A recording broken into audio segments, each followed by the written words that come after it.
Introduction. Introduction to peak performance, mental conditioning, and the mental game of baseball. Baseball is 50% from the neck up. A quote from Ted Williams, 17-time MLB All-Star, from the book The Greatest Hitter Who Ever Lived. What is peak performance in baseball? What does it mean to give yourself the best chance for success and play your best when it means the most, each and every pitch or one pitch at a time? What is mental conditioning, and why is it essential to both understanding and answering those two questions? This is your mental conditioning program for baseball, a 10-chapter, 10-week training program that will give you the knowledge and techniques to unlock all of your performance potential on the diamond.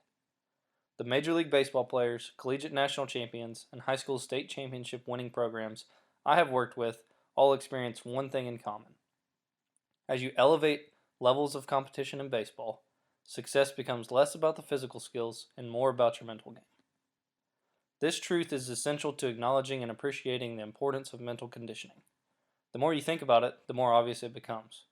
At the highest levels of competition, everyone has the physical skills to be successful, or else they would not be competing at that level. Talent is just not enough. If it were, every first-round pick in the Major League Baseball draft would make it to the major leagues, but less than half of them ever do.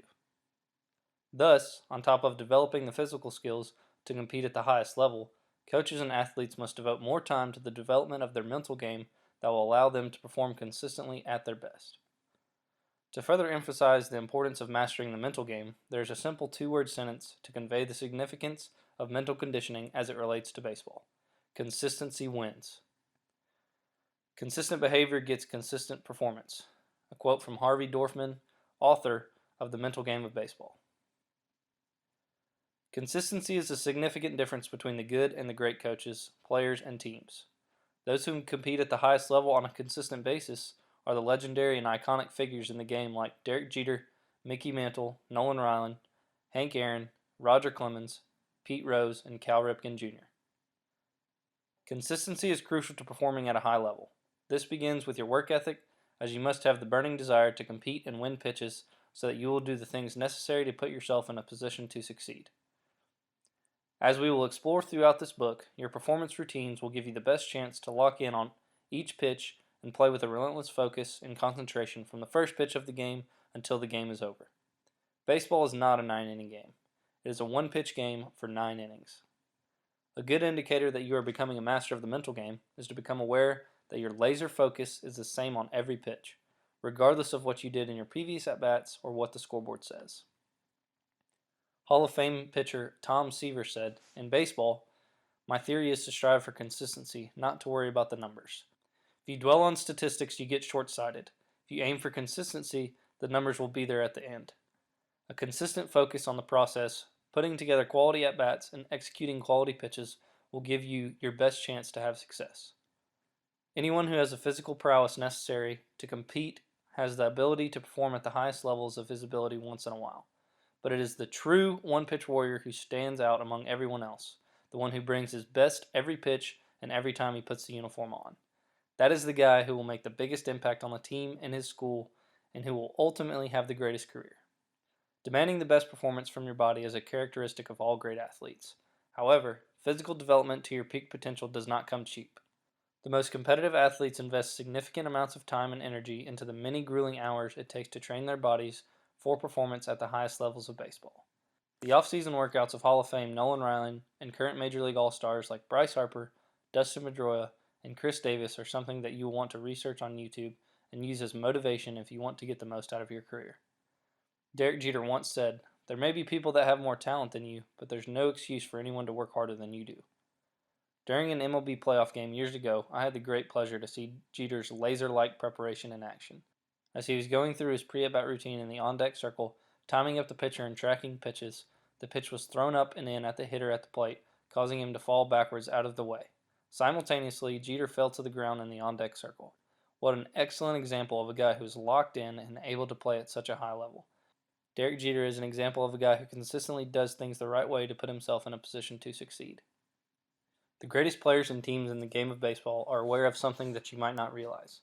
If you want to be the best of the best, doing the physical training is simply not enough. Dave Serrano, current head coach at the University of Tennessee, and former national championship winning pitching coach at Cal State Fullerton in 2004, told me once that belief in the mental aspects of the game is what separates good programs from the great ones. Serrano said about his 2004 national championship squad, "I think that Cal State Fullerton national championship in 2004 was not the most talented team in the country, but we were the most mentally prepared team that year." The mental preparation that goes into getting ready for a practice, a game, or a season is the same type of preparation that these athletes will have to do when they are done playing and are out working in the real world. Like in baseball, in the real world, success often finds the one who has prepared the most. Champions know that mental conditioning is essential in order to develop a psychological edge over their greatest competitors and give them the confidence to compete at a high level. The greatest competitors understand that peak performance occurs only when the body and the mind are working together to maximize their performance potential. Your greatest performance to this day have come when your psychology and physiology are aligned. Thus, the best of the best know that mental conditioning is as vital to their success as physical conditioning. The power of the mind is as miraculous as it is incomprehensible. Studies have continued for years, and we are still miles away from truly understanding the full capabilities of the human brain. Countless examples of mind over matter type of experience have been documented over time. There are incredible examples of prisoners of war being released and performing amazing physical feats that they had practiced mentally during their detentions. One such example is of a prisoner of war who came out of exile having visualized playing golf every day. By the time he was free and stepped onto a golf course, he lowered his golf game by 10 strokes. Another prisoner of war who practiced mental conditioning became a competent guitarist by teaching himself the guitar through repetitive visualization processes despite only having played the instrument minimally before. There are endless miraculous stories similar to these, and it is safe to say that even though neurological function is not as well understood as the physiological, no one is prepared to discount the human mind as the most powerful tool available in the world. The good news is that even without understanding the scientific intricacies of the human mind, anyone can improve his mental toughness for baseball with a simple mental conditioning program and by doing simple exercises on a routine basis. You learn best in conditioning yourself to be the toughest mentally just like you do physically by doing a little a lot, not a lot a little. Mental conditioning for baseball is the process of developing mental toughness, by which an individual exercises and develops the awareness to control his mental state in order to control his behavior. My mentor, Ken Revisa, taught us as his students that you must be in control of yourself before you can control your performance on the field. And gaining self-control in the game of baseball is essential to your success. Gaining self-control is largely related to your ability to take a breath pre-pitch and control the voice inside of your head. And dividing the two words, mental relates to the mind, while conditioning means to train oneself to behave in a certain way or to accept certain circumstances that will happen in a game, such as an umpire missing a call, the other team putting together a big inning, or you having to move on to the next pitch after making an error. Mental conditioning is a process similar to how you would physically condition your body in the weight room. When you lift weights infrequently, you don't get any stronger. But when you lift weights consistently, the timely repetition will make you stronger. Mental toughness is developed the same way, by doing a little a lot. Mental conditioning gives you the techniques to develop control over the beliefs in your mind. Beliefs, both positive and negative, shape our behavior, create our experiences, and determine our results. Philosophers and spiritual leaders have been preaching the power of beliefs for centuries, while scientists have been conducting research on how the mind works for decades. Pioneers in sports psychology such as Ken Revisa and Harvey Dorfman, who worked with major league teams, collegiate national champions, and MLB All-Stars, were among the first in our culture to recognize the practical application of positive affirmation training, visualization, and the implications of mental conditioning for their performance. So many of the limits in our life are put there by our own thoughts and imagination and can be removed and destroyed with proper mental conditioning. Baseball coaches have realized that they could dramatically improve their players' confidence, resilience in the face of adversity, and their on-field performance reliability by integrating positive confidence conditioning statements and mental imagery into their daily training regimens. Peak performance and success strategist Tony Robbins says, "Beliefs have the power to create and the power to destroy." Many of your beliefs are not decided consciously but are formed based on previous experiences you've had. If these beliefs do not get you excited about your life and the future ahead of you, you must begin conditioning your mind and body with beliefs that support you along your pursuit of excellence. The goal of this book is to give you the tools to develop your mental game, shatter limiting beliefs, develop the confidence and consistency needed to play your best one pitch at a time, and give yourself the best chance to win on the scoreboard, and more importantly, in life. Cain's coaching point. The mental conditioning skills you will learn to perform at your best in baseball will also help you to perform at your best in life when your baseball career playing days are over. Great coaches recognize this and realize the important duty they have to train young men to be successful in life through the game of baseball. It is an unfortunate reality that many baseball programs leave mental toughness to chance. Many coaches think that their players will either figure it out or they won't, that their players either have it together between their ears or they do not. Many coaches think players are born mentally tough or mentally weak. This old school thinking is actually an excuse for not knowing how to train and develop mental toughness in their baseball players. These coaches believe there is nothing they as coaches can do to help enhance the athlete's mental toughness other than tough physical conditioning, and yet they will agree that performing at your best when it means the most is as much about the 6 inches between your ears as it is the 6 feet below them. This coaching mentality fails to recognize that developing a strong mental game has just as much, if not more, significant value to performance on the field than developing a strong physical game. Until now, mental toughness training for baseball players has been largely left to chance by many programs that have not made the investment of bringing in a peak performance coach, reading Heads Up Baseball, or going through my Pride, Personal Responsibility, and Daily Excellence program. In this book, you will learn the importance of focusing on the present moment and will gain a true understanding of what it means to have a process over outcome approach, a positive attitude, and performance preparation routines, along with the discipline and dedication necessary to achieve your baseball and personal goals, regardless of adversity and the failures you will face. Mental toughness is simply a skill set that can be taught, developed, and continuously improved, just like your physical game of baseball. Mental conditioning is strength and conditioning for the 6 inches between your ears that control the 6 feet below them. Having a mental conditioning system is essential to playing your best when it means the most, one pitch at a time, and giving yourself the best chance for success. Mental conditioning will give you a skill set to be successful in baseball and, more importantly, successful in life. Baseball is 90% mental. The other half is physical. Quote from Yogi Berra, 3-time American League MVP, World Series champion manager. The 90% 10% shift. Whether or not coaches and athletes understand the complete significance of mental conditioning, most coaches and athletes I have worked with will all agree that training for baseball games is 90% physical and 10% mental. They acknowledge that a noticeable shift occurs when the first pitch is thrown. In the heat of competition, they acknowledge that performance becomes 90% mental and 10% physical. This is called the 90% over 10% shift to give athletes and coaches an illustrative taste of how valuable mental conditioning is when it is time to put the uniform on and compete. The reality is that there should be no shift. Mental conditioning should be integrated into physical conditioning in every aspect of baseball preparation. It should be 100% mental and physical conditioning combined. One is never complete without the other. This book will give you a system for training your mental game and for unlocking your true potential. As you read this manual and develop your mental toughness, think about it as going to the gym to do strength and conditioning for your brain instead of your body. This book is your mind gym. Cain's Blueprint for Excellence. I always get the question, Brian, when you work with the top baseball programs and professional athletes, what do you teach? What I teach them is the same mental conditioning program that you will learn about exactly how to play your best when it means the most by teaching you how to live in the present moment and compete one pitch at a time, act differently than how you feel and start having good and bad days and good bad pitches. Focus on the process over the outcome. Identify what you can control and what you cannot.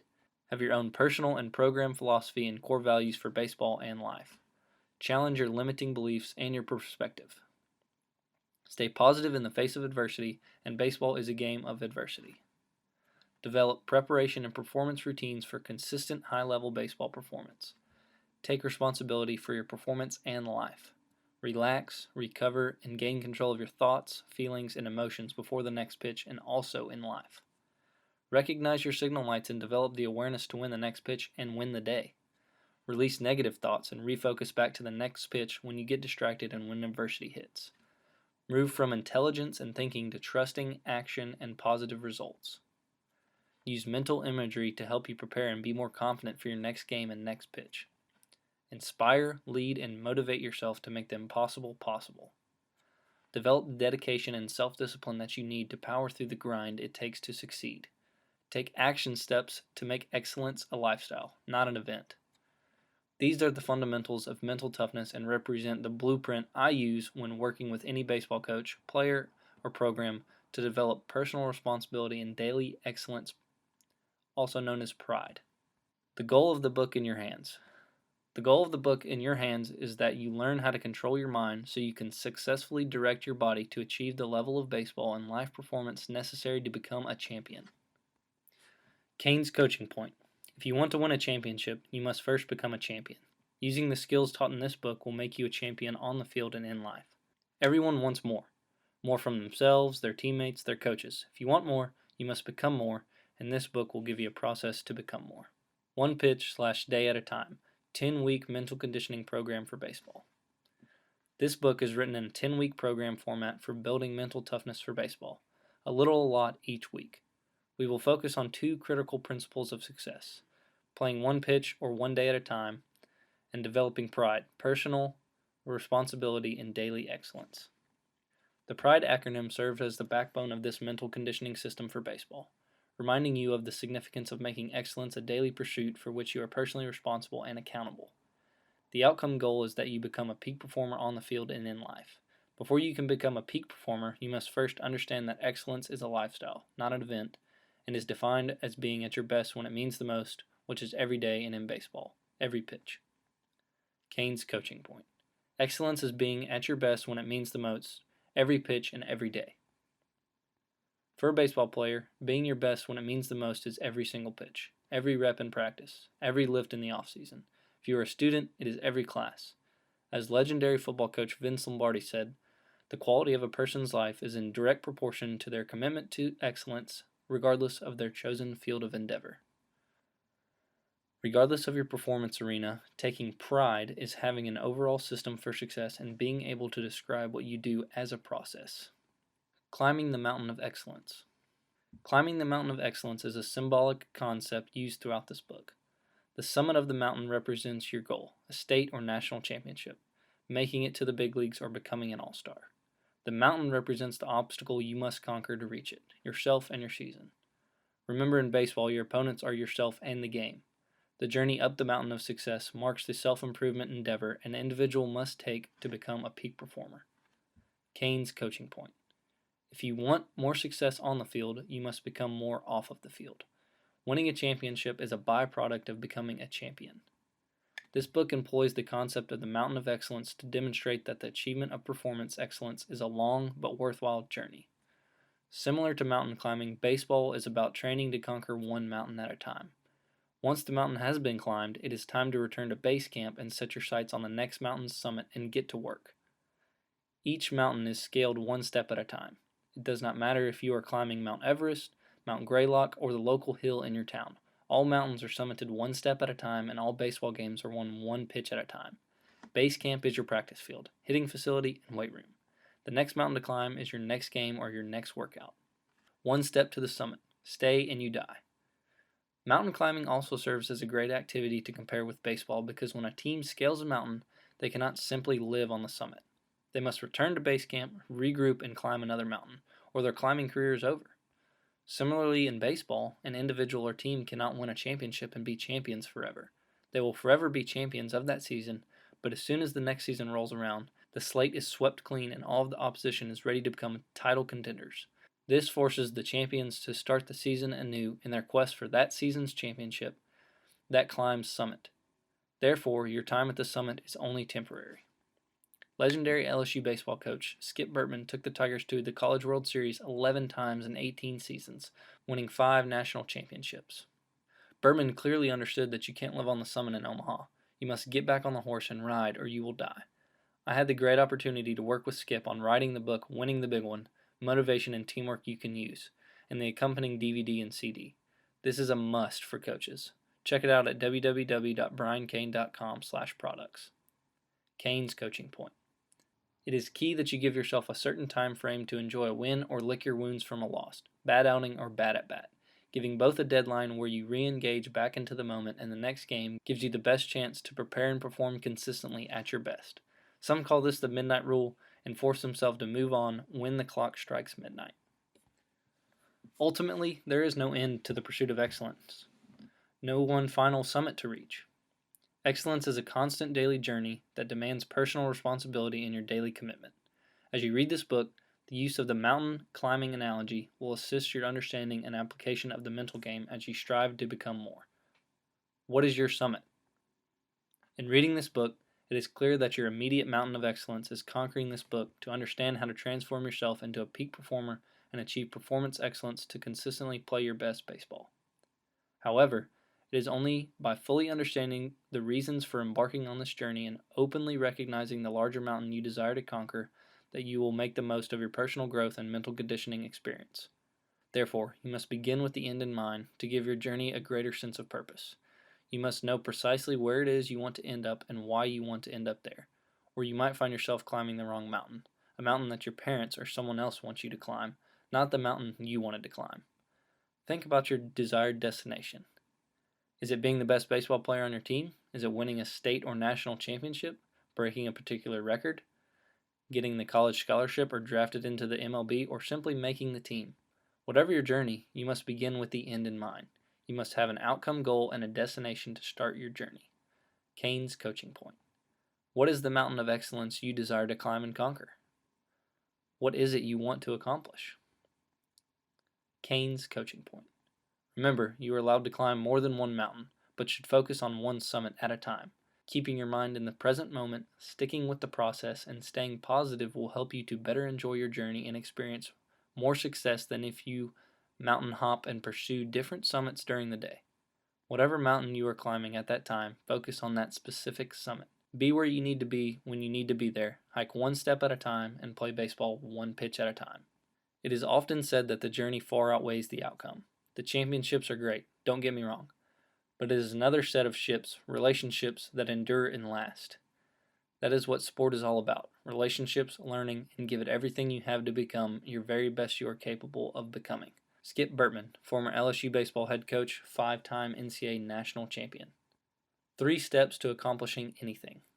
Most people have heard the saying, you can do anything if you set your mind to it, but are skeptical of deeming it a universal truth. Well, I am one of those people who believe that if you truly desire something, why not set your mind to it and give everything you've got to achieve it?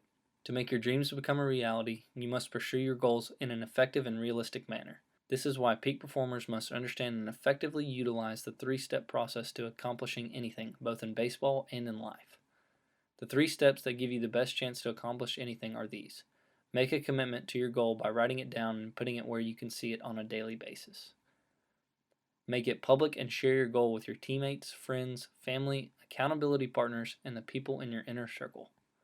Work with a relentless positive energy on a daily basis to make it happen. The type of relentless positive energy that can only be found when you are pursuing something you are passionate about and have a reason why. So be very selective about your goals. These 3 steps provide you with a strategy that gives you the best opportunity to accomplish anything you desire. As you proceed on your journey through this book, utilize these steps to accomplish your process-based goals along the way. This is why you identified and established your mountain in the previous section to facilitate the first step of the process in your personal journey. It is your job to facilitate step number 2, and it is the purpose of this book to provide the information and knowledge to facilitate step number 3 so that you may conquer the mountain and reach its summit. One pitch or day at a time. Now that you have established your mountain and know the 3 principal steps to reaching the summit, it may still appear to be an intimidating mountain to climb. Do not be daunted by your destination. You chose it because you want it, because a fiery passion within you burns and yearns to shed its light on the snow-capped pinnacle of your mountain. You will conquer your mountain of excellence. It all comes down to taking the first step and then another and another until you reach the top. Have patience in the process and enjoy the journey. Introduction Review. In baseball and in life, consistency wins. If you want to be the best of the best, doing the physical conditioning is not enough. You must do both physical and mental conditioning. Peak performance occurs only when the body and the mind are working together to maximize their performance potential. The power of the mind is as miraculous as it is incomprehensible. Mental conditioning is the process of developing the mental toughness skill set by which an individual exercises and develops influence over his mental state in order to control his physical behavior. Mental toughness is taught, developed, and continuously improved upon, just like going to the weight room for your physical toughness. Mental conditioning should be integrated into physical conditioning in every aspect of baseball performance. You do not separate the mental and physical conditioning, you do them together. Pride equals personal responsibility and daily excellence. Excellence is being at your best when it means the most every single day. The mountain of excellence represents the obstacle one must conquer to reach his outcome goal at the summit. The journey of the mountain of excellence is a self-transformative endeavor an individual must take to become a peak performer. One cannot live at the summit. You have to keep hiking or you will die. There is no end to the pursuit of excellence. You never reach excellence, you are always in pursuit. Peak performance is a constant journey pursuing excellence and demanding personal responsibility in this daily pursuit. Choose your mountain of excellence you desire to climb and conquer. Remember, you are allowed to climb more than one mountain, but should focus on one summit at a time. Chapter 1. Taking pride in baseball and climbing to the summit of the mountain of excellence. Every day is a new opportunity. You can build on yesterday's success or put its failures behind and start over again. That's the way life is, with a new game every day, and that's the way baseball is. Bob Feller, former MLB pitcher. Rise and grind.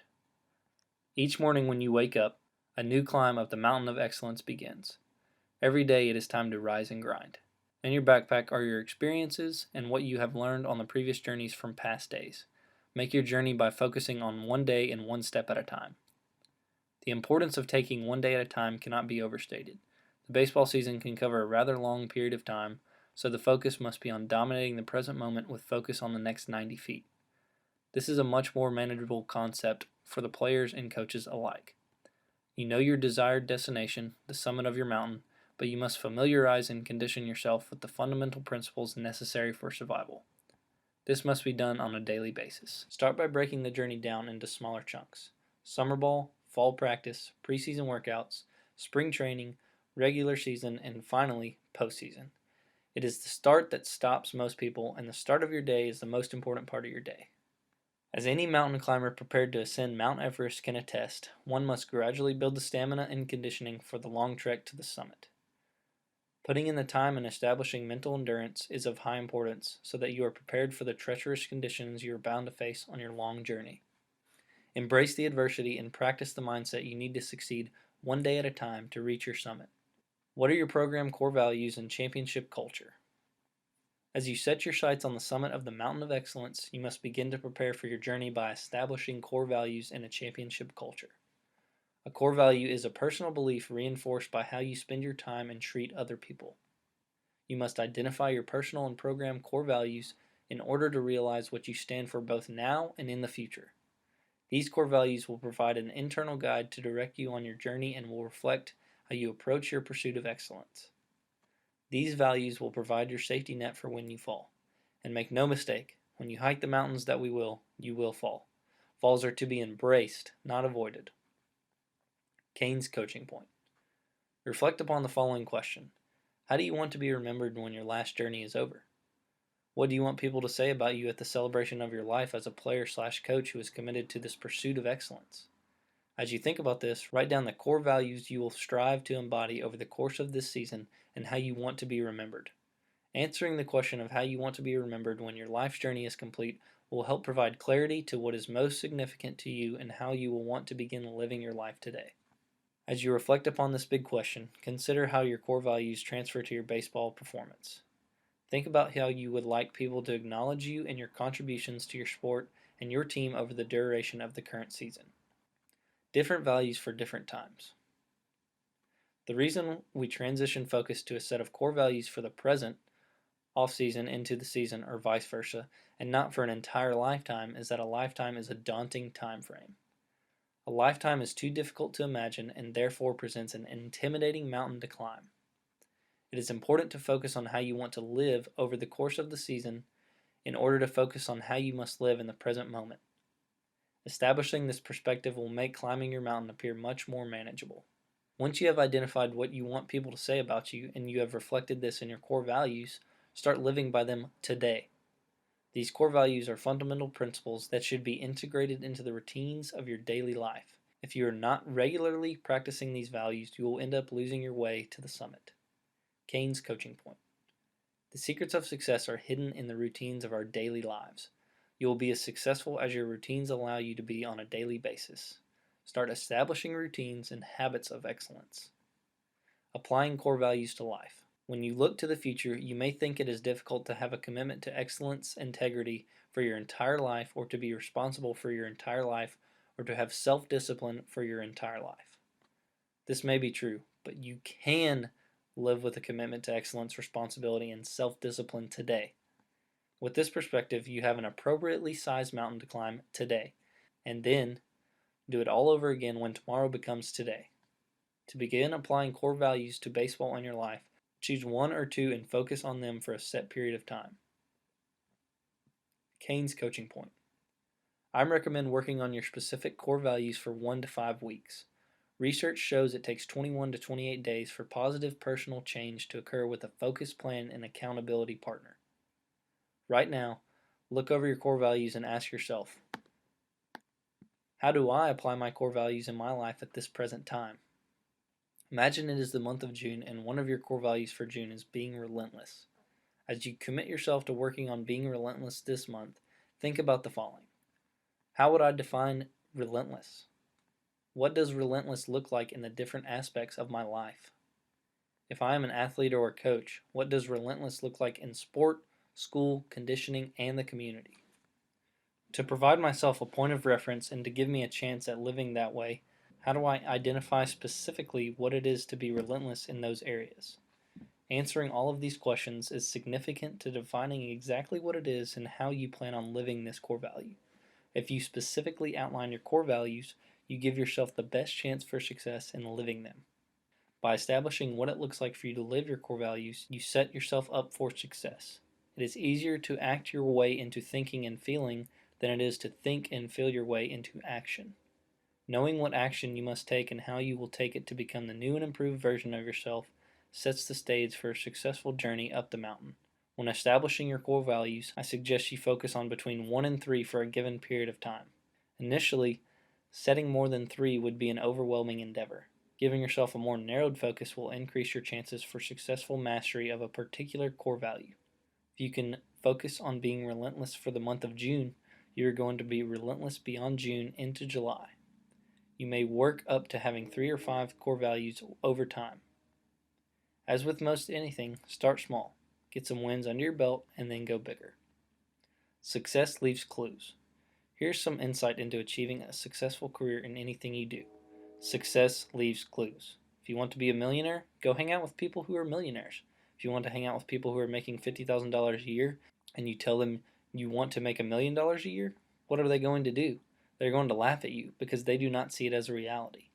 If you go hang around people who make $1 million a year, you will get some ideas on how to make your first million. The same rationale is true for baseball.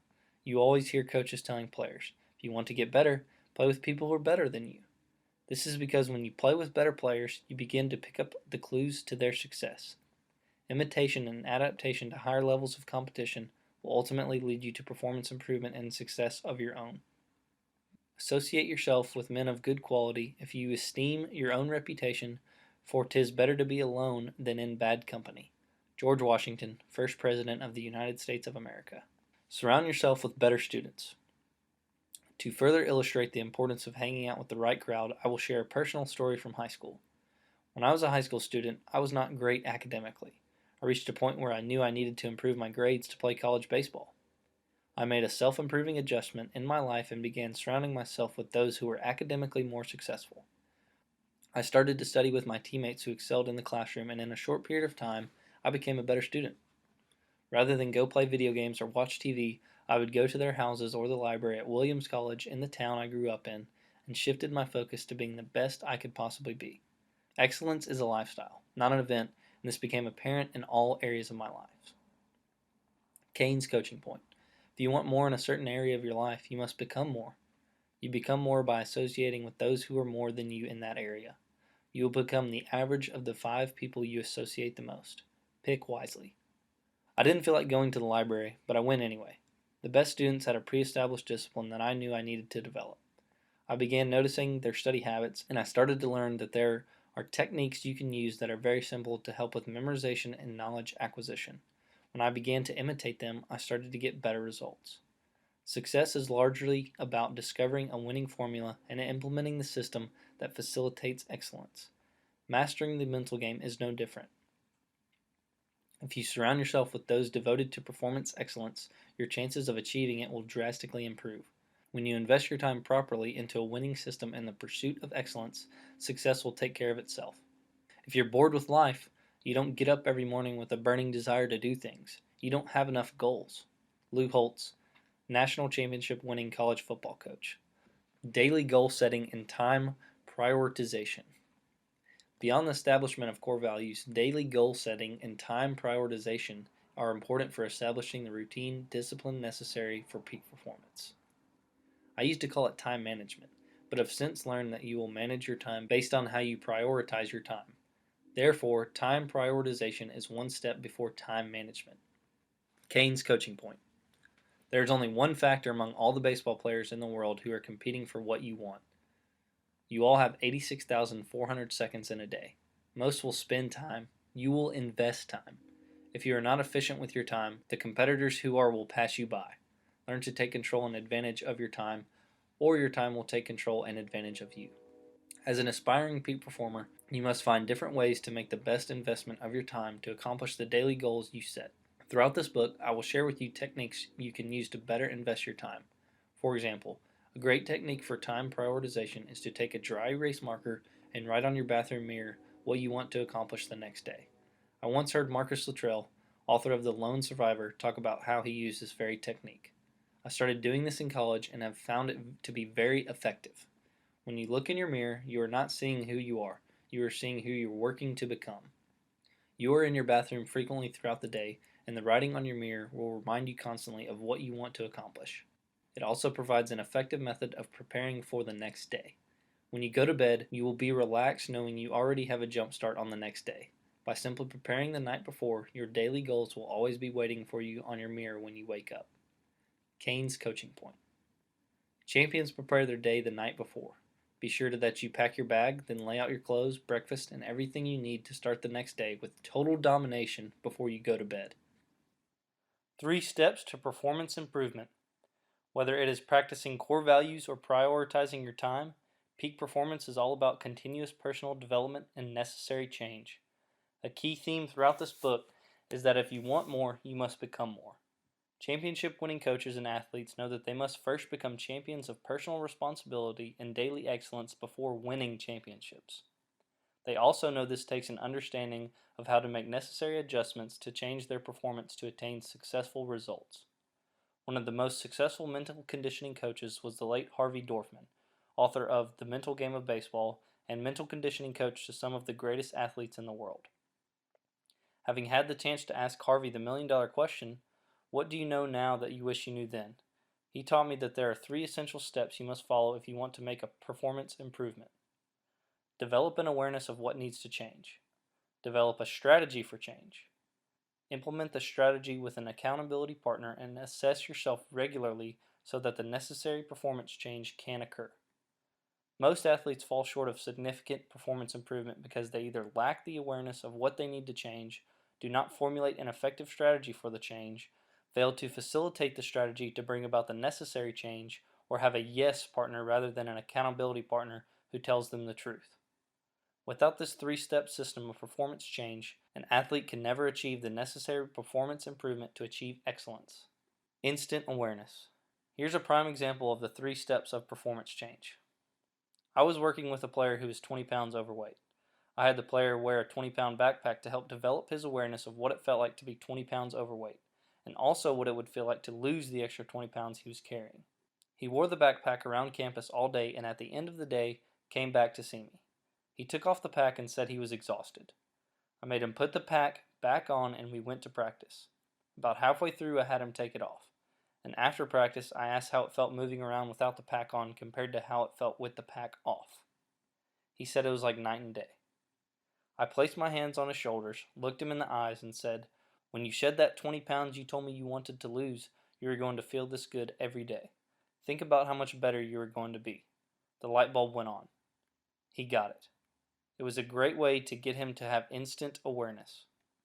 This athlete went through an experience that immediately conveyed an awareness he would not have had otherwise. This experience demonstrated that when I lose the weight, I'm going to feel like I do right now without the pack on. There is the awareness. Then we came up with a strategy for him to lose the weight that involved working with a sports nutrition coach named Jason Spector, who got him locked in on his macronutrition numbers. He thus had a plan to follow, and guess what? Plans work. Notice that the athlete did two things: made his goal public and implemented the established strategies with multiple accountability partners to assure success. Only you can make the necessary improvements. Nobody else can make your performance change. It is absolutely essential that you hold yourself accountable to your goals, and the best method is making your goals public. As one of his accountability partners, I talked to him once a week about his goal. After a number of months, he dropped the 20 pounds, became a much better player, was stronger physically and mentally, and realized that with the right strategy and system, he could accomplish anything. So can you. As exhibited through this example, the change begins with an awareness of what needs to change. Once this is accomplished, a strategy must be developed for the change to occur. Finally, the accomplishment of positive change for performance improvement begins to manifest through the implementation of developed strategy and consistent assessment with your accountability partners. The three-step process to accomplishing anything, combined with the 3 steps of performance improvement, provides you with the fundamental mental conditioning tools to effectively and successfully utilize the material within this program. Self-assessment. Stop, start, continue. In order to further initiate your personal development and facilitate the accomplishment of your goals, you must assess yourself to build self-awareness. As an aspiring peak performer, you must assess your most recent performance to establish self-awareness of what you must improve in your pursuit of excellence. Take a look at your last 3 days. What are some actions or behaviors that you are doing that you need to stop in order to achieve the goals that you have set? Cain's coaching point. What I must stop doing in order to achieve my goals. Now, I want you to write down what it is you must start doing to help you achieve your goals. Cain's coaching point. What I must start doing in order to achieve my goals. Now, I want you to write down what it is you must continue doing to help you achieve your goals. Cain's coaching point. What I must continue doing in order to achieve my goals. The stop, start, and continue activity is a very simple process that ought to be frequently practiced to provide self-assessment and to keep you moving up your mountain. It is a simple activity to keep yourself honest about your work effort, but it is often not performed enough. Simple versus easy. It is here that I will take a moment to address an important distinction in both mental conditioning and performance in general. For any performer, it is important to be aware of a very significant distinction between the words simple and easy. Simple and easy are not synonymous. Just because something is simple in concept does not mean it is going to be easy. If all simple things were easy, everyone would perform their best each time out and no upsets would ever occur. There would be no reason to play the game on the field. You could play it on paper. There are a lot of average people walking around who have excellence buried inside of them, but are not trained or not willing to harness their hidden, untapped potential. As you read this book, you must consistently work to adopt and implement the simple practices and techniques make a significant difference in performance. The next 90 feet. Imagine you were to hike from base camp to the top of the Mountain of Excellence, the tallest mountain in the world. If you were to leave base camp at midnight, could you hike to the top of the Mountain of Excellence on the trail that takes you to the summit? The answer is a definitive yes. It will be dark out, but you have the ability to hike the entire way up the mountain in the complete darkness because of your headlamp. Your headlamp allows you to travel anywhere in the dark because it illuminates the next 90 feet of the path. Therefore, by simply focusing on the next 90 feet, it is possible to hike through the darkness to the summit. When you are hiking the next 90 feet, animals may attack you. You may take a wrong turn, you may challenge Sasquatch with some beef jerky, and or you may roll an ankle. These events symbolize the adversity you are sure to face on your journey, and they are all outside of your control. All you can do is embrace the adversity and do what is necessary to reach your destination. Destination disease. When metaphorically hiking up the mountain, the biggest obstacle we face is our obsession with the end result, the destination. This destination disease is representative of whatever end result you desire: the championship, the starting lineup, a particular stat line, the perfect season, or the Hall of Fame. Remember that the destination is the disease and the journey is the reward. Excessive focus and time devoted to looking at the destination beyond the next 90 feet is a common illness. People set their goals too far out in front of them without understanding, creating, and implementing a process to get there. By focusing on the outcome, people become stationary dreamers as opposed to advancing toward their goal 90 feet at a time. This is, quite simply, inaction versus action. The dichotomy between thinkers and doers. This is the condition of people counting down the days until that dream comes true, as opposed to making the days count in a proactive and productive pursuit of that goal or dream. A dream without action will remain a dream, while a dream that motivates action has the opportunity to become a reality. Offensively, the game of baseball is about scoring runs by moving around the bases 90 feet at a time. Playing one pitch at a time requires you to focus only on what is right in front of you at that moment. When leading off an inning, it's the next 90 feet. On the mound, it's the next 60 feet 6 inches. The distance is all that matters. As you proceed through each chapter of this book, remember to focus on the next 90 feet as opposed to the summit of your mountain. This will prevent you from being overwhelmed at times and will make the aspect appear more manageable. Keep the process over the outcome and the journey over the destination. Refuse the urge to be average. As you start to apply the strategies in this book to your game and to your life, you will receive some criticism, and some people may make fun of you for your commitment to self-improvement and performance excellence. Do not listen to the voices of negativity, for they are the voices of the masses. They are the voices of the average. Walk away from the 97%. Don't use their vocabulary, excuses, and pattern of drift and neglect. Join the 3%. That's a quote from Jim Rohn, motivational speaker and author. Average people and average teams are the best of the worst and the worst of the best. Do not settle for average. Strive for excellence and set your sights on the summit. Reach the pinnacle of success by climbing the mountain of excellence with a focused determination on your goals and with a dedication to personal responsibility and your daily excellence. As the inspirational speaker Zig Ziglar said, there are no traffic jams on the extra mile. Start your journey with one step. The rest of this book is devoted to your 10-week journey into baseball excellence. The material within these chapters will give you the mental conditioning skills to establish your blueprint for excellence. View each chapter as if it is the next 90 feet and conquer the mountain that is this book. It is a journey that will begin during the fall or winter and hopefully culminate with a state or national championship or trip to the World Series. Regardless of when you start the journey, however, this program will provide you with the knowledge and skills to make the progress necessary to reach the summit of your mountain. If it is to be, it is up to me. Remember, your ownership of this program is what will make the difference. You can't just read the book. You must own the book. You must put the book into action. The most powerful two-letter word sentence in the English language summarizes what this journey is all about. If it is to be, it is up to me. Your success in baseball and in life is determined by a lot of factors, and no factor is more important than the person reading this right now, you. It has been said that it is the start that stops most people. Do not wait. Get started right now.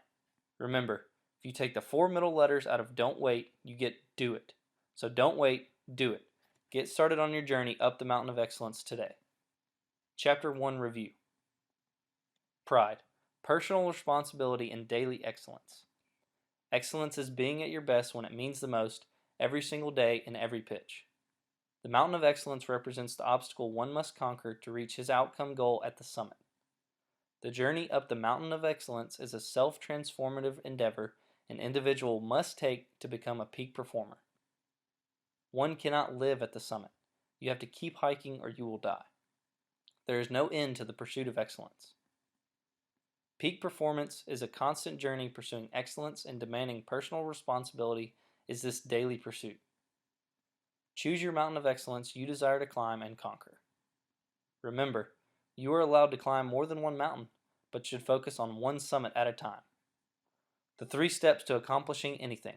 Make a commitment to a goal. Make it public with an accountability partner. Work with a relentless positive energy today. Today is where we are every day. A core value is a personal belief in virtue reinforced through a commitment to yourself and your team. Live your core values and demonstrate what it looks like to live them in your key areas. It is easier to act your way into thinking and feeling than it is to think and feel your way into action. Success leaves clues. Surround yourself with those who are better than you. Take advantage of your time, or time is going to take advantage of you. The 3 steps of performance change: awareness, strategy, implementation of the strategy. Frequent self-assessment is essential to establish performance awareness. Simple and easy are not synonymous. Focus on the next 90 feet of the task at hand. A dream without action will remain a dream, while a dream that motivates action has the opportunity to become a reality. Do not settle for average. It is the best of the worst and worst of the best. It is the start that stops most people, so get started today. Chapter 2. Present moment focus, one pitch at a time. Taking an enemy on the battlefield is like a hawk taking a bird. Even though it enters into the midst of 1,000 of them, it gives no attention to any bird other than the one it has first marked. Yamamoto Tsunetomo, 18th century samurai warrior. Value this pitch and this day. The famous samurai warriors of Japan were some of the world's first masters of the mental game. They were taught to live being true to the single purposefulness of the moment. What the samurai understood very well is that the time is now and the place is here. One of the biggest challenges in life and in becoming a master of your mental game is developing an appreciation for the value in the present and then effectively possessing the ability to channel your focus into this present moment, this day, and this pitch in baseball. This mission focuses on the present, the first of the 5 P's of the Pride program. In this chapter, you develop an appreciation for the importance of the present, and you will learn how to develop your present moment focus so you can compete one pitch at a time. In the introduction, you learned about the mindset of peak performers. You started to identify your values and put your focus on the plan as to how you will summit your mountain. You learned the importance of concentrating on the next 90 feet and the disciplined commitment to the process necessary to climb to the summit. As a committed athlete and someone who wants to develop his mental toughness, you must understand that you do not count the days, you make the days count. How do we actually make the days count? The first step is possession of a present moment focus. The 30-second drill. Before discussing the present, I want you to experience it.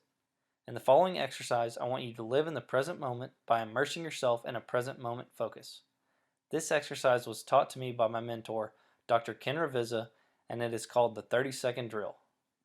Now, as you read this, I want you to invest 30 seconds of your time as if your life depended on what you are reading.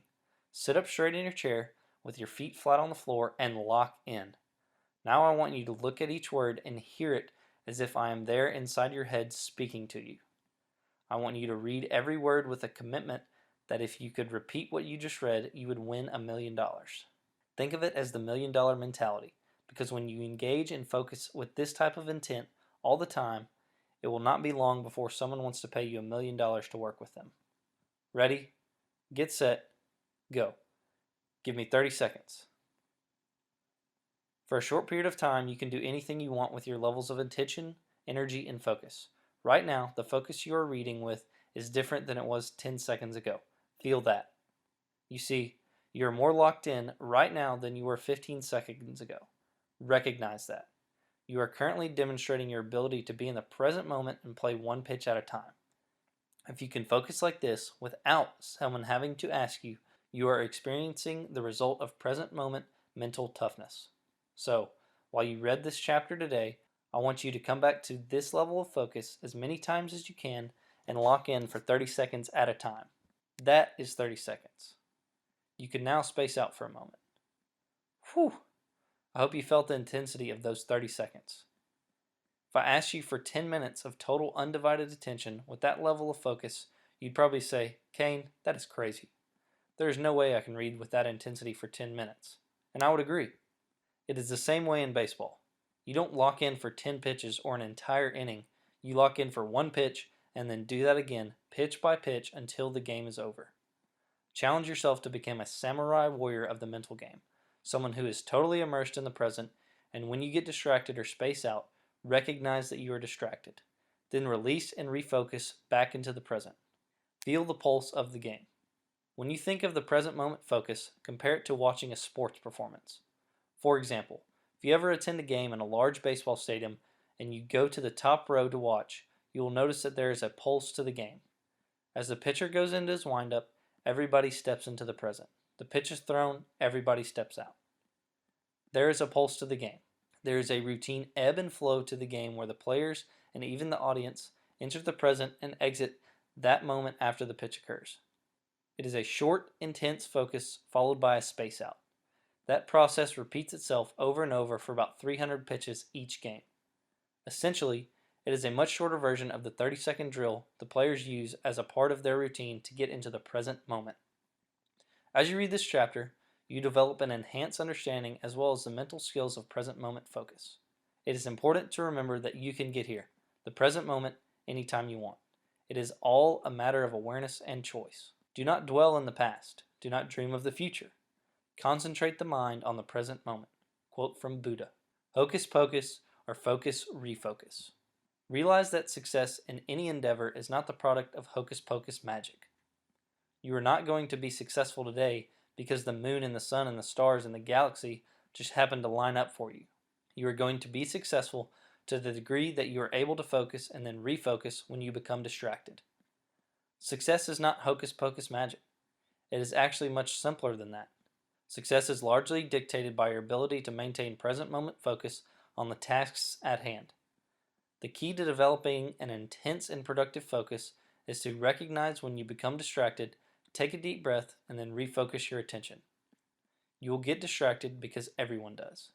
The attainment of peak performance is contingent on the development of distraction awareness. You must develop the ability to recognize when you are distracted and then refocus back into the moment. An easy way to remember this is to think, if I want to win, I must focus on what's important now. Focus on what you are doing right here in this moment and on accomplishing the tasks in the present moment. Watch out for fish hooks. Through recognizing that we all get distracted from time to time, it is equally important to recognize what distracts us from our goal. The term fish hooks is symbolic of the negative thoughts from external stimuli that your mind can get caught on during your pursuit of excellence. Fish hooks represent distractions beyond your control that you focus on, which deplete your energy and rip you away from performing your best and competing in the present. Example of fish hooks could be obnoxious fans, poor umpires, unprofessional coaches, irritating teammates, past mistakes, etc., all of which are outside of your control. Ultimately, fish hooks are a hassle and a needless waste of your time. You must develop an awareness of them so you do not get hooked, and so that when you do, you can get off the gaff, what they call the barb on the fish hook in the angler's world, before getting ripped out of the water. To further illustrate the application of fish hooks in performance, think of yourself as a fish. As a fish, you are swimming in a school up a rawhide river to the destination of Lake Excellence. As you swim upstream, you need sustenance for your journey, so you dine on whatever you can find. You discover worms aren't especially delicious but are a rare treat. You have observed some of your teammates trying to eat worms, dangling in the water only to get stuck in the mouth of a fish hook. You learn you must be wary of fish hooks when you see a worm. If you accurately identify fish hooks with worms, you can actually still have a meal by eating around the hook. Thus, if you keep the presence of mind to inspect your worms carefully, you will give yourself the best chance to reach Lake Excellence, aka playing your best baseball. In this analogy, the worms are the opportunities to learn and succeed on your journey to performance excellence, and the fish hooks are the external stimuli within those opportunities that could keep you away from your forward progress. As a performer, or fish, you must stay in the present moment and strategically seize the opportunities for self-improvement. You must focus on what you can control, your presence of mind, and work around the fish hooks that have the potential to hold you back. If you see this worm, don't forget to check for a fish hook. Do not get hooked. Cain's coaching point. I want you to identify 3 fish hooks that you deal with on your team. What distractions have a tendency to steal your focus and get you hooked away from the present and playing the game one pitch at a time? Using concentration grids. Concentration grids have been a staple of mental conditioning for years. This game/exercise is all about concentration and efficiency, which is best accomplished by staying in the present moment and going one number or one pitch at a time. Concentration grids are a great way to increase your ability to stay in the present moment for an extended period of time, as you will need to be able to do that to play your best baseball. One number, one pitch at a time. Your training program with concentration grids is simple. Cross out the grid numbers from 00 to 99 in order as fast as you can. During this exercise, you are testing yourself to see how efficiently you can perform the task. You are also testing your ability to concentrate and stay in the present. Start practicing this exercise in a quiet environment to become comfortable with the activity and to monitor your present moment focus. Once you have become proficient at it in a quiet environment, you may play music or do this activity in front of the TV as a way to include distractions, just as there will be when you compete. The more you do this activity and the more quickly you can cross out the numbers in order, the more you are developing your ability to concentrate and keep your mind in the present moment. Baseball players I've worked with report that the grids allow them to become more aware of when they start to space out and lose focus in school and on the field. They become more aware of when they slip out of the present and into the past or the future. This exercise also allows them to become more aware of when they are trying too hard and need to take a breath in order to relax and get back into an optimal level of focus. Many Olympic and professional athletes use concentration grids regularly, including Major League Baseball All-Star pitchers Roy Halladay and Jamie Moyer. It is becoming a built-in part of many players' pregame routines and mental preparation to compete with the concentration grids. Similar to quickly and efficiently moving to the next number on a concentration grid, you must develop the ability to move on to the next pitch in baseball. Measurement equals motivation. It is also important to keep track of the time it takes to complete each grid. When I started doing concentration grids on a routine basis, Monday, Tuesday, Thursday, and Friday mornings before I ate breakfast, my time was in the low to mid-teens in minutes. After almost 2 weeks, I was able to do them in about 4 or 5 minutes, even in the crazy and chaotic environment known as a high school cafeteria. I would bring grids with me and compete with students before school when I was working as a high school athletic director. Here's a sample concentration grid you can use to help train yourself to stay in the present moment for an extended period of time. Cain's coaching point. Yesterday is a canceled check, tomorrow is a promissory note, and today is cash. Invest it wisely. Yesterday is history, tomorrow is a mystery, and today is a gift. That is why we call it the present. Chapter 2 Review. Yesterday is history, tomorrow is a mystery, and today is a gift. That is why we call it the present. Do not count the days. Make the days count. The present moment is a matter of awareness and choice. Success in baseball is not hocus pocus. It is all about your ability to focus and refocus. Focus on when. What's important now. Beware of fishhooks and things you cannot control. Train your present moment focus by using concentration grids. The time is now, and the place is here. Chapter 3. Process over outcome. Focus on the process of doing what it takes to be successful, and the result will take care of itself. Quote from Nick Saban, NCAA national champion, the head football coach at the University of Alabama. The ability to perform at a level of excellence on a consistent basis is the goal of all peak performers. As the previous chapter discussed, the maintenance of a present moment focus will assist you in this goal. However, you must have something to focus on in the present moment during performance. This something is the process. A peak performer's focus must always be on the process. By keeping focus on the present elements of the performance process, athletes give themselves the best opportunity to perform on the level of excellence. An excellent process will give the best chance for success in yielding excellent results, and performing a step-by-step process directed at excellence will get you up the mountain as quickly as possible. Remember, the commitment and concentration on the next 90 feet of the hike will get you safely to your destination. Focus on being excellent on your journey step by step up the mountain of excellence, and you will be sure to reach the summit. Unlearn what you have learned. The current baseball culture we live in is a bottom-line, results-driven monster. If you are a coach reading this, you will not likely have a job if you do not win games. The kicker is that to win games, you must not focus on winning, but on the process of winning. Coaches and athletes I work with most often unlearn what they have learned to focus on in their sport, mainly winning and focusing on other outcomes that are outside of their control versus processes that are within their control and that give them the best chance for success. A peak performer must understand that winning is the outcome of a performance excellence, thus the product of an individual's or team's performance. The focus of the individual, athlete, and team, therefore, ought to be their performance because that is what is truly within their control and yields the desired outcome. More precisely, a performer's focus should be on the process of his performance and directly on what he can control to provide the best opportunity for success. Cain's coaching point. You must often unlearn what you have learned and realize that what got you here might not get you there. You must always be asking yourself, why are we doing it this way? Is this the best way? The Law of Averages.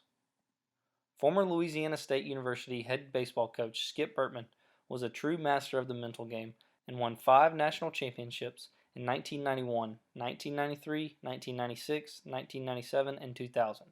Bertman is a man defined by excellence, and he stressed the importance of the process, emphasizing that anytime you compete, there are only 4 possible occurrences.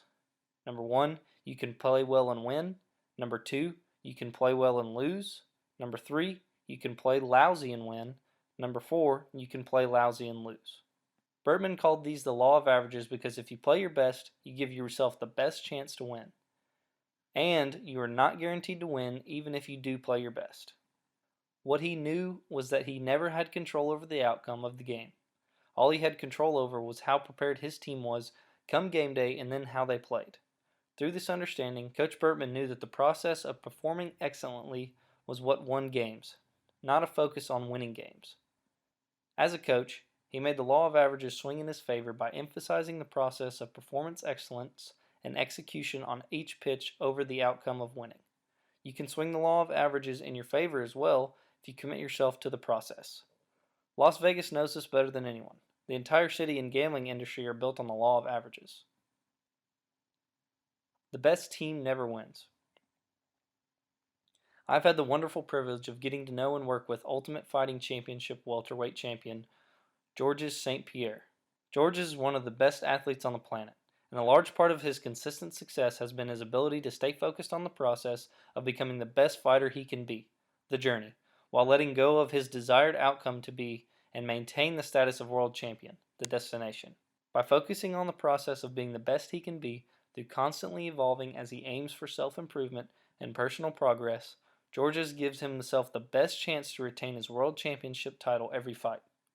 Georges realizes that even though he is one of the best fighters, if not the best fighter on the planet, he can get knocked off the summit of the mixed martial arts mountain known as the Ultimate Fighting Championship on any given night inside the octagon. Relatively, in baseball, the best team never wins. It is always the team who plays the best. I truly believe that I am the best fighter in the world, and in every sport it is the same story. It is not the best team that wins in baseball, it is the team that plays the best. It is not the fastest horse who will win the race, it is the horse who races the best. And Saturday night, even though I believe that I am the best fighter in the world, the guy who's going to win the fight is the guy that will fight the best. I am very glad to fight Josh Koscheck. He's the number 1 contender right now, so I want to get back to what I lost, and I will go step by step and stick to the process. I am very happy to fight him. It's a quote from Georges St. Pierre, Ultimate Fighting Championship welterweight champion, 2008, 2009, 2010 Canadian Athlete of the Year. That was during the UFC 74 pre-fight press conference. This quote is from Georges on the eve of the UFC 74 with Josh Koscheck, his first fight after losing his world championship to Matt Serra at UFC 69 on April 7, 2007. I love what he says about the best fighter never wins, that it is always the one who fights the best. I hope you can see that he clearly understands the value of the process. Cain's coaching point. St. Pierre saying, "I go step by step," illustrates the mentality and focus on the process as well. When he says, "I am the best fighter in the world," he displays his confidence in his abilities, but he also recognizes that the guy who's going to win the fight is the guy who will fight the best. This truly emphasizes his mental ability to separate the outcome from what he must do to achieve it, a relentless focus on the process. The same logic can be applied to any form of competition. You may be the defending state or national champion, or part of the best program in your area, but during competition between the lines, it does not matter who is more talented, how hard you throw, what your batting average is, just a reflection of yesterday, or who has a more impressive resume. In the heat of competition, all that matters is who competes at the higher level, who executes and plays better on this pitch. If you are the underdog or your whole mentality revolves around you playing your game, regardless of the accolades and accomplishments of your opponent, then you have done what I call released your mental emergency brake, enabling you to play the game at the highest level, one pitch at a time. The difference between the impossible and the possible lies in a person's determination. Quote from Tommy Lasorda, former MLB manager and player. Why upsets happen. To further challenge and change your perspective on the old cliche that the best team always wins, let's reflect upon some of the greatest moments in sports history. The miracle on ice in the 1980 Winter Olympics between the Soviet hockey team and the U.S. hockey team.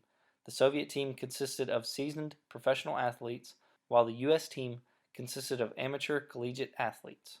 The whole world expected the Soviet team to come out victorious. The Soviets had destroyed the same USA team in an exhibition game 10-3 in Madison Square Garden on February 9, 1980, just days before the Olympics started. We all know, however, that the end result was anything but what was expected. The U.S. team's 4-3 victory of the Soviets will go down in history undisputedly as one of the greatest upsets of all time. Clearly, the Soviets had the better team, but it was the U.S. team that won. Why? They played better. Another prime example that defies the best team always wins cliché is Super Bowl 42. Another prime example that defies the best team always wins cliché is Super Bowl 42 between the New England Patriots and the New York Giants. The Patriots had accomplished an undefeated season, 16-0, and reached the Super Bowl with a cumulative record of 18-0. The Patriots team was hailed by analysts as arguably the greatest NFL team ever and was the 12-1 favorite to be victorious in the big game. The victory, however, went to the undaunted Giants, who led 17-14 as time expired. Who was the better team? The Patriots had beaten the Giants earlier that season. The Patriots were clearly the better team. Who played better on that night? The Giants. Yet another example of a phenomenal upset is the 1985 NCAA Men's Division I Basketball Championship between the Georgetown Hoyas and the Villanova Wildcats. The Georgetown Hoyas were the defending national champions and the number one ranked team in the nation, led by Patrick Ewing, the 1984 tournament's most outstanding player and one of the most dominant players in college basketball history. The Wildcats were unranked in the regular season with a 19-10 record and received an at-large bid as a number 8 seed in the tournament. In the national championship game, Villanova went on to play an excellent game against a team most thought to be unbeatable. The Wildcats shot a historic 79% from the floor as they defeated the Hoyas 66-64 to become the lowest seed in NCAA basketball history to win the national championship. Who was the better team? Georgetown. Who played a better game that night? Villanova. In boxing, James Buster Douglas, the unknown 42-1 underdog, defeats Mike Tyson. In Olympic wrestling, unknown U.S. wrestler Rulon Gardner defeats Russian wrestler Alexander Karelin, who was previously undefeated in 13 years of international competition. Appalachian State beats the University of Michigan in one of college football's greatest upsets. The list goes on and on. All of these upsets are sufficient evidence to conclude that the old cliche, the best team always wins, is false. The main reason is that the more talented teams often get so caught up in the outcome that they forget about the process to achieve what they desire. They shortchange their preparation. And as Super Bowl 48 champion and Seattle Seahawks quarterback Russell Wilson always says, the separation is in preparation. There may be people that have more talent than you do, but there's no excuse for anyone to work harder than you do. Quote from Derek Jeter, Major League Baseball All-Star. Control what you can control. A huge part of the process is controlling what you can control, your performance, and letting the outcome take care of itself. And when the best teams show a mental lapse, the underdog is usually right there ready to seize the moment. We can thus definitively state that the best team never wins. It is always the team that plays the best. The baseball players that understand the significance of the process over the outcome have established proficiency for recognizing what they can control and what they cannot. It is amazing how many baseball players still get hung up and hooked on things outside of their control. If you want to become a peak performer in this game, you must learn how to differentiate between what you can control and what you cannot control. When you put time and energy into things you cannot control, you are wasting both of those valuable resources. Focusing on these things is self-defeating and assists the opposition in the process. Peak performers in baseball do not play that way. They stay locked in on what they can control. Here's a list of things you cannot control in baseball. You cannot control the umpires, the fans, the media, the other team, playing time, the field conditions, the schedule, statistics, coaches, parents, what college coaches think of you, your batting average, the MLB draft, and most of all, the outcome of the game. The only thing you can control is yourself and your ape. APE is an acronym for your attitude and appearance, or body language, your positive self-talk, presence, focus, process, or preparation, performance, perspective, and your effort, energy, and emotions. Baseball and the controllables. One of my favorite sports I use to illustrate just how little control an individual has while participating in competition is baseball. Baseball is a crazy game. You can virtually do everything right and still lose. There are also days where you can do very little right and win. Sometimes you and your teammates can execute the game plan to perfection and meet the performance goals that the coaches have set for the team during the game, but a bad call, an unfortunate bounce, or any other of the uncontrollables can happen and completely undermine the team's effort. On the other hand, you can fail to meet your coach's goal, but get a break here or there that keeps you in the game. Baseball is an unfair game. So is life. Get used to it and stop saying that's not fair. According to the philosopher Confucius, life is really simple, but we insist on making it complicated. Whining about how unfair things are may get you sympathy from some, but not when you are trying to reach the summit and win on the field. Cain's coaching point. Are you that bad of a baseball coach or player that you have to feel good and have every call go your way to win? If the answer is no, say so what, next pitch, the next time a call does not go your way. You cannot control the outcome. All you can control is what you do on this pitch. Become a true one-pitch warrior. In baseball, as in life, when you focus on the process of playing the game one pitch at a time and let the outcome take care of itself, you will give yourself the best chance for on-field and scoreboard success. Winning is a byproduct of executing the fundamentals and focusing on the process over the outcome. You cannot control winning. If we could control winning, somebody would go undefeated every year because they would figure out what it took to do so and then proceed to do it. In the game of baseball, there are just too many variables that you cannot control. Focus on the process and put yourself in a position for excellence, and the process will eventually reward you with success. What can you control? Cain's coaching point. As mentioned above, a huge component of the process is controlling what you can control. In the space provided below, write down in the first column all of the things that you can control when playing baseball, and then list the things that you cannot control in the second column. Look at the list of things you cannot control. If you choose to focus on these things, you will inevitably beat yourself. If you choose to focus on these things, you are getting hooked. You must keep your focus on what you can control. If you go to YouTube and watch the TCU Baseball Quiet Confidence video, you will hear Coach Schlossennagel talking about how they focus on attitude and effort, and everything else is a complete waste of time. I assume that if you are reading this, you are one of the million-plus people who have seen this video. If not, check it out now. APE. As a peak performer, you must focus your attention on what is within your control. External adversity is a part of life. You make the choice of how you react to it. APE provides you with a reminder of just what it is you have the ability to control. APE is an acronym to remember that you control A. Your attitude and your appearance, or your body language. P. Your perspective, how you see things. The process, how you choose to play.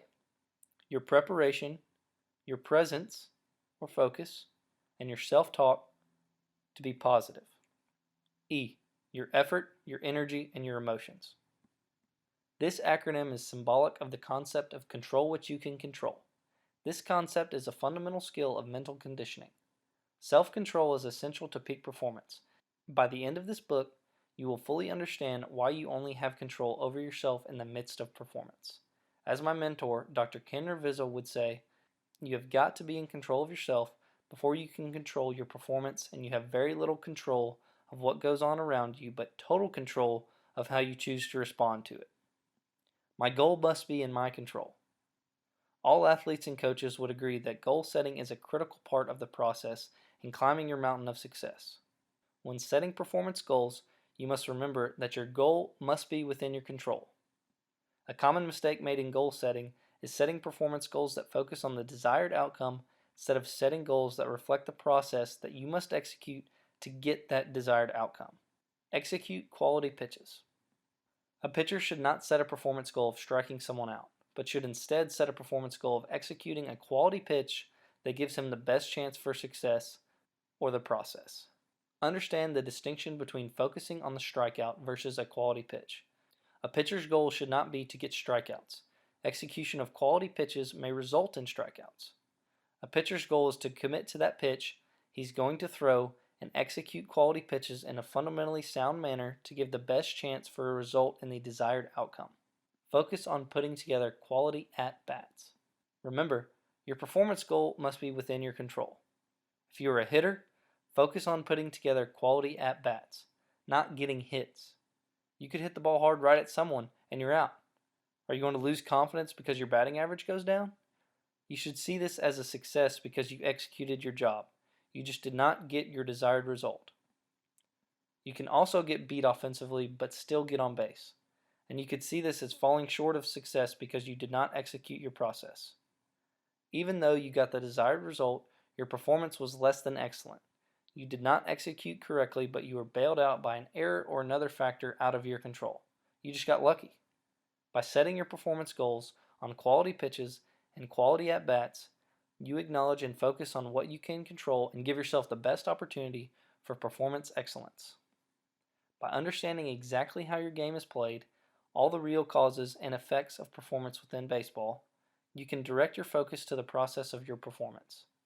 This knowledge cuts out all the necessary elements of the game that most people harp on and gives you a direct route to peak performance. This is what it means to have an understanding of the process when you set performance goals. This is what you hear high school, college, and professional coaches talking about when they refer to the process. Creating and using your performance ABCs. One of the most effective strategies to help you focus on what you can control and to create an effective process to help you play in the present is an exercise called Performance ABCs. Performance ABCs are 3 keys that can be mental, physical, or a combination of the two that you repeat to yourself, visualize, and think about before and during competition. These ABCs of your performance will keep you focused on the process you need to follow to be successful. There are many things that athletes may think about at times during performance, from physical mechanics to game strategy to the opponent to issues in personal life or other distractions happening off the field. Setting ABCs will help keep your mind focused on the proper process for your performance based on the key elements on which you want to focus. This strategy will give you the best chance for success.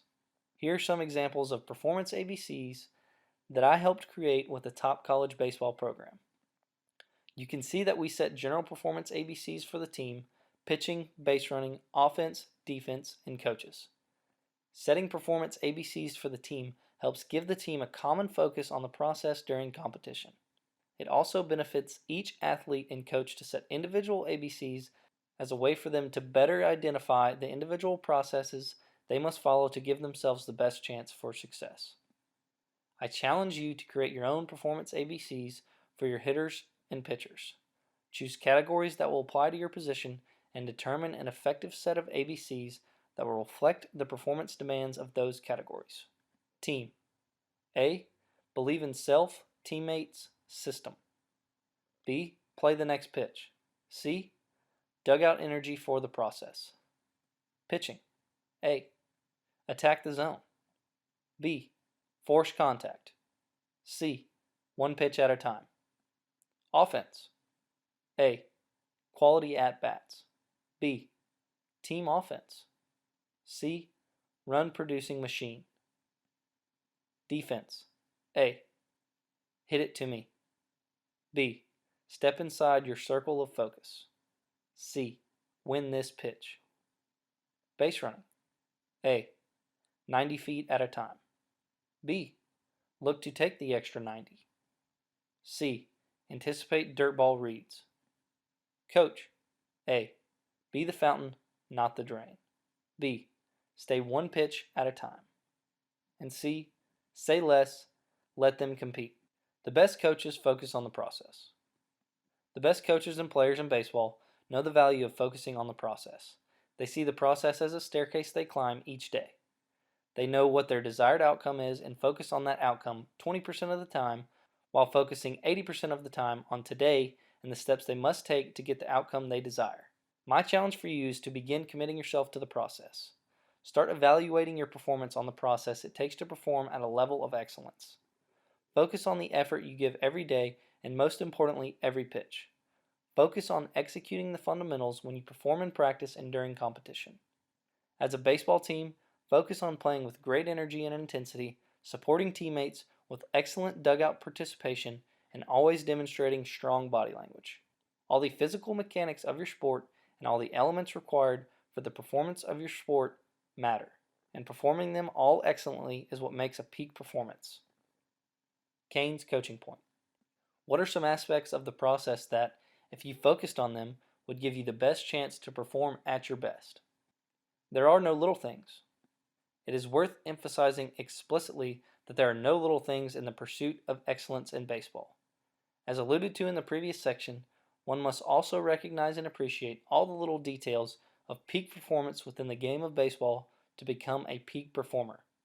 When you are fully committed to the process of becoming a peak performer, you must be aware of all the details of your performance process, for they are necessary to make a successful journey to the summit of the mountain of excellence. Keep your lows high and your highs low. Emotional consistency is essential for on-field success in baseball. The goal of those striving for success in any arena is to maintain performance excellence day in and day out. The control of emotions is imperative for consistent peak performance. When you are faced with adversity and your performance is not reflective of your potential, it is crucial to take a step back from your performance and focus on the process of excellence. Command your emotions by reminding yourself to control what you can control and focus on releasing the mental bricks that can weigh on your mind by having a physical release that you can use, such as taking your hat or glove off, redoing your batting gloves, and taking a deep breath. Resist the pressure to personalize performance and remember, baseball is what you do, not who you are. If you have a bad day at the plate, that does not make you a worthless human being, just as having a career day on the mound does not make you any better than anyone else once that game is over. By paying attention to the process and not the outcome, you give yourself the best opportunity to achieve excellence. Because if you focus on the process and make the necessary changes to it, the result will take care of itself. The same systematic process is true when you are performing at your best. When you are performing at your highest level and achieving success through performance excellence, it is crucial that you not become complacent. Resist the urge to buy into the hype. Do not think that a little success suddenly renders you more valuable than the process that got you there. Cemeteries are full of irreplaceable men. Stay humble. Continue to work the process. Give yourself the best opportunity to maintain the excellence you have been achieving by identifying the process you followed to get there, and then keep refining that process by making it more efficient and excellent. On the following page is a sign of success from one of the top baseball programs in the country. This image is testament to the program's understanding that you must focus on the process of becoming a champion in order to win championships. It is challenging to commit oneself to the process of performance excellence. The journey is long and hard, full of obstacles and detours, but this is what makes the glory of achieving performance excellence all the more glorious. Remember, nothing worth having comes easy. Your enjoyment in the end will be a direct reflection of the effort you had to give in the process of becoming who you needed to become to be worthy of getting what you wanted. Self-discipline is a form of freedom. Freedom from laziness and lethargy, freedom from the expectations and demand of others, freedom from weakness and fear and doubt. Self-discipline allows a pitcher to feel his individuality, his inner strength, his talent.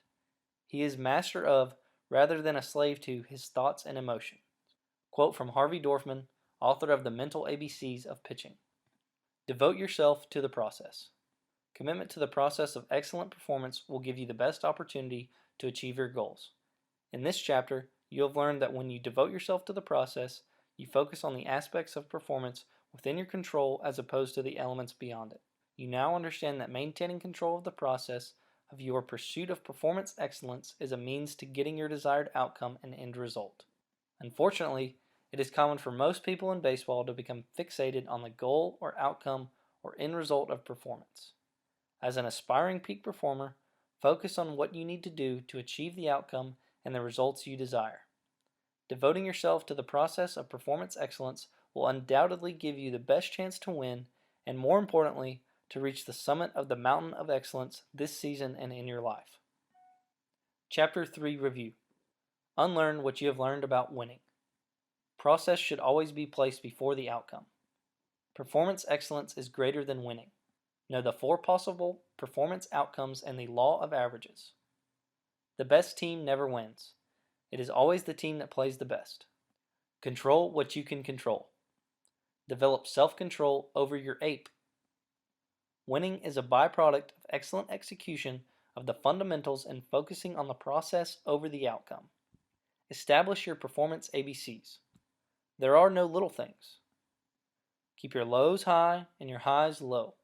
Emotional consistency is essential for peak performance. Make signs of success. Nothing worth having comes easy. When you devote yourself to an excellent process, the result will take care of itself. Chapter 4. Positive Mentality. Baseball is the only field of endeavor where a man can succeed 3 times out of 10 and be considered a good performer. Quote from Jarrett Bayless, College Baseball All-American. The power of positive self-talk and a positive mentality makes a huge difference in an individual's performance. It is a simple concept that is both useful and effective. Having a positive mentality is so simple that it is often overlooked. We're used to hearing people tell us to think positive prior to performance or in the heat of competition, but the words often roll in one ear and out the other without our full appreciation of the value in this all too simple piece of advice. Having positive self-talk, the voice inside your head, with a positive mentality is a mental skill that requires proper mental conditioning to utilize its power. The magnificent quality of positivity is that everyone is capable of it. It is simply a mental attitude that is conducive to growth and excellence through the expectation and perception of favorable and beneficial results. This chapter is devoted to conveying the importance of positivity in performance while presenting you with the strategies you need to develop your own positive mentality. The prophecy of thought. The basic tenet is that whatever the mind expects, it will attract. The law of attraction has been proven with neuroscience. Thoughts manifest through actions and affect outcomes. If you are doubtful you will accomplish a task, you drastically increase the likelihood that your actions and effort will reflect that doubt, thus ensuring the failure of accomplishment. Similarly, if you possess a positive mentality when faced with a difficult task, you dramatically increase the likelihood that your actions and effort will reflect that positive attitude and you will succeed. The science of staying positive. Research has proven that staying positive will make a big difference in your life. Positive people live longer.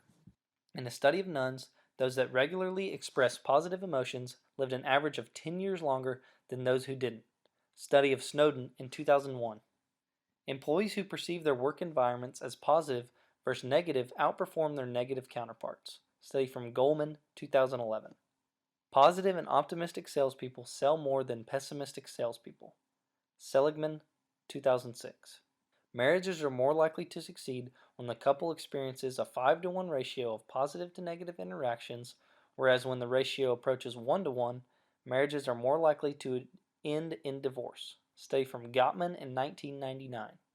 Positive people who regularly express positive emotions are more resilient when facing stress, challenges, and adversity. Baseball is full of stress, challenges, and adversity. Baseball is also full of negative events and negative people. Robert Cross, a researcher at the University of Virginia, found that 90% of anxiety at work is created by 5% of one's team, those energy vampires that suck the life out of you. Make sure you are not a 5%er on your team. Positive thinking is not enough. The successful accomplishment of a task, however, is not guaranteed by positive thoughts.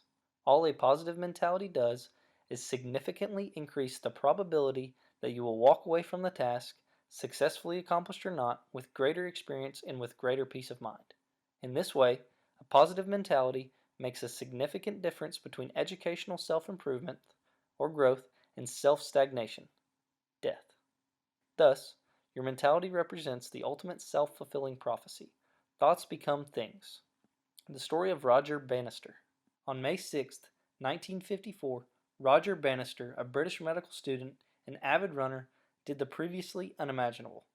From the start of archiving world records and modern timekeeping and track events, no one had been able to break the seemingly impassable barrier of the 4-minute mile. His story demonstrates the prophecy of thought and the power of positive belief. At the age of 25, the British sports media had already discovered Bannister, who had become one of the most scrutinized track athletes in the United Kingdom. His speed in the mile and 1500-meter events drew initial attention to his talent, but when he declined the 1948 Olympics in London to concentrate on his training and medical studies, he drew the criticism of British track enthusiasts. In 1951, Bannister won the British title in the mile, but his fourth-place finish in the 1500-meter race at the 1952 Olympics in Helsinki, the result of a last-minute schedule change that compromised Bannister's preparation routines, fueled further scrutiny for his unconventional training regimen. After the media publicized his Olympic performance as a failure, Bannister resolved to redeem himself by breaking the seemingly unbreakable 4-minute mile barrier. He increased the intensity of his training, but not the duration, and saw steady improvements in his times, all while he continued to be a full-time medical student. In fact, the duration of his training was less than an hour per day, because he wanted to focus on his study of neurology.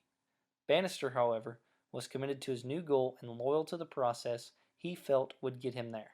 He was convinced that as long as he would continue to see gradual improvements in his times, he would maintain his own training regimen. The opportunity Bannister had been training for arrived on May 6, 1954, in a meet between the British Amateur Athletic Association and Oxford University at the Iffley Road track in Oxford, England. Running mates Chris Chataway and Chris Brasher exchanged setting the pace for Bannister's first 3 laps. Bannister unleashed his kick in the last lap, finishing it in less than a minute before he broke the tape and collapsed in the arms of the crowd at the finish line. The announcer confirmed what the crowd of roughly 3,000 spectators already knew. To thunderous applause, it was announced that Bannister ran 3 minutes, 59 seconds. The unbreakable record had been broken, and Roger Bannister had made history. He had made the impossible possible, defeating limiting beliefs. The 4-minute mile story, however, is not simply about the historic moment of a broken world record. The story of Roger Bannister is about breaking mental barriers and defeating limiting beliefs. At the time, the world of track and field believed the 4-minute mile was an insurmountable human barrier, an impassable obstacle that could not be breached. The critics said it couldn't be done and that it was physically impossible to run a mile under 4 minutes. It was thought that the heart would stop, the brain would explode, and the lungs would collapse. As the world scoffed at what it saw as an amateur athlete's unachievable dream, Bannister hardened his resolve to the pursuit of excellence. What makes his feat even more remarkable was that he was dedicated to attain excellence not only on the track, but also in his academic ambitions of becoming a doctor. Bannister believed in himself, and he believed in the process to which he had committed himself. As long as steady improvements accrued, he knew the outcome he desired would take care of itself, and that is exactly what happened. The importance of Roger Bannister. After the myth of the 4-minute mile had been debunked by Bannister, other runners around the world began breaking the 4-minute mile barrier. The week after his historic performance, Bannister and 2 other runners ran a sub 4-minute mile. Over the course of the following year, 13 more runners broke the barrier. Within the next 2 years, exactly 134 runners ran a mile under 4 minutes, and today under 20,000 have been recorded. On July 7, 1999, Hicham El Guraj of Berkane, Morocco, ran the current world record in 3 minutes 43 seconds. In 1997, Daniel Roman of Kenya ran 2 miles for the first time ever in under 8 minutes in a time of 7 minutes and 58 seconds. That is evidence that there are no physical barriers, only self-limiting barriers.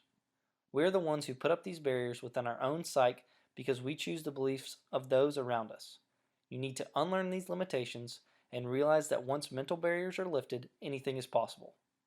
Peak performers and champions perceive the world differently, and as perspectives change, the realm of possibility expands. My goal for you is to have no mental barriers, to believe you are capable of anything you desire and work toward with the right strategies. Bannister proved all the naysayers wrong with his positive mentality and self-belief. Now is the time for you to do the same. It is spiritless to think that you cannot attain to that which you have seen and heard in the masters. The masters are men. You are a man. If you think you will be inferior in doing something, you will be on that road very soon. A quote from Yamamoto Tsunetomo. 18th century samurai warrior. Self-image of excellence. The field of peak performance has substantiated the notion that, as a performer, you will never outperform your self-image. If you believe you're slow, you will perform slowly. If you believe you are fast, you will perform at a fast pace. Therefore, positive thought processes combined with clear goals and right strategies for how to accomplish them will give you the best opportunity for success.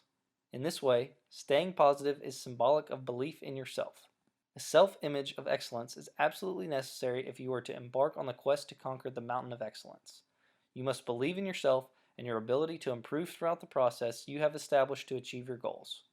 You must believe in your inner excellence and its transcendence to the performances you give on a day-to-day basis. Self-image is a powerful tool in peak performance, which is why it is so important for you to keep it positive. Introduction to self-talk. When are you playing your best? What are you thinking? When you are at your best, what type of words are going through your head? What's the self-talk like? In peak performance, the little voice talking inside of your head, sometimes becoming outwardly expressed thoughts directed at yourself, is referred to as self-talk. During performance, this little voice inside of your head talks to you constantly. You may be reading this and thinking, what is the voice Cain is talking about? I do not talk to myself, only crazy people do that. That would be the voice to which I am referring. Cain's coaching point. When referring to self-talk, I often use the analogy of your two mental assassins. You have a green assassin that helps your performance and a red assassin that crushes your performance. You must train your green assassin to win the battle between your ears with a positive self-talk. Everybody has self-talk. As an expression of thought, self-talk embodies your mentality towards your performance. We use self-talk to motivate ourselves and to calm ourselves down when stressed. We use self-talk to encourage ourselves to become fascinated, and unfortunately, self-talk can be used to discourage ourselves when we are frustrated. Self-talk is a reflection of self-image. When you are performing on the field or in the classroom, the voice in your head is either working for you or against you. Some people visualize the contrasting tones of voice as two little people on your shoulders battling for control over your conscience. Recognize, however, that this self-talk is yours. You own it. You are in control of it. Rule your mind or it will rule you. A quote from Horace. Harness your self-talk. Mastering control of your self-talk can be a challenge. Imagine your self-talk is a Mustang, not the car, the horse. And there is nothing better than driving a Mustang convertible with the top down and Metallica blasting on the radio. A wild and spirited, seemingly uncontrollable Mustang horse. Now imagine yourself as a cowboy who does not wish to strip this wild animal of its fiery spirit, but you do want it to work for you to enhance your pursuit of excellence on the open plains. So you must gain control of the animal without taking away its aggressiveness. This is how to think of your self-talk. It is an untamed and powerful beast that has the potential to significantly improve your performance. Many of the baseball players I work with describe their self-talk as an active voice but always under control. They often described it as living and competing on the edge. One player said, "If I am not competing on the edge of my emotions and energy, highly engaged but on the controlled side of the line, I am taking up too much space." As a baseball player, your self-talk can be thought of as relaxed aggression, relaxed intensity, controlled rage, and engaged in the fight. To effectively harness your self-talk, you must follow the 3 steps of performance improvement as earlier discussed. The first step in the process of channeling the power of your self-talk is to establish an awareness of its power over the mind. During performance, try to recognize it when you use it and what mentality it reflects, positive or negative. Notice particular situations that bring it out, both the good and the bad. Notice the particular tones and language used.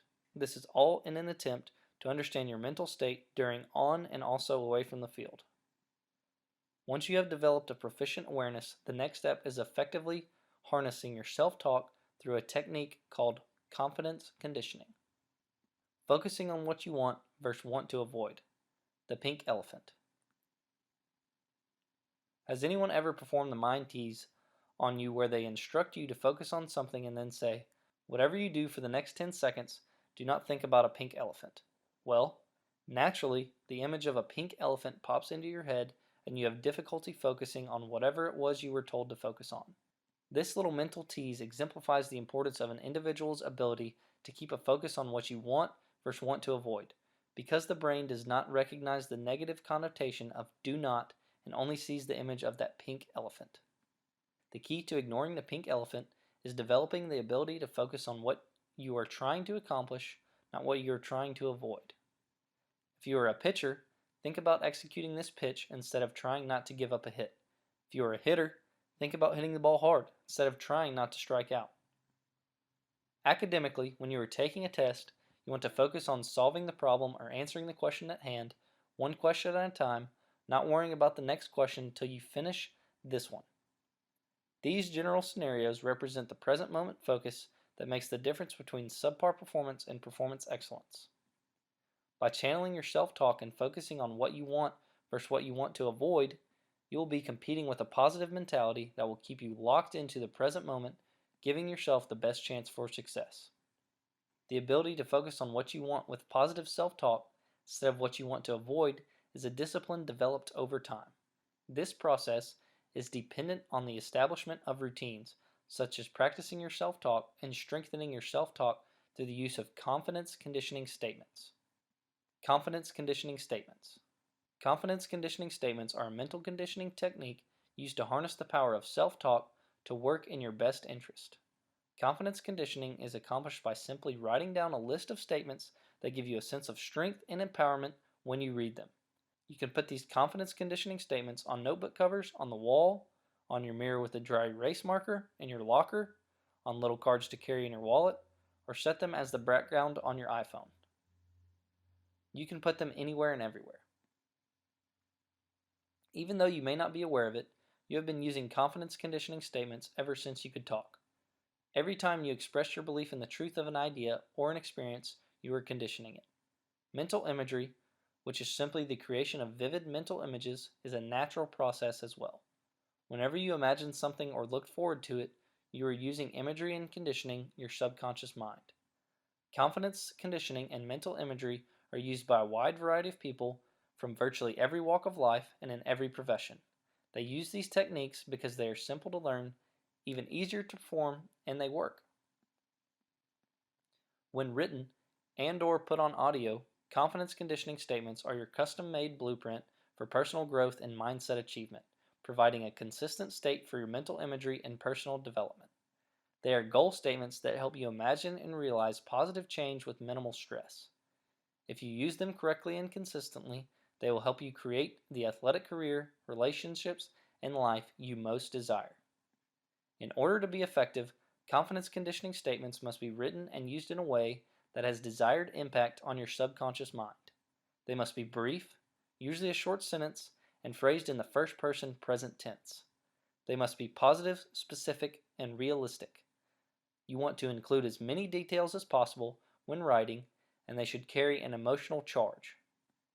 If they do not make you feel anything, they probably will not help you change anything either. The test of whether a confidence conditioning statement is written the right way is to ask yourself, can I read, picture, and feel this statement? Confidence conditioning guidelines.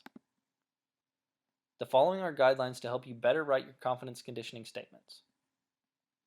First person. Confidence conditioning statements are tools that help you to change your self-image. Therefore, it makes sense to mentally condition for yourself because your statements are always about you. They will usually begin with I. Present tense. Use the present tense. I am, I have, etc.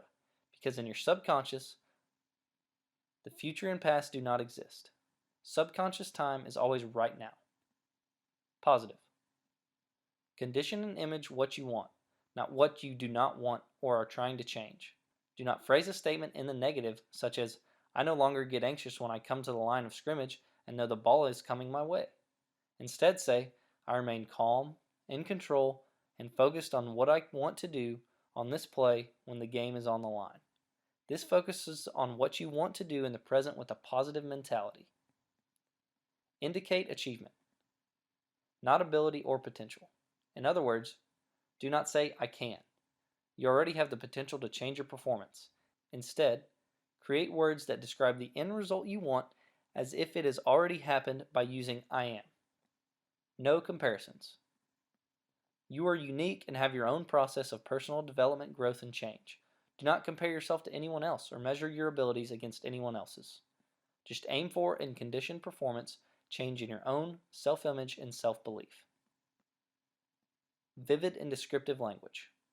In order to convince your subconscious that your confidence conditioning statements are real, your language and the images they invoke must be as vivid as possible.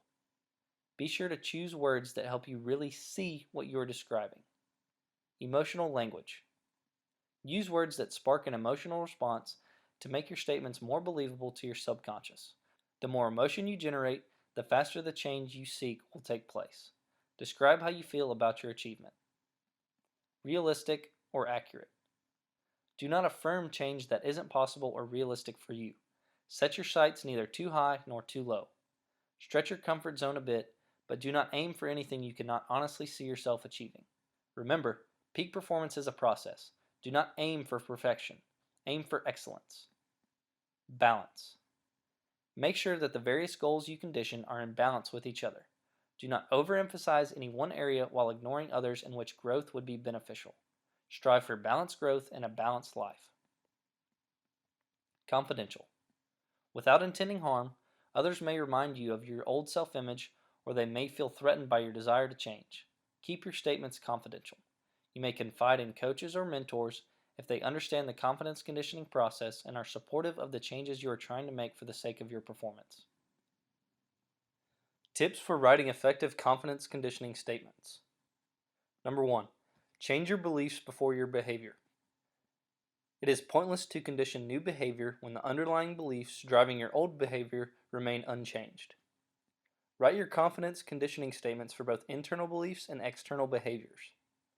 Failure to change underlying beliefs is one of the main reasons why confidence conditioning will not work for everyone. Behavior. I spend an hour of quality one-on-one time with one of my teammates every weekend to strengthen our bond together. Belief. More pressure on an already jammed up schedule. I'd rather be hanging out with my friends who are not on the team than with my teammates all the time. When do I get my quality time away from my sport? Do you see the problem? If the underlying belief does not change, it will be impossible to sustain the new behavior. As long as it feels like something you have to do and not something you want to do, your creative subconscious will find ways to get you out of it. Try this as an alternative. Behavior. I enjoy spending an hour of quality one-on-one time with one of my teammates every weekend. Belief. I look forward to spending time with my teammates every weekend because it is fun, leaves me feeling great about our team, and is building strong relationships that will help us to perform better on the field. Number 2. Build personal value in your confidence conditioning statements. The positive emotions you feel as you repeat and picture your statements is what makes them take in your subconscious. For example, belief. My health and fitness are major priorities in my life. Behavior. I am creative at finding ways to exercise at least 1 hour a day, 6 days a week, and I generally only eat nutritious, low-fat foods. Personal value. Because I exercise and eat right, I feel energized, strong, in control, and excellent. Number 3. Review your statements to imprint confidence into your subconscious. Imprinting is simple. Read or listen to your confidence conditioning statements, picture them in your mind, and feel the personal value, positive emotions connected to them. The best times to do this are just after awakening and just before sleep. Review your statements twice a day at a minimum, although more often is better. Make sure you are relaxed, take several deep breaths, and free yourself from distractions. Limit yourself to 3 to 5 statements to start. You can add more later. Remember, it is the start that stops most people, so take the initiative and get started now. Cain's coaching point. Confidence conditioning worksheet. What do you want to change? Describe the way it is right now. Why is it a problem? How do you feel about the way it is? Describe your own behaviors that you want to change. What are your deepest beliefs about this situation? Be honest with yourself. Describe the way it will be after the changes you seek. Use present tense. Describe the way you will behave to generate the result that you want. Use present tense. What beliefs will you need in order to support these new behaviors? Use present tense. How will you feel when you bring your vision into reality? What is the personal value for you? Sample confidence conditioning statements. If they accurately express your own goals and feelings, use these examples as written or use them as models for creating your own powerful confidence conditioning statements. Remember, you do not have to confine yourself to just personal and baseball specific confidence conditioning statements. Imagine growth in any area of life you choose. Performance confidence conditioning statements. During performance, confidence conditioning statements become simplified statements for more memorable self-talk. The requirements for these statements are reduced to reflect the importance that they must be present tense, positive, and emotional. All other requirements, however, continue to remain relevant. When you are getting ready to take the field, use these confidence conditioning statements to maximize your positive mentality. Sample performance statements. 1. I command confidence. 2. I trust in my abilities to execute one pitch at a time. 3. Today is mine. I own this. 4. I will hit the ball hard all game long. 5. I have put in the preparation and I am ready to perform. 6. Stay in control, baby. One pitch warrior. 7. Let the negative go and the positive grow. 8. Just win this pitch. 9. Dominate the strike zone. 10. I'm the best catcher in the SEC, a major league playing in college.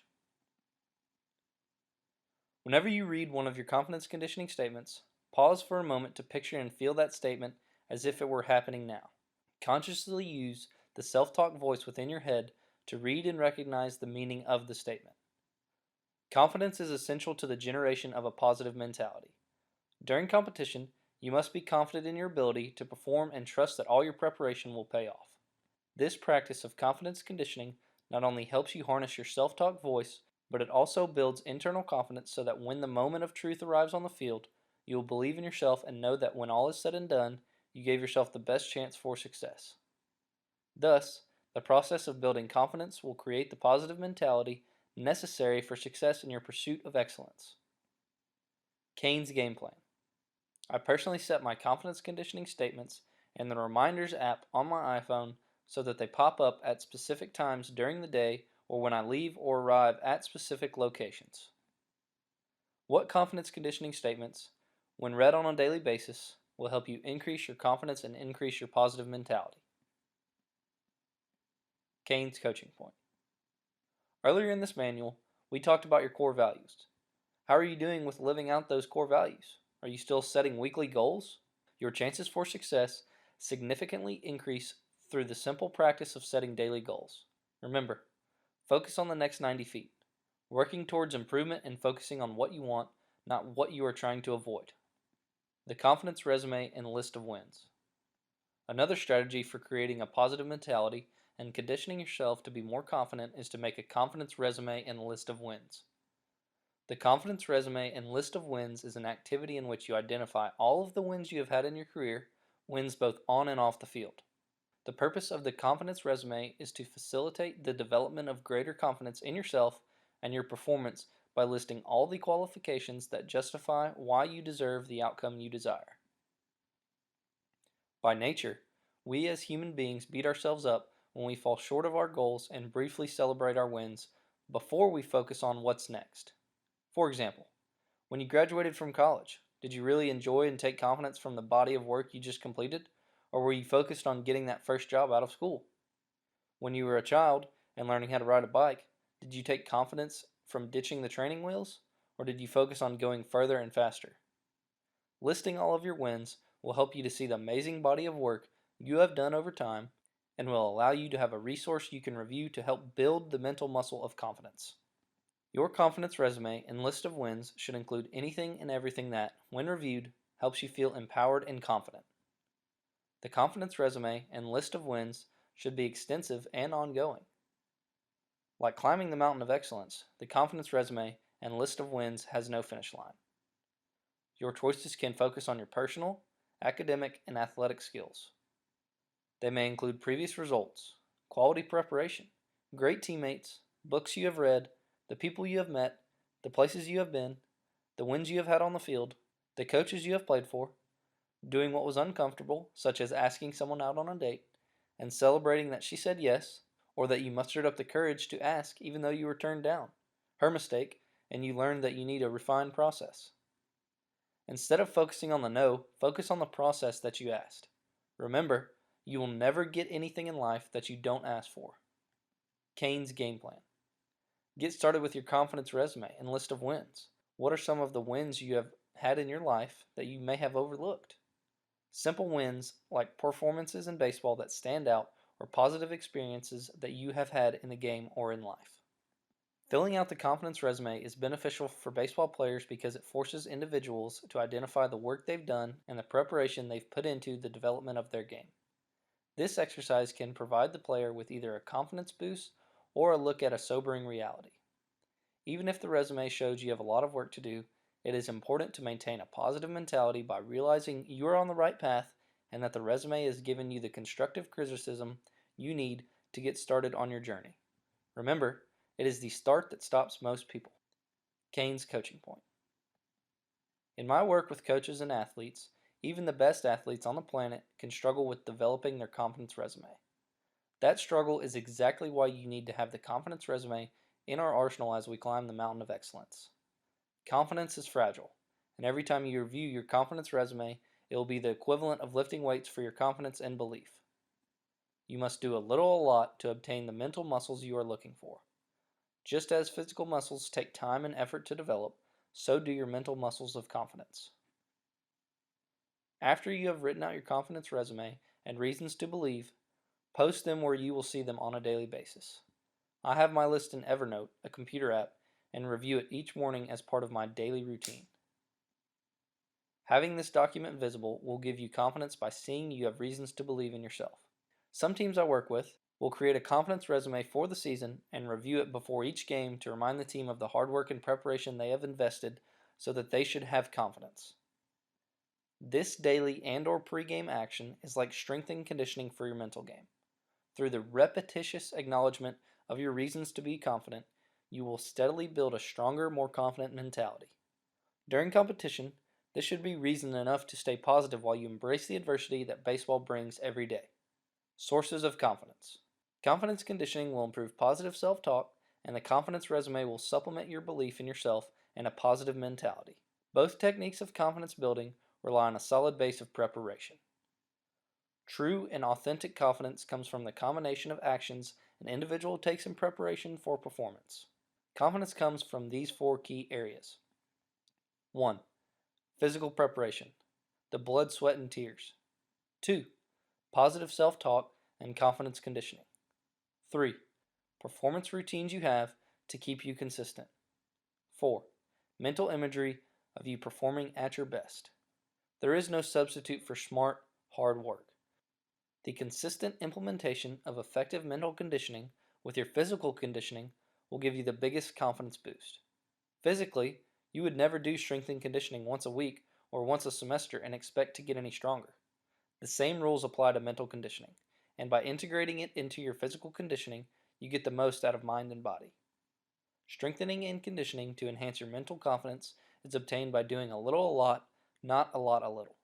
Every time you grind it out in practice and give that extra effort, and every time you take the opportunity to reflect on your confidence conditioning statements and your confidence resume, you build the mental muscle of confidence. Conditioning self-confidence is all about building a positive mentality. When it comes down to your performance, all you can do is rely on your preparation and execute in a manner that gives you the best opportunity for success on that play. You cannot control anything else. You must strive for excellence in practice in games, one pitch, one rep at a time to give yourself the peace of mind that you have done your best to give your best. The rest will fall into place. Keep your confidence honest. Have an accountability partner. A great way to keep your confidence honest is through the utilization of an accountability partner. There are many different ways for teammates to keep each other accountable for building confidence. Feel free to arrange whatever methods you feel will serve you best in your program.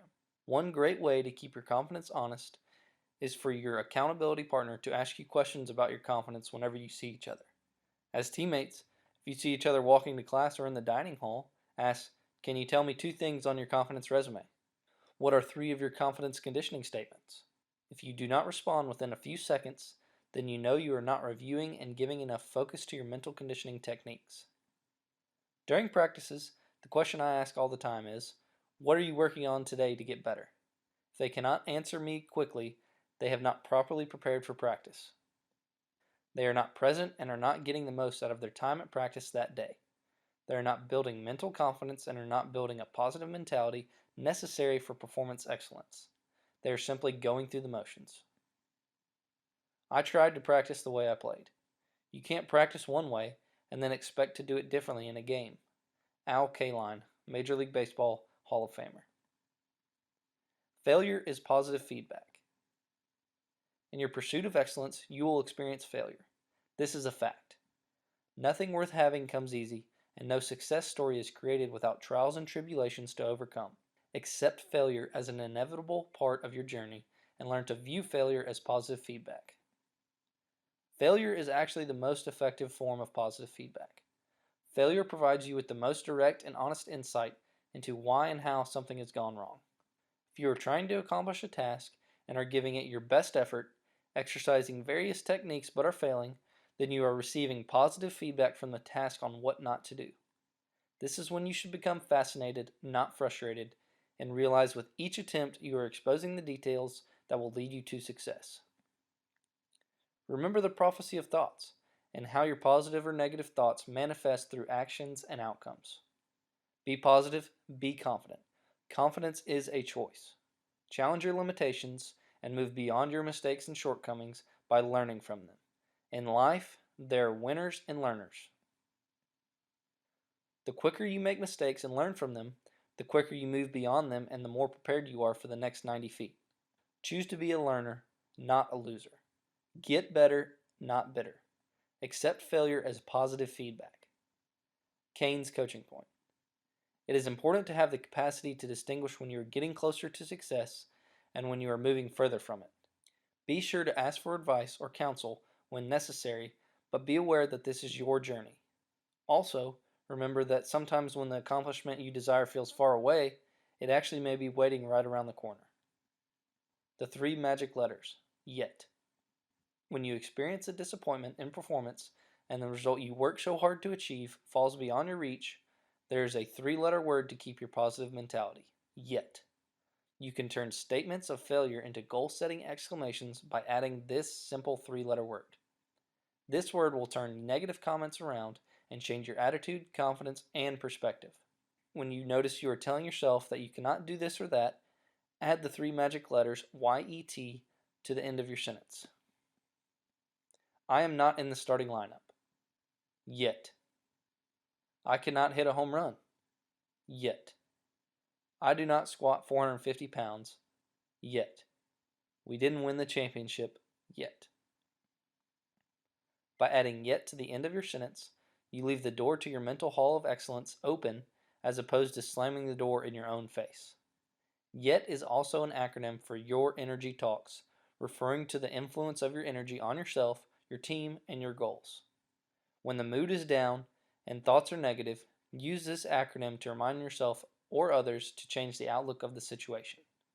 Disappointments will occur in your performances, but treat failures as positive feedback and learning opportunities to work smarter and harder and keep a positive mentality.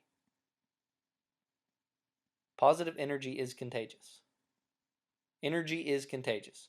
Is yours worth catching? People subconsciously take cues from others to gauge their own feelings. You probably know when your friends and teammates aren't feeling 100% even before they tell you, maybe even before they are aware of it. You definitely know when people are feeling great, because they often exude an aura of positivity that is difficult to ignore. Whether through an outward expression of body language or just feeling a vibe, humans are exceptional at interpreting moods. For better or worse, we are so proficient at detecting moods that we often subconsciously take direction from them and mimic that energy in our own actions. The importance of energy in performance should be quite clear. If energy is contagious, it is obvious you should make that energy positive. If you're a head coach reading this, your energy is the most contagious. Keep your thoughts positive because your thoughts become your words. Keep your words positive because your words become your behavior. Keep your behavior positive because your behavior becomes your habits. Keep your habits positive because your habits become your values. Keep your values positive because your values become your destiny. Negative energy is simply counterproductive and detracts from gaining momentum for forward progress. A positive attitude when facing the challenges and obstacles of practice or competition goes a long way.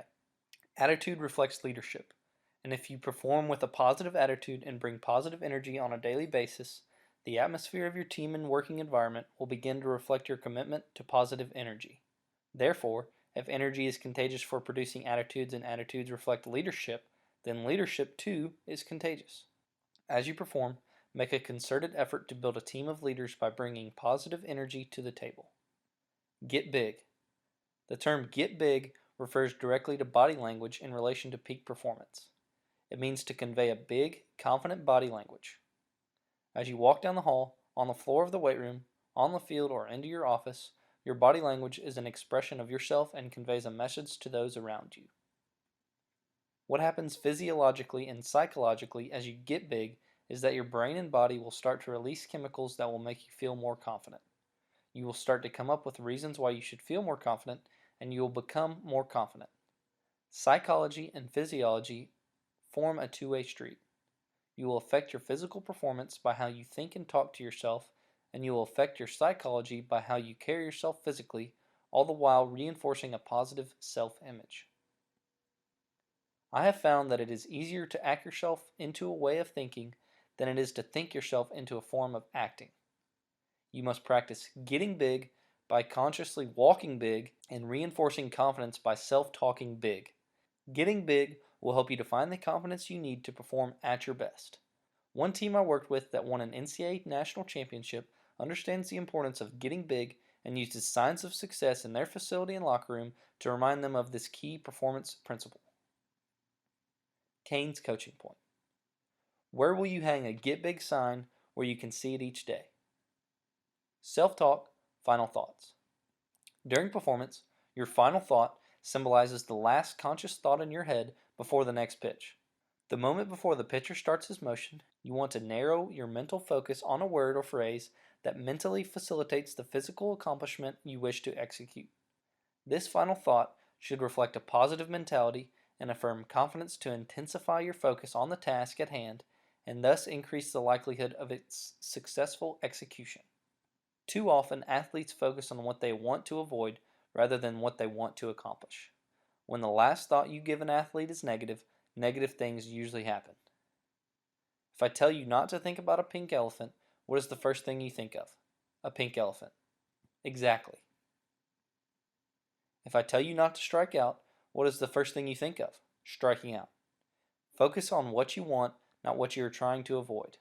Instead of thinking, don't strike out, focus your energy on being aggressive and hitting the ball hard. Develop your own final thoughts for particular performance actions. Once you have chosen them, you want to incorporate these final thoughts into your performance routines to enhance the mind-body performance connection. Mentally conditioning a final thought will establish confidence by building a routine rhythm to your performance and pre-pitch routine. Developing your own final thought process will undoubtedly help give you the best opportunity for performance excellence on each pitch.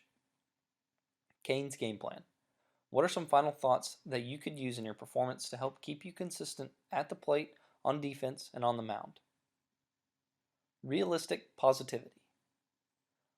A positive mentality alone will not grant your performance excellence. Do not get carried away with the thought that a positive mentality is the sole element of success, because positivity alone will get you nowhere. You must still take massive action. A positive mentality is, however, essential to the development of a present moment focus on the process and your overall perception of performance and life. Positive people do better in the face of adversity, and baseball is a game of adversity. Chapter 4 Review. Thoughts manifest through actions and affect outcomes. A positive mentality makes a significant difference between educational self-improvement and self-stagnation, being bored. Defeat limiting beliefs with a positive mentality. Keep a positive self-image. Self-talk is a reflection of self-image. Harness your self-talk through confidence conditioning. Your confidence conditioning statements build a positive mentality.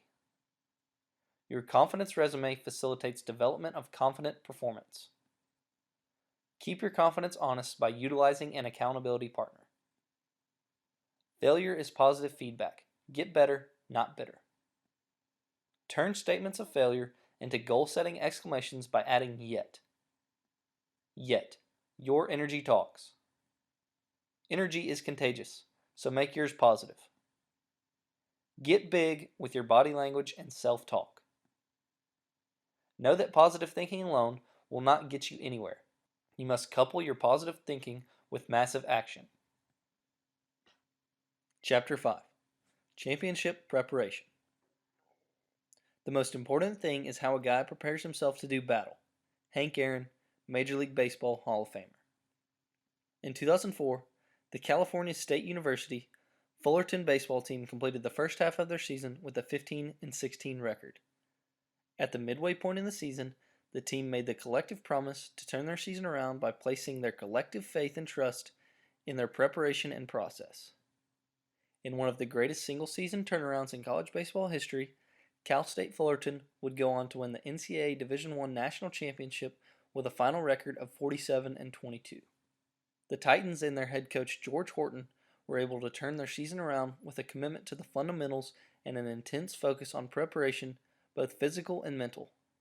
I was a member of the Fullerton staff in 2002 and 2003, and I know firsthand that Coach Horton is a firm proponent of competing every day in practice as if it were a national championship game.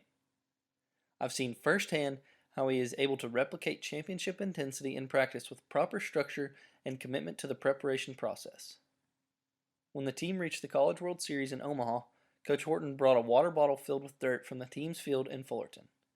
Before the start of the College World Series, the team went out onto the field and sprinkled that Fullerton dirt on the mound and in the batter's box at Rosenblatt Stadium, former home of the NCAA College World Series. This action served as a reminder to his players of all the hard work and preparation put in every day of practice back home, and that performance on the biggest stage of college baseball was no different than back home. The game remains the same anywhere you play. Nothing changes. It reminded players that the goal was to do the same thing in Omaha that they did every day in training at Fullerton, to continue to play against themselves in the game, throw quality pitches, have quality at-bats, and play quality defense. It reminded the team that they compete as hard as anyone in the country on a daily basis in practice, and that it is what they were going to do in Omaha. Nothing changes. It was clear that Horton and the Titans trusted their preparation, because the result took care of itself. Focusing on preparation and what you can control will give you the best chance for success on the diamond and in life. Mental preparation. Mental preparation is fundamental to peak performance. In the words of John Wooden, nothing is better preparation for intense game pressure than countless hours of disciplined effort spent mastering the fundamentals. In this chapter, we focus on mastering the fundamentals of mental preparation through the implementation of effective mental conditioning practices and techniques. Performance reflects preparation, and these strategies aim to cultivate a peak performance mentality as you practice for your performances as well as the practices of your daily life. This chapter will help you establish a disciplined effort in developing a lifestyle of performance preparation. Game-like practice. Game-like practice is essential for enhanced mental preparation. If you want to perform at a level of excellence, you must practice at a level of excellence. Practice is performance. The dictionary definition of practice is to perform an activity or exercise or a skill repeatedly or regularly in order to perform or maintain one's proficiency. This definition illustrates what peak performers must internalize. Repetition of quality performance is fundamental to the achievement of excellence in baseball and in life. Coaches are always telling players that you will play like you practice, so you should practice like you play. This is contingent, however, on making practices game-like. The purpose of game-like simulations is to help familiarize players with the conditions they will face in the heat of competition. Repeated exposure to game-like conditions is the best method to mentally condition for the real game. When your time comes to perform on the big stage, if you already put in the hard work to accustom yourself to the environment, it will pay off through your performance.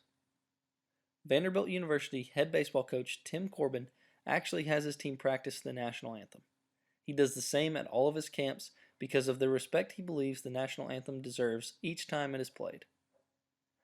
The celebrated 20th century American author Ray Bradbury said, "I know you have heard it 1,000 times before, but it is true. Hard work pays off. If you want to be good, you have to practice, practice, practice.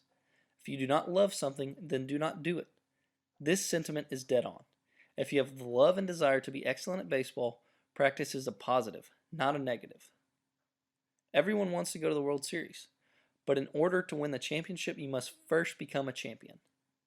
To reach this high level, practice must be of proper quality to render desired results. Repetition of a poor quality performance will result in just that, whereas excellent quality will produce performance excellence. Remember, repetition alone does not bring rewards. It is the quality and game likeness of preparation that brings quality performance. Rewarded behavior equals repeated behavior. Developmental psychology espouses that rewarded behavior becomes repeated behavior, true for both poor and quality behavior. By rewarding specific steps in the preparation process when executed properly, the development of skill proficiency is enhanced. Coupled with simulated competition and game-like practices, players place themselves in the best environment to cultivate performance excellence. What a player wants to hear most is his name attached to a specific positive compliment from a respected authority. As you pass out praise to your teammates, the more specific you can be, the more beneficial the impact of that praise. Telling Tyler that he did a good job means very little because Tyler does not hear exactly what he did to receive the positive compliment. Telling Tyler that he did a great job advancing into scoring position with an excellent dirt ball read rewards him for his hustle and relentless pursuit of the next 90 feet. This will yield more of the same effort in the future. Through this positive reinforcement, rewarding proficiency will ultimately improve performance. Strategies for game-like practice. 1. Make it competitive. Have a winner and loser for everything. If there's a winner and a loser when you compete in a game, structure that same competitiveness within your daily practices so that everything you do simulates that competitive intensity. Athletes love competition, so giving athletes more opportunities to compete will increase intensity and enhance development. Giving each player an individual win-loss record for competitions held each day and then posting these win-loss records so that they can be seen each day help to show who the competitors and winners are in your program. Competing against each other sets standards of excellence in practice that will help take your practice competitiveness to the next level. 2.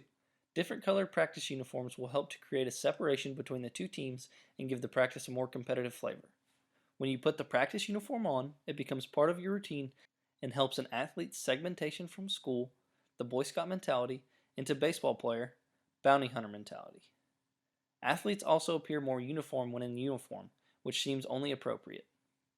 This emphasizes the importance of the team as a unit, setting the stage for the collective we over the individual me.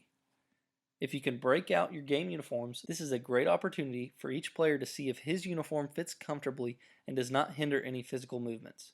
It also helps create that competitive environment of two teams going head-to-head to enhance competition. Bring in umpires when you scrimmage. This will free up coaches and players on your team from having to make the calls of balls and strikes, and it will also increase the competitive nature of the scrimmages because it is more game-like. If you cannot get umpires, have a designated person to be the umpire. Don't have your catchers calling balls and strikes since this takes away from their game-like mentality. 4. Use a scoreboard so that the coaches and athletes can keep track of the stats just as you would in competition. Creating a process-based scoring system in which you give points for specific aspects of performance is also a great way to reward the behavior you want in your team. For example, giving 3 points to the team whose player executes situational hitting in a scrimmage will reward this type of behavior desired in games. It will also give instant feedback to the team that the focus must be on the process. Process-based scoring system. A strategy to make practice more game-like is to create a process-based scoring system for inter-squad scrimmages. Under the premise that rewarded behavior becomes repeated behavior and measurement is motivation, points are earned for a player's effort and execution of particular skills rather than just points for getting a hit or striking out a batter. Coaches often choose to use process-based scoring systems during practice to highlight particular skills in which the team must improve. I often recommend coaches begin using this system to focus on one particular skill at a time. As players familiarize themselves with the framework of the system that the coach has implemented, the coach may introduce and highlight more skills to monitor. This process-based scoring system is, like all systems of preparation, one steady progression. Coaches may even add different dimensions to the scoring system, such as taking away points or giving points to the other team for anything seen as disrespect in the game. Here is an example of process-based scoring system for baseball. Pitchers: no walks, 3 points. Any 1-2-3 inning, 3 points. 3 outs in 12 pitches, 2 points. Induce double play, 2 points. Keep leadoff off, 2 points. Win the 1-1 pitch, 2 points. Defensive: web gem, 3 points. Throw out lead runner with a tag, 4 points. Hitters: quality at bat, 2 points. 2 out RBI, 4 points. Stolen base, 2 points. Execute hit and run, 2 points. Dirt ball read, 2 points. Base on balls, 2 points. Cain's coaching point. The process-based scoring system can be changed to fit your program needs, and you can award points for any part of the process that you wish to emphasize. I've seen these process-based scoring systems implemented to encourage performance excellence in everything a team does during preparation. If there's a non-hustle play, 2 points go on the board for the other team. If there's a team energy with involvement, such as players getting excited for a great at-bat, they get 2 points on the scoreboard for energy and engagement, because energy and engagement are two very important parts of the process of playing championship baseball. Between innings, if the teams get off or on the field in 12 seconds, points are awarded because getting on and off the field is significant in doing little things at a high level. It is the little things like getting on and off the field that looks good, but more importantly, they add pace and tempo to the game and give you a competitive advantage. You can suffocate the other team by being ready to play before they are, and the umpire can put their leadoff hitter into yellow lights by rushing him into the box for the first pitch of the inning. Failure isn't really failure. It's a necessary part of the learning process. In life, there are winners and learners. The only time you become a loser is when you stop learning. Brian Cain, Peak Performance Coach. Extra efforts of excellence. To further emphasize the significance of excellent preparation in all things, no matter how small, let's explore the importance of extra efforts. By elaborating on the importance of the aforementioned example of getting on and off the field in a timely manner, the crossover effect from preparation to competitive performance becomes clear. For example, if you're facing a good arm, you want to make sure that your defense gets off the field as soon as possible so that they have the most amount of time to get ready to hit as possible.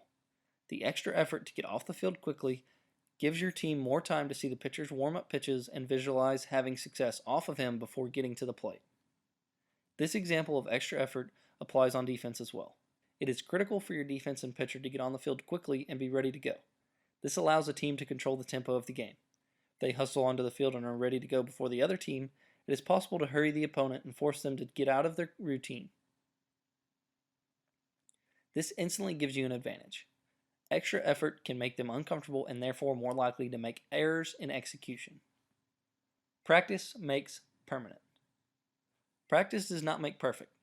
Practice makes permanent. It is the quality of your practice that gives you the best chance for quality performance. If your practice is high or low quality or inconsistent, you can be certain your performance will reflect it. Also, notice that I am highlighting quality instead of quantity. I mentioned the value of quality repetition earlier, and it cannot be overemphasized. You can practice something all day long, but if you have practiced the wrong technique, all that preparation means little. It is not the quantity, but the quality that counts. This is also why proper mental conditioning is so significant, because if you do not exercise a winning mentality, you are bound to lose before competition even starts. It is your obligation in your pursuit of excellence to utilize your preparation time to make the right skills permanent. As athletes, we do not often, if ever, have control over the situations in competition. In practice, however, the control is ours. In practice, you control the repetition of your actions in running through game-like scenarios. In practice, you can try something over and over again. Take advantage of that time, because we all know that when the game time rolls around and the stakes are elevated, you only have one shot to get it right. This is also why elevating the level of practice to simulate game-like intensity is beneficial. Recognize that practice makes permanent. Control the quality of preparation. It will determine how you perform. Pay attention to detail. The practice of mental preparation is found on attention to detail. When you give the little details as the same treatment as the larger ones, you give yourself the most opportunities to employ techniques of the mental game. Excellence in small things is excellence in all things. This applies not only to when you practice your sport, but to cultivating your mental preparation through daily actions representative of that preparation mentality. With the adoption of this lifestyle, the practice of mental conditioning becomes routine and this perspective becomes habit. Daily tasks become performance preparation. All the more reason to seize the day and take pride, personal responsibility, and daily excellence in your preparation. Bit by an elephant? Have you ever been bitten by an elephant? What about a mosquito? My guess is that you have never been bitten by an elephant, but have been bitten by plenty of mosquitoes. Please understand baseball and life are the same way. It is the little things that add up over time. It is not the big elephants that keep us from achieving excellence. It is the small daily decisions, the metaphorical mosquito bites, that either take us where we want to go or hold us back. Performance intensity. If you want to improve your performance in games, the best way to begin is to start increasing the intensity of your practices. This can be accomplished by increasing the tempo and pace in practice. The harder and faster you compete in practice, the more comfortable you feel in games. Award-winning author John Gordon wrote in his book Training Camp, "What greatness really requires is a willingness to be uncomfortable." Here's the deal. If you're always striving to get better, then you're always growing. And if you are growing, then you are not comfortable.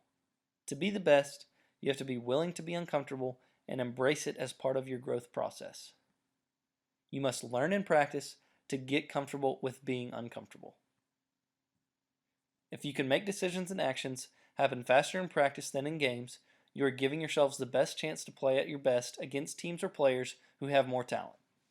When you face these opponents, the pace of the game tends to speed up. If you practice under up-tempo conditions, you will be more capable of holding your own because you will have established, mentally and physically, the endurance and stamina through your preparation. Remember, tempo and pace are measured under time. Find ways you can use a stopwatch in practice to pick up the pace of play and make your pace of play faster than it will be on game day. Be quick, but do not hurry. One of Coach Wooden's great maxims was the advice, be quick, but do not hurry. This is significant because you want to increase the tempo of practice without compromising the quality of the practice. This is an important balancing act in your performance preparation. If you work too fast, the more mistakes you will make and the less that you will improve your game. This rule is applicable to the development of both physical skills and mental skills. Coach Wooden's advice, however, serves as a warning to those who want to shortcut the process. Before you increase the intensity of your performance, you should be proficient in the fundamental skills necessary for such performance. This seems intuitive, but when people hurry to play at the highest level, they often run headfirst into a brick wall of reality, the reality that there is no shortcut to excellence. This is why it is important to make sure to practice technique before you increase tempo. It is good to be a quick study, but some things should not be rushed. Sometimes, the best way to learn something is to take care and be methodical, and then steadily increase the pace of your practice. In order to prepare for performance, you should push the pace in practice and make yourself uncomfortable. It is absolutely necessary to learn how to be comfortable with being uncomfortable if you want to perform at a level of excellence. It is important to practice a fast pace and quick tempo, but do not hurry your preparation. The step up happens every day. A lot of athletes say they will step their game up when they play their division rivals or that they will step it up in the big game. As a peak performance coach, this is both perplexing and insightful. It is perplexing because if you have the ability to step up, why are you not stepping up at today's practice? It is simultaneously insightful because it shows the mentality of the players saying this, illustrating an immature perspective towards performance. These players obviously do not understand the value of excellent preparation. There is no step up. If you can play at the highest level by stepping up, the step up must occur every day so that there is no step up. There is no conceivable reason to not play at your best during competition. There isn't even a conceivable reason to not do it in practice. As Michael Jordan said, "I play to win, whether during practice or a real game, and I will not let anything get in the way of me and my competitive enthusiasm to win." As his airness would probably ask, why step up in the big game when it is what you should be doing every day in practice? As we have discussed, performance reflects preparation. You will not maximize your potential if you pursue excellence only once in a while during practice sessions. If you wish to be a success, you must pursue excellence all the time. The step up happens every day. Excellence is a lifestyle, not an event. Measurement equals motivation. Dave Serrano, the head baseball coach at the University of California, Irvine, 2005 to 2007, Cal State Fullerton, 2007 to 2011, and the current head baseball coach at the University of Tennessee, is a true master of the mental game. As a head coach of the UCI Anteaters, Coach Serrano implemented mental conditioning as the foundation of the program. One of the keys to Coach Serrano's success with his team was his understanding that measurement equals motivation. The best way to motivate yourself is to measure your progress. Simply believing that you will give your best without specific measurements of performance is unrealistic. Coach Serrano recognizes this, and with his attention to detail, he measures all the preparation of his team to motivate his players and to instill mental conditioning techniques. His simple utilization of a stopwatch is all it takes. By recording anything from the times running out of the box to first base after a hit, to the team's transitions from one drill to another, to the infielders having to make a play at first base with no live runner, Coach Serrano gives his team measurements to gauge their daily efforts compared to their best times on record. In doing so, players on the team are held accountable for their efforts in their daily preparation, which makes the whole team practice harder and at a higher level on a consistent basis. The power of time. During preparation, a stopwatch or video camera is one of the best accountability partners for a peak performer. The stopwatch is simple to use, unbiased, and blatantly honest about your performance effort. As the last section espoused, measurement equals motivation, and time is one of the great motivators in life. The utilization of a stopwatch is sure to motivate you to constantly improve your times wherever appropriate during your preparation routines. The use of a stopwatch anywhere, from lifting weights to simulating competitive game time scenarios, will draw the excellence out of your performance. By pressuring players to accomplish game-like scenarios in a limited amount of time, if not a shorter time than during competition, they will learn to cope with uncomfortable situations. This can be applied to baseball by timing how long it takes for the defense to get on and off the field. Ultimately, this forces players to work faster than they normally would if there were no stopwatch, and as fast or faster than they will need to be in a game. Utilizing a stopwatch in your performance preparation will immediately increase the game-like speed, intensity, and tempo while you practice. You will also learn to cope with pressure and feel comfortable with uncomfortable situations, because on the edge of discomfort is where learning takes place. Think about how you can implement a stopwatch in your preparation to help create an environment of pressure and discomfort to enhance your performance development. By keeping track of time and pushing yourself, the game will reward you for your efforts and your competitive performance. Cain's game plan. What can you measure to make your preparation process more competitive and to make you train with a tempo faster than you might have to in a game so you can be more comfortable with being uncomfortable? Record progress. One of the most effective methods to measure performance improvement is to regularly record your progress in a peak performance journal. When players take the initiative to record the details of their progress in a journal of some kind, they hold themselves accountable for their preparation.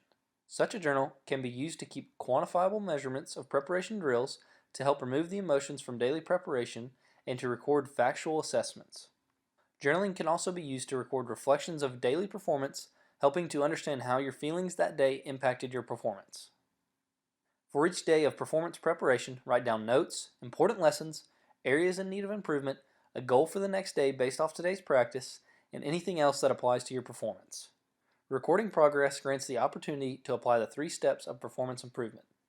It enables you to reflect on the information you record, generates awareness of areas of improvement, and enables you to create and implement new strategies for performance development. When you know what giving your best is, and it is on record, you can better judge your effort with objectivity. This speeds up the learning and the improvement process.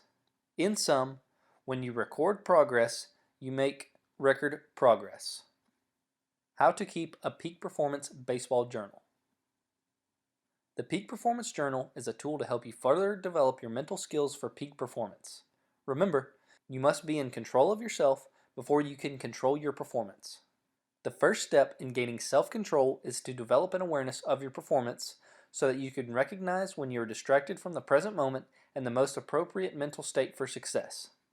Develop awareness. Developing awareness is the first step towards consistent levels of performance. Remember the 3 steps to performance change taught by Harvey Dorfman. 1. Awareness. 2. Strategy. 3. Implementation of the strategy. This journal provides you with an opportunity to record the different strategies you are working on to maintain and regain self-control. Get it out of your head and on paper. The long-range goal is to develop various strategies you can implement in stressful situations to help you perform at your best when it means the most. If you choose to, the Peak Performance Journal also can be a place where you can record your feelings and the personal knowledge that you gain about yourself, the game, your teammates, and any other factors. This is one of the few times in your life that you will ever direct so much energy toward one specific goal. There's a lot to learn from your pursuit of excellence. This journal will give you something to reflect on after your high-level participation is completed. The journal also can serve as a place where you can express your feelings in writings or drawings. It is beneficial to get these feelings out in some way so that they do not build up and lead to unproductive tension. The use of colored pens is often helpful to express yourself even if you are not an artist. Research has shown this strategy to be a beneficial stress management technique. Create a routine for writing. You do not have to make an entry every day, but should strive to be consistent in your writing routine. Remember, to be consistently successful, you must be able to describe what you do as a process or routine. Make your journal entries as routine as possible by writing at the same time of day or in a consistent place, such as your locker, desk, or next to your bed at home. The journal is an informal record of your thoughts and experiences as you train for high-level performance. If you choose to have someone read your journal, please feel free to delete or cover up any parts that you think are too personal to share. The objective for someone who is reviewing your writing should be to guide you and to make suggestions that may facilitate your self-exploration in reaching your goals. I highly recommend that you try the Peak Performance Baseball Journal as a strategy to learn about yourself and speed up your learning curve. Remember, it's the start that stops most people, so commit to it for the next 2 to 3 weeks and feel free to write whatever comes to your mind. You can invest in a Peak Performance Journal at www.briancain.com on our products page or simply using a notebook and pen or a digital-based program like Evernote. The following section includes suggestions with accompanying questions or descriptions that can help guide your entries. As with all things, you will become more comfortable with the journal process as you develop a routine over time. Sample questions to write about. Number 1. Peak performance.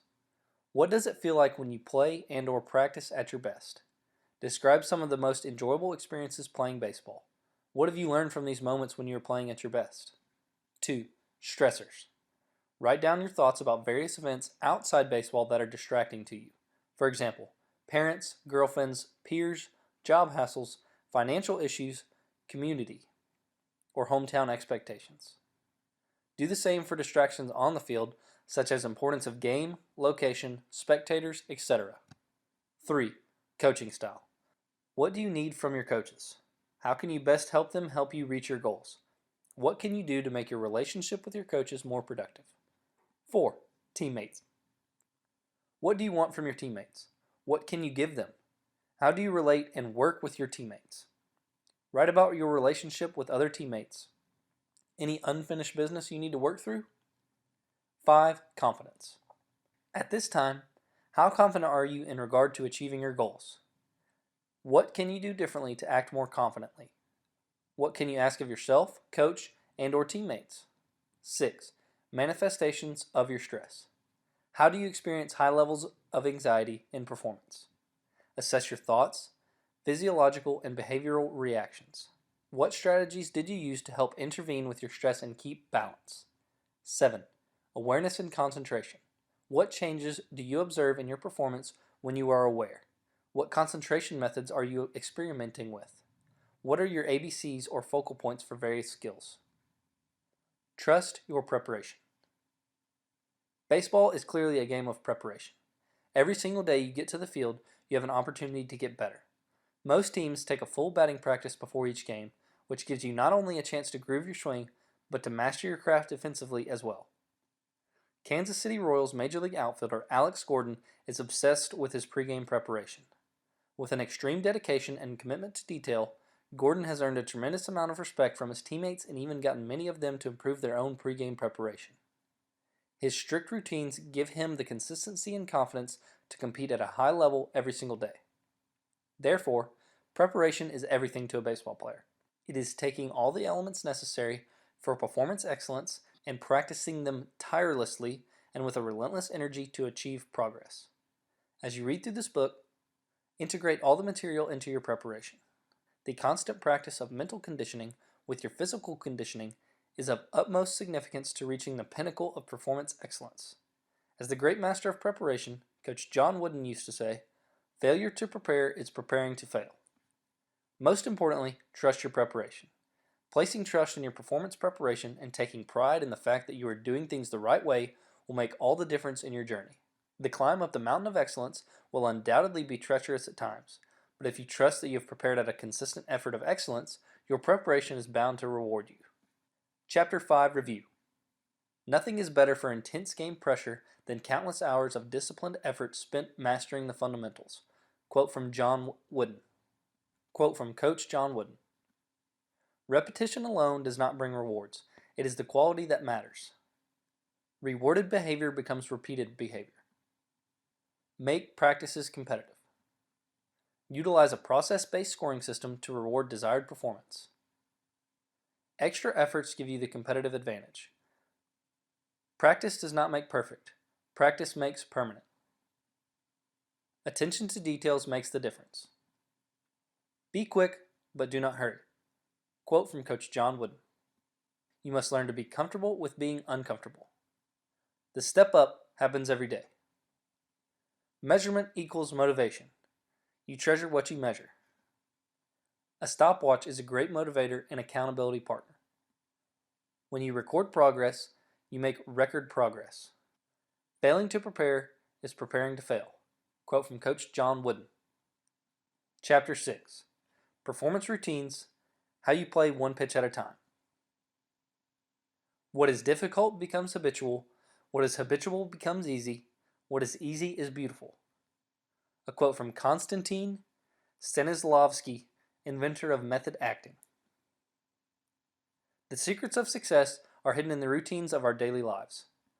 You can know all the information within the previous chapters, but if you do not implement this information, then what good does it do for you? The purpose of any routine is to build more trust and consistency in performance.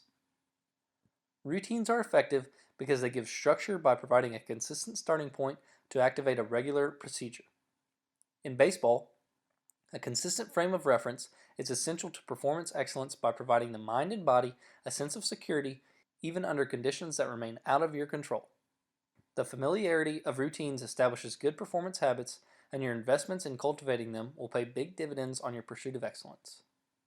This chapter will explore routines that will implement the information you learned in the previous chapters. This chapter will discuss routines that keep you in the present moment and focused on the process of playing one pitch at a time. Routines that give you the necessary perspective to maintain a positive mentality, and routines to establish during your preparation, placing you in a position to give yourself the best chance for success. Pre-game and post-game routines. Pre-game and post-game routines are important for all coaches and players to develop. The purpose of these routines is to transform your mentality from your real self, Boy Scout, to your performing self, Bounty Hunter, and vice versa. Most players have pre-game routines. Some individual pre-game routines I've witnessed range from players listening to a particular song or playlist, putting on their uniforms in a particular order, doing a certain set of stretches, and leaving the team to do mental imagery in silence for a couple minutes by themselves. Teams also have routines they follow before going out to perform in games, whether they are team warm-ups, team meetings to cover the scouting report, or batting practice schemes. The purpose of these routines is to make you feel comfortable by giving you a sense of familiarity, which brings confidence while transforming you into your competitive mentality. Pre-game rituals are even more important to individuals and teams when you have to go on the road and play in an unfamiliar environment. When you approach each pitch with the same routine, you will allow yourself to get comfortable when others are uncomfortable. Whether you're playing at home, on the road, winning or losing, you have the ability to be immersed in the moment and no external factors are important to you. Post-game routines are a system of steps that allow the coaches and players to decompress after competition. Most players' post-game routines consist of having a brief post-game meeting with their coach or team, taking off their uniforms, cleaning themselves up, getting dressed, and calling it a day. Post-game routines, however, have the potential to be much more significant than the process of going through the motions. Later in this chapter, you'll learn how to create a post-game routine that enhances your pursuit of post-performance excellence so that you can extract as much learning as possible from in-game experience. In-game routines. An in-game routine provides the player and coach with a set of mental checkpoints. Pitchers have a certain routine for getting on the mound, hitters clear the box when they get to the plate, and fielders step into their circle of focus before each pitch. By going through a series of mental checkpoints, athletes place themselves in the present moment and focus on the process at hand. In the heat of competition, these routines serve as a chance for athletes to control themselves and their performances. Cain's coaching point. The most important part of your pre-pitch routine in baseball is that you take a deep breath. Taking a deep breath before the pitch as a part of your pre-pitch routine helps you to separate this one from the others. It keeps you in the moment and in control of yourself. This is the number one most important part of this entire book as it relates to on-field performance and playing one pitch at a time. Learning to take a deep breath as part of your pre-pitch routine. Make sure that your coaches and teammates are aware of your in-game routines. This is important because they can act as accountability partners during performance, and it can remind you to check back into your routines if you're in a funk. You should also learn the in-game routines of your teammates so you can return their focus on a familiar frame of reference. In-game routines are imperative to self-control, giving you the best opportunity to execute with performance excellence. Circle of focus. Inside of your in-competition routine, you step into your circle of focus. The circle of focus is an imaginary circle that you step into and engage in a present moment focus with your energy and attention. For example, the infielders step into their circle of focus when the pitcher starts his motion. The hitter uses the batter's box as his circle of focus, and the base runner uses extending into this lead. Stepping into this metaphorical circle of focus is a critical part of the in-competition routine when you get into the present moment with your energy and attention going out while competing one pitch at a time. As part of the in-competition routine, you want to use 1 to 3 mental strategies to keep your focus locked into the present. 1. Deep breath on a focal point. 2. Visualization/mental imagery of execution of the play. 3. Verbalize. Self-talk of final thoughts, or ABCs. Cain's coaching point. Because we cannot see if the athlete is doing mental imagery and we cannot see if he is using his final thought, as coaches, we want our athletes to take a deep breath each pitch so we can see that they are in control of themselves in competing with their routine. These strategies will assist your focus on performing in the present moment. Routine use of one or more of these strategies will help you enter that circle of focus and gain control of your mind. Mind control leads to body control, which leads to skill/performance control. And being in control of all aspects of yourself gives you the best chance for performance excellence. Mind control leads to body control, leads to skill control. Verbalizing your final thought. We have discussed how athletes use self-talk during performance, and an athlete's final thought builds upon the self-talk concept in a more baseball-specific manner. As discussed earlier, the final thought is the last thought in an athlete's mind before performing a specific aspect of the game. Before making a pitch, you want to think to yourself a particular positive phrase that intensifies your focus on the accomplishment of that pitch. You want to integrate this final thought into your performance routine to strengthen the mind-body performance connection. Mentally conditioning a final thought will establish a routine rhythm to your performance, giving you the best opportunity for performance excellence on a consistent basis, pitch to pitch. Your final thought will make a big difference in your performance because a positive and aggressive final thought will give you the best chance to execute at a high level. Drills for final thoughts.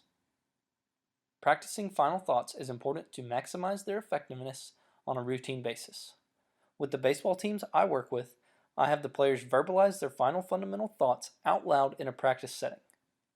I have the pitchers tell me their last thought out loud, and I listen as well as watch the physical execution of the drill.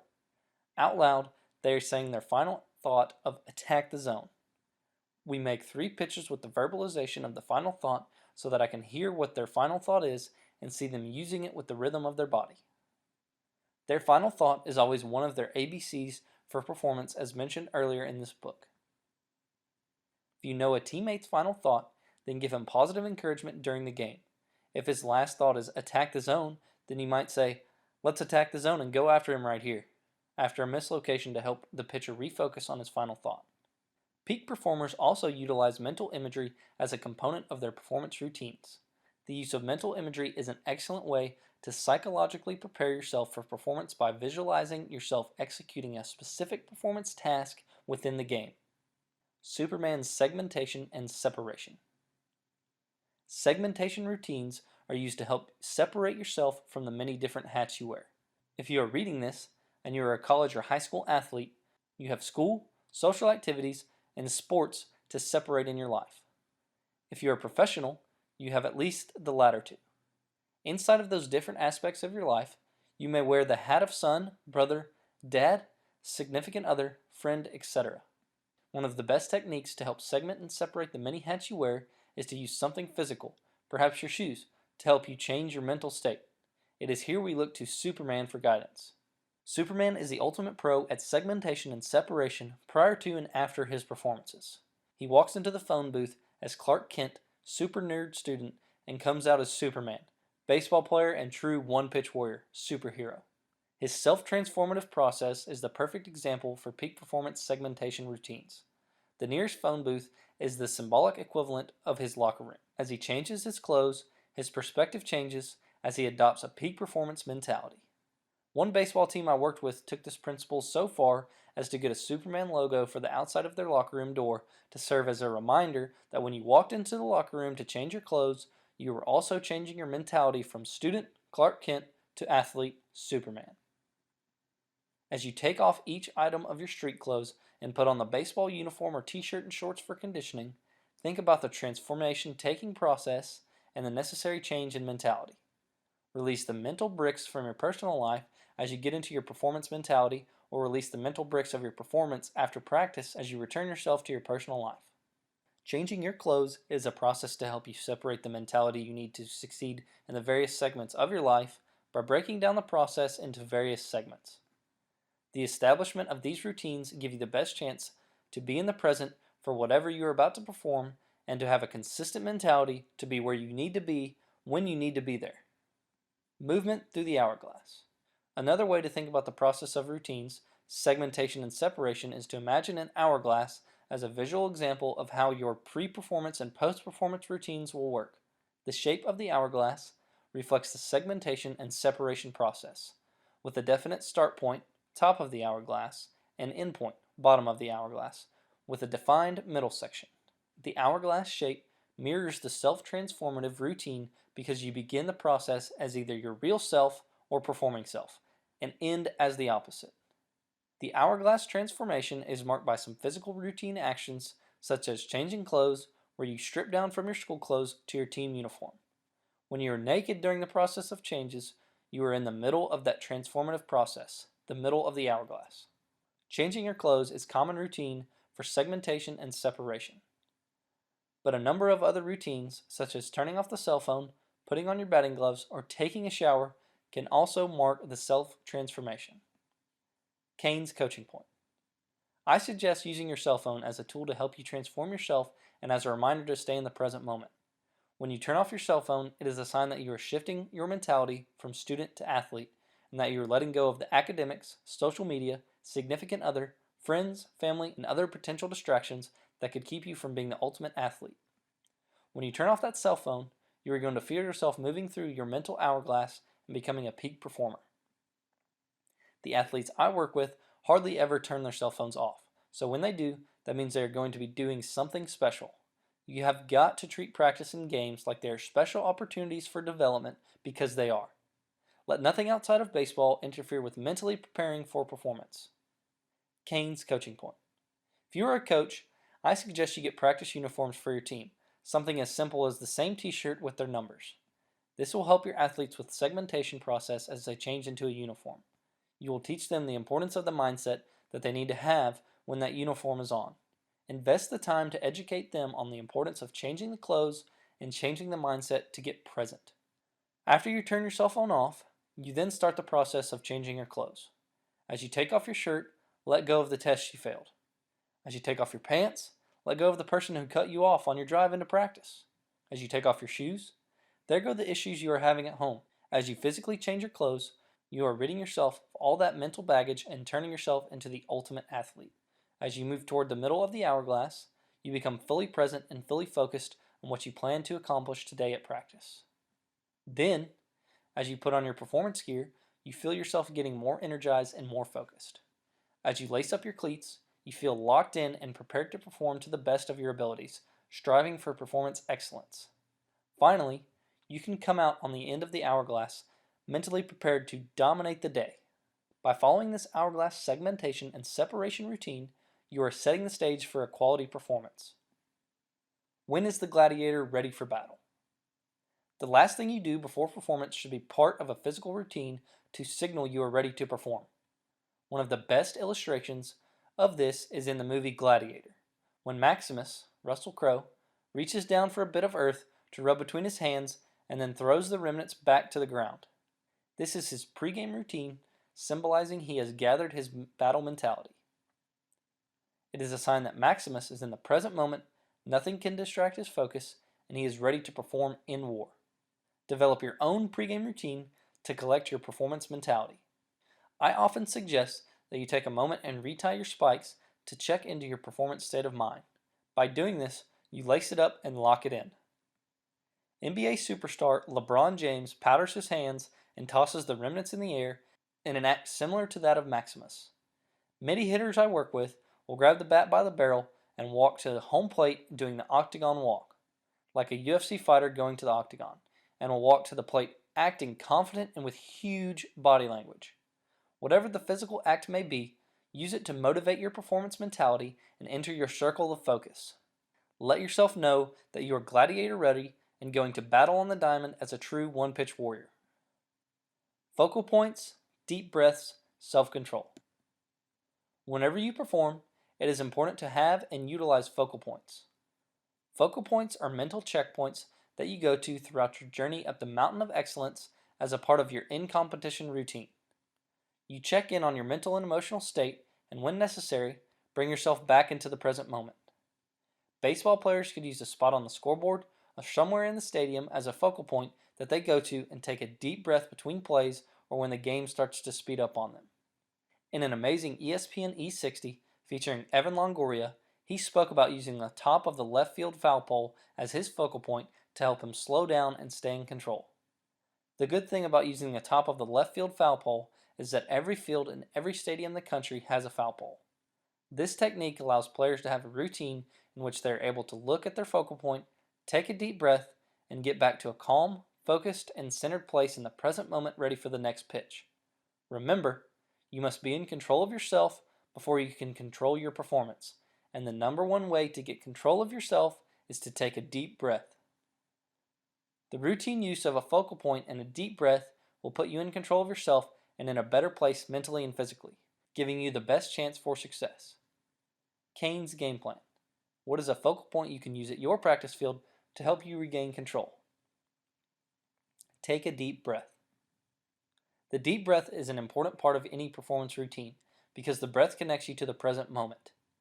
Taking a deep breath pulls you right back to the here and the now. The deep breath brings oxygen into your system, slows down your heart rate, clears your mental state, and puts you back in control of yourself. Cain's game plan. When, as part of your pre-pitch routine, can you take a deep breath? As a baseball coach, you want to see your players breathe between each pitch so that you have a visual reference point to identify where your players are at mentally. Having them take a deep breath enables you as the coach to recognize when players are letting the game speed up on them and if they are working a process to help them settle back down and stay in control of their emotions. In pressure situations, often the first thing to break down will be the player's routine. Once a player loses his routine, next goes his mind control, then his physical performance. Make sure to take your deep breaths during performance to keep your head in your game. Routine performance review. A routine review of your most recent performance is one of the best post-game routines you can establish on your pursuit of performance excellence. Keeping a peak performance journal chronicles your progress and development in your mental and physical conditioning, providing you with a valuable resource for self-improvement. This gives you the ability to reflect upon past performances and recall how you performed, how you were feeling, what you believe you need to improve, what performance adjustments you must make, whether or not past performance adjustment worked, etc. In the previous chapter, I addressed how recorded progress becomes record progress, and making the act of recording performances a routine is the first step in the right direction. The best time to integrate this performance routine review is directly after performance, while it is fresh in your mind. Record all the information about your performance that is applicable to future improvement. As you push yourself to excellence, challenge yourself to become better by being self-critical and not being merely content with a solid performance. Make sure, however, that you also give some focus to what you did well. Doing this will serve as a reminder to you to continue performing these aspects of the game and will enable you to catch yourself if those aspects of your game start slipping. This is all valuable information for developing your performance to become a peak performer in baseball. Make it routine. A routine is a skill that needs to be practiced regularly so that it becomes, well, routine. You cannot just do a routine once and expect it to show up for you in the competitive arena of baseball. The routine has to be something you do on a daily basis in practice. Game-like practice is critical to your mental game development because it enhances your ability to stick to your routines in pressure situations. Ultimately, the purpose of routines is to provide something physical to assist us with something mental. Remember, practice makes permanent. Not practice makes perfect or perfect practice makes perfect. Eliminate the word perfect and get into the reality that nothing is perfect and that you must be able to handle the adversity of life and this game if you're going to be a peak performer. You want to drill these routines during your preparation, making them such a permanent part of your performance process that you unconsciously tune into a predetermined mindset for performance excellence. It is also worth noting that you should approach your routine in the same manner you approach the entire performance, with quality effort, attention to detail, and present moment focus on the process. Breaking down all elements of your performance into routines will ultimately make it a routine performance and give you the structure that will enable you to develop performance excellence and play one pitch at a time. Making performance skills routine ultimately makes the experience of climbing the mountain of excellence feel much simpler and gives you a tremendous boost of confidence. When the game of life throws your routine into a tailspin, shift into the compensate and adjust, find a way to get it done routine, which can be very beneficial in the short term, but will not provide you with the consistency you need to succeed in the long term. Chapter 6 Review. The secrets of success are hidden in the routines of our daily lives. Pre-game and post-game routines are important to get yourself into and out of your performance mentality. In-game routines enhance self-control. Step into your circle of focus during performance. Establish a final thought for performance tasks. Superman used segmentation and separation techniques, and so should you. Move through the hourglass for performance self-transformation. Lace it up and lock it in to be gladiator ready. During performance, use focal points to mentally check in. Integrate taking a deep breath into your performance routines. Performance routines must be regularly practiced to maximize their potentials. Chapter 7. Recognize, release, refocus. Whether you have a great game or a terrible game, tomorrow's another day, and you've got to come out and compete. Quote from David Wright, Major League third baseman. Recognizing your physical, emotional, and mental state within the context of your competitive environment is critical to staying in control of yourself, thereby giving yourself the best opportunity for success. The development of a routine in which you recognize where you are at mentally, emotionally, and physically, and have a release to use when you are in a negative place so that you can refocus on the next pitch is an essential part of playing the game one pitch at a time. This chapter will give you the skills to develop your one pitch at a time mental management system to keep your state of mind active and engaged in the moment as you journey up the mountain of excellence. Recognizing your signal lights. The most challenging aspect of the mental game is learning to recognize when your performance is taking a turn for the worse and then developing a system to make the necessary corrections to return to a place of performance excellence. The recognition that you are having a performance breakdown is the primary and most crucial step in the process of playing one pitch at a time. Recognizing where you are, mentally, emotionally, and physically, is called your awareness to win. Nobody is perfect. All baseball coaches and players lose control of themselves on occasion, but it is the performer who can correct himself the quickest who tends to perform consistently and ultimately has more success. Signal lights for baseball explained. If you were driving a car and you come to a green light, you would naturally go. If you were driving a car and the light turns yellow, some of us would slow down while others would speed up, depending upon where we are in relation to the light. When you come to a red light, however, you must stop or you are going to crash and burn. Now, if you're reading this chuckling to yourselves about the time you ran a red light and didn't cause an accident or get caught by the police, then I'm with you. However, we must caution against such consistent action because you might run a red light once and live, but do it routinely and you will crash and burn. Officer Cain's coaching point. Be aware of your signal lights in baseball. If you run through red lights, you will crash and burn. Play as many pitches as you can in green lights to give yourself the best chance for success. Performance awareness in baseball is similar to driving a car on the road. When you have green lights, positive, confident, specific, and aggressive thoughts and feelings, you are in control of yourself. In performance, you encounter yellow lights, hopeful, uncertain, vague, and timid thoughts and feelings, which occur when something negative happens to take you out of a green light mentality. If your yellow lights are not recognized and addressed, then you will often find yourself in red lights, negative, dejected, apathetic, and destructive thoughts and feelings. Playing in yellow or red lights is a recipe for beating yourself with a poor performance. The easiest way for you to think about your signal lights is this. Green, you are giving yourself the best opportunity for performance excellence. Yellow, you are starting to lose the mentality conducive to peak performance. Red, you are totally out of control and it is reflecting in your performance. The goal of all peak performers is to play the game of baseball with green lights as much as possible while focusing on the next 90 feet of the journey. Causes of yellow and red lights. One thing that makes baseball such a unique and special game is the amount of failure every player experiences. One of the most common causes of yellow and red lights for baseball players is compounding mistakes. You must be able to release your poor at-bats and not take them to the field with you, or vice versa. Your performance routines gives you a place to go when you're not playing well. Nothing will remove you from your green light mentality faster than fear of failure.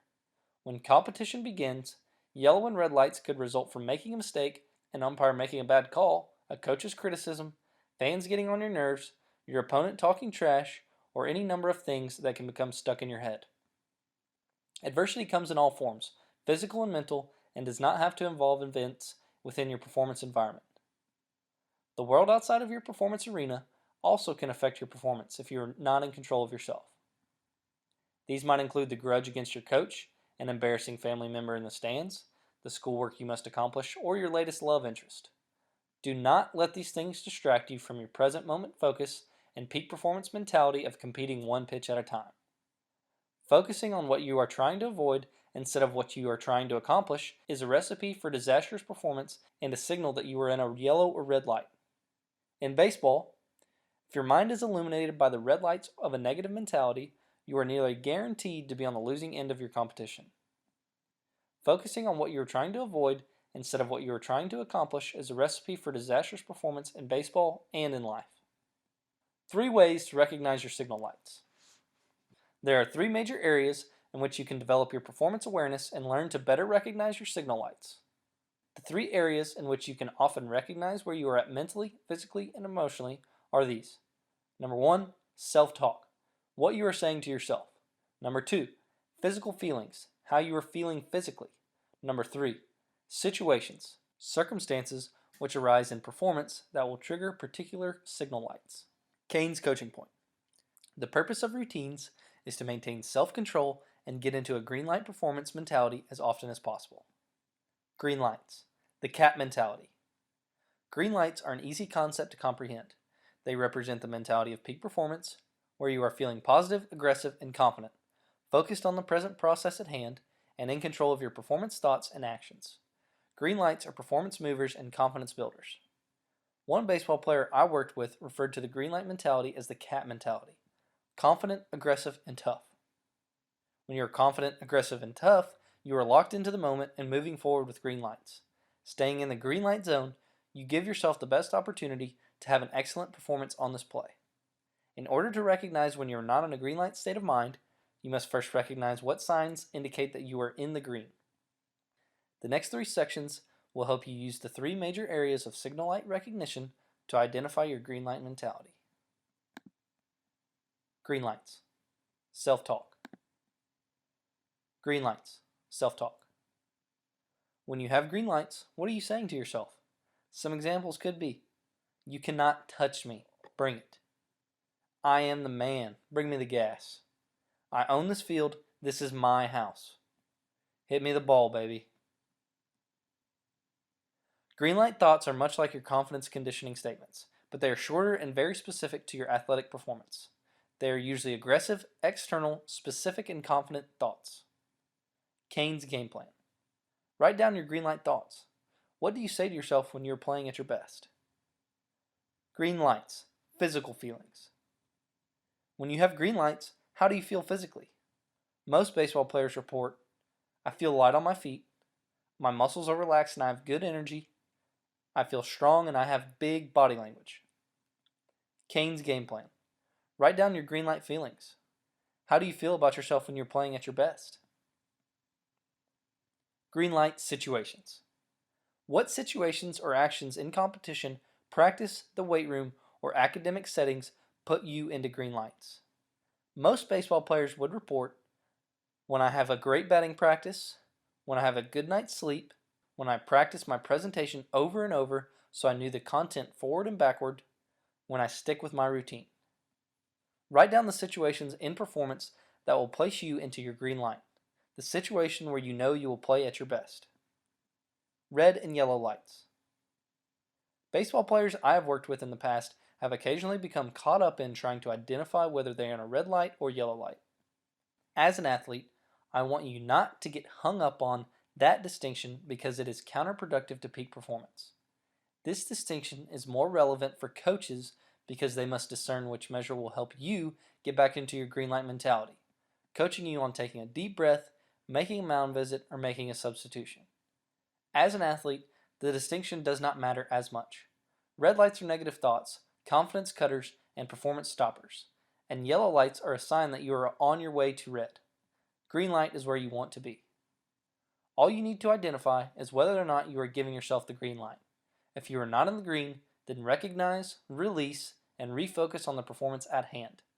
The next 3 sections will help you use the 3 major areas of signal light recognition to identify whether you are in red or yellow lights. Red, yellow lights, self-talk.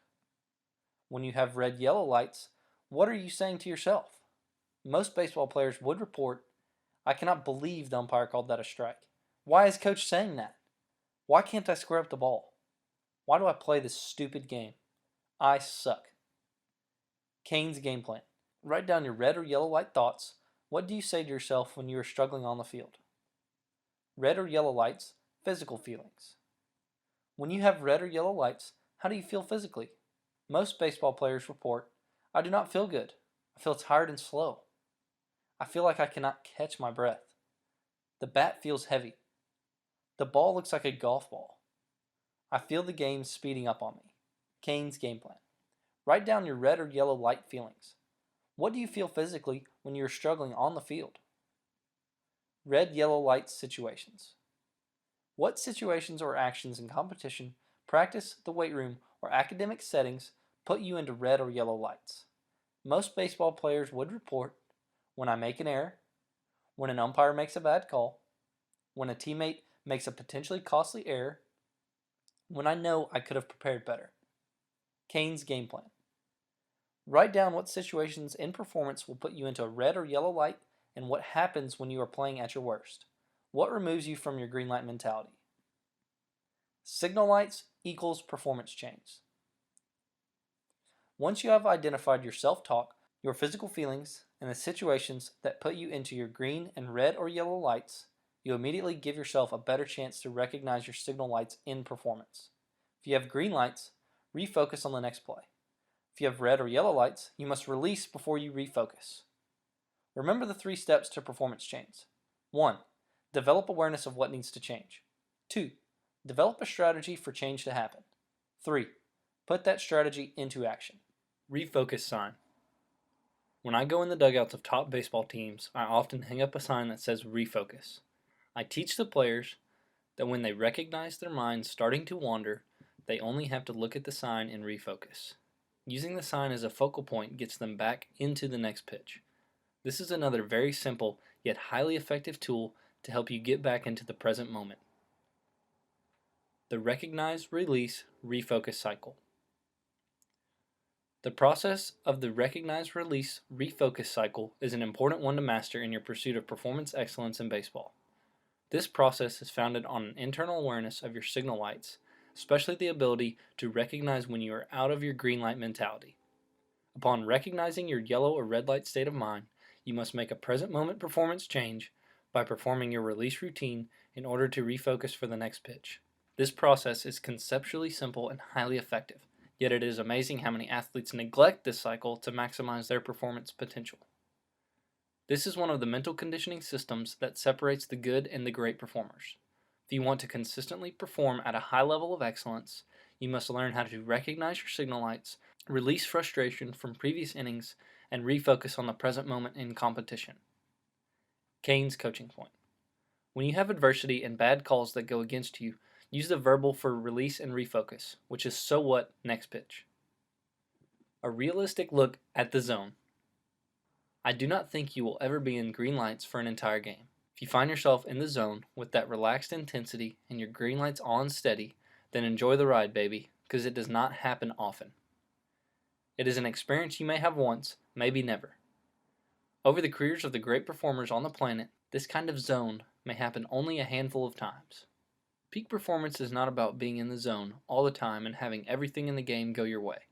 Adversity is built into the fabric of baseball, making every competition unique and full of new variables and situations for players to overcome. Peak performance is about playing your best when you need it the most, each and every pitch. It is about compensating and adjusting your performance to the present moment conditions of performance. It is about handling and managing pressure better than the opposition. It is about rolling with the punches until you get the job done. The better your routines and the more systematic your approach, the better your chance to stay in the green lights and perform on a level of excellence one pitch at a time.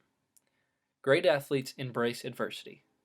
They welcome it and they starve for it because they know their ability to overcome adversity is what makes them great. The more adverse the conditions that day for both teams, the better they play because they know they are better equipped to handle adversity than the opponent. Know your 4R cycle. You want to work on your release and refocus routines every day just like you do your swing and mechanics in baseball. It may be for only 2 minutes. As part of your in-competition routine, you want to work on your ability to recognize your physical and mental state, release, and refocus on the next pitch every day in practice. If you know what your red or yellow lights are and you fail to make a performance change by implementing release and refocus routines to return to your green light mentality, then you are not maximizing your performance potential. You are no better off than your competitor who has not invested the time to read this book and has not cultivated a deeper understanding of the mental game of baseball. Knowing what to do, but not knowing what you know, means you are no better off than the person who has no idea what to do. Be a doer, not a knower. Shadow work. Just like a boxer or an MMA fighter does shadow work where they throw punches on air, visualizing their opponent, you want to do shadow work on your routine as a pitcher, hitter, defensive player, and base runner and simply work on your deep breath and releases in each of those situations. If you visit www.briancane.com/baseball and sign up for the free bonuses, I will send you the links to some videos that demonstrate top college baseball players using shadow work as a critical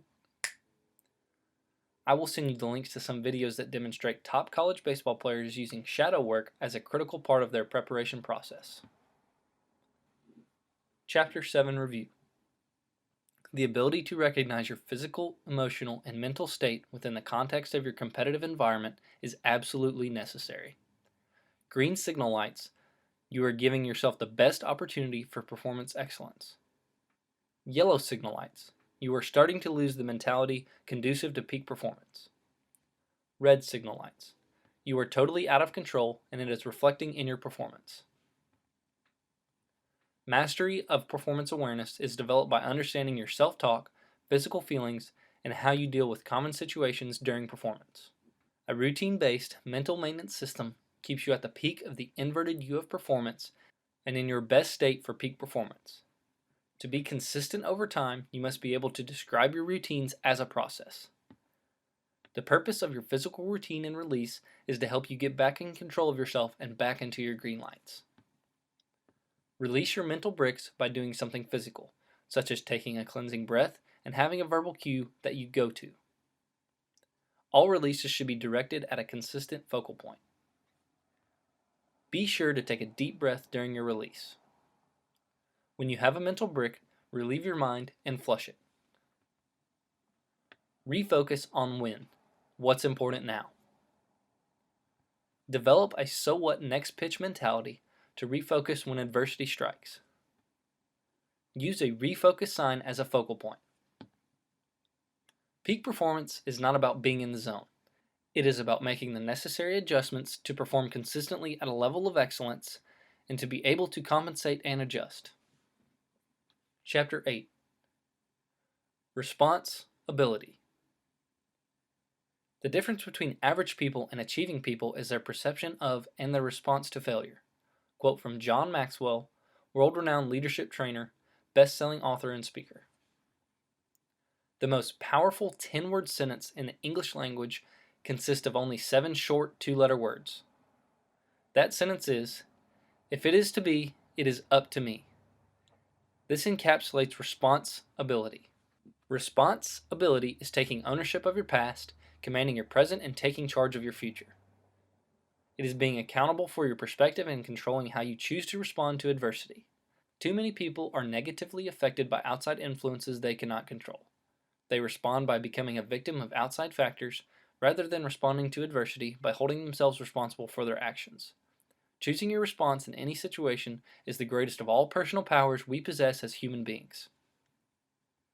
In this chapter, the importance of response ability will be made clear. You will learn how response ability makes a difference in performance and how to begin disciplining your mind to respond to events in order to produce productive outcomes. Man freezes to death. Lack of response ability. In the February 1978 issue of Success Unlimited, psychologist Dr. Dudley Calvert tells the story of a railway employee in Russia who accidentally locked himself in a refrigerator car. Inside the car, he could not unlock the door, nor could he attract the attention of those outside. Unable to escape, he resigned himself to his fate. As he felt his body becoming numb, he documented his story and his approaching death in sentences scribbled on the wall of the car. "I am becoming colder now," he wrote. "Still colder, now I can hardly write." And finally, "These may be my last words." And they were. When the car was opened upon arrival at its destination, other railway employees found him dead. Yet the temperature of the car was 56 degrees. The freezing apparatus had been out of order in the car and was inaccurately stuck on 28 degrees. There was no physical reason for his death. There was plenty of air, he hadn't suffocated. What happened was he gave away his personal power and defeated himself by not responding appropriately to the challenges in front of him. He let the power of his mind negatively affect his reality. Remember, perspective is reality, and you are responsible for choosing any attitude and any perspective you want in any given situation. His own lack of responsibility led to his demise, a victim of his own delusion. Man overcomes hell on earth. Responsibility. In Man's Search for Meaning, Viktor Frankl tells about his unfathomable experience in survival of the Nazi concentration camps in World War II. Frankl, a psychologist, knew he was responsible for his mental state and only chance at survival in his hell-on-earth conditions. He chose to search for something of value and meaning every day of his struggle. Living in the concentration camp, Frankl discovered the Nazis could take away his family, his freedom, his food and health, but they could not take away the last of his human freedoms, one's ability to choose his or her own attitude. Frankl realized that his ability to determine how he responded to his environment was psychological and that his human spirit was still free. With this in mind, he found daily existential meaning and purpose in aiding other prisoners by sharing the little food he did have and offering comforting words. Unlike our man in the boxcar, who went down the path of negativity, Frankl chose a path of positive empowerment. Both men had responsibility. If Frankl could find meaning in and survive the horrific experience of the concentration camps, and a man can freeze to death in a non-freezing boxcar, imagine what your responsibility can do for you. Imagine what you can endure. Have you seen the movie The Lone Survivor? That movie shows what the human will can endure. Navy SEAL Marcus Luttrell demonstrates what human beings are capable of enduring and how we can be trained to do almost anything. Can you survive the perceived challenges of everyday life and maintain a positive attitude? Absolutely. To be a peak performer, a sense of responsibility is a must. Event plus response equals outcome. There is a simple math equation that I want you to learn and, more importantly, implement on a daily basis. Event plus response equals outcome. In life, it is not what happens to you, it is how you handle what happens to you. It is your ability to respond, responsibility, that is going to determine your outcome when adversity is thrown your way. As a human being, you have the ability to respond to an event in the manner you deem appropriate. The response is your choice. Humans have the unique ability to socialize their innate responses to events with the 3 steps of performance improvement. Number 1, awareness. Number 2, strategy. And 3, implementation of the strategy. We have previously discussed this process, and it provides an essential foundation for full comprehension of E plus R equals O. We do not have much control over the events in our lives, but we do control our responses. This is an empowering notion, because once you realize that you control half the equation, you recognize that you control half the outcome. If the negative event occurs, and you keep a positive present moment focus with a big picture mentality and a compared to what perspective as your response, then you will significantly influence the outcome in your favor. This is the process of mental conditioning that you prepare for thoroughly establishing mental routines. The practice of mental conditioning will teach you how to be responsible by accepting the events, formulated responses, and therefore perceiving the outcomes. We are all capable of using this process to our benefit in life because we all have the ability to control our responses. We all have personal power. I refer to personal power as the ability to control one's focus, attitude, and response to adversity, to choose one's own path in life. The human pause. As we briefly mentioned, humans have the unique ability to become internally aware of their responses to external stimuli. The famous psychological study, known as Pavlov's dog experiments, represents groundbreaking research investigating conditioned and unconditioned responses to unconditioned and conditioned stimuli. Without going into all the details of classical Pavlovian conditioning, the takeaway relevant to mental conditioning is that when there is a stimulus, there is a response. Humans are no different, except for our ability to become aware of our responses. This recognition of how we respond is vital to mental conditioning, because we can train ourselves to pause in between the stimulus and our response, again giving us personal power to choose our response. Once we are aware of our innate responses to certain stimuli, we have the power to control and change them. Most people are unaware of this unique human ability, and these are the people we say have poor self-control skills. What they have is a non-trained pause to adversity and negative events. Start becoming aware of how you respond to certain stimuli. To gain awareness and challenge yourself to catch that pause in between the event and your reaction. Reflect on how you react to particular events. Those trained in discipline and response ability face adverse stimuli with poise. They control their pause by taking a deep breath and responding in a manner conducive to the attainment of excellence. Developing control over that pause is what separates those who stay in control under pressure and those who crack. Remember it this way. When the dog of adversity threatens with his dangerous jaws, control yourself with your human pause and deep breath. Emotion clouds reality. In the heat of competition, it is easy for your mind to become clouded by adversity.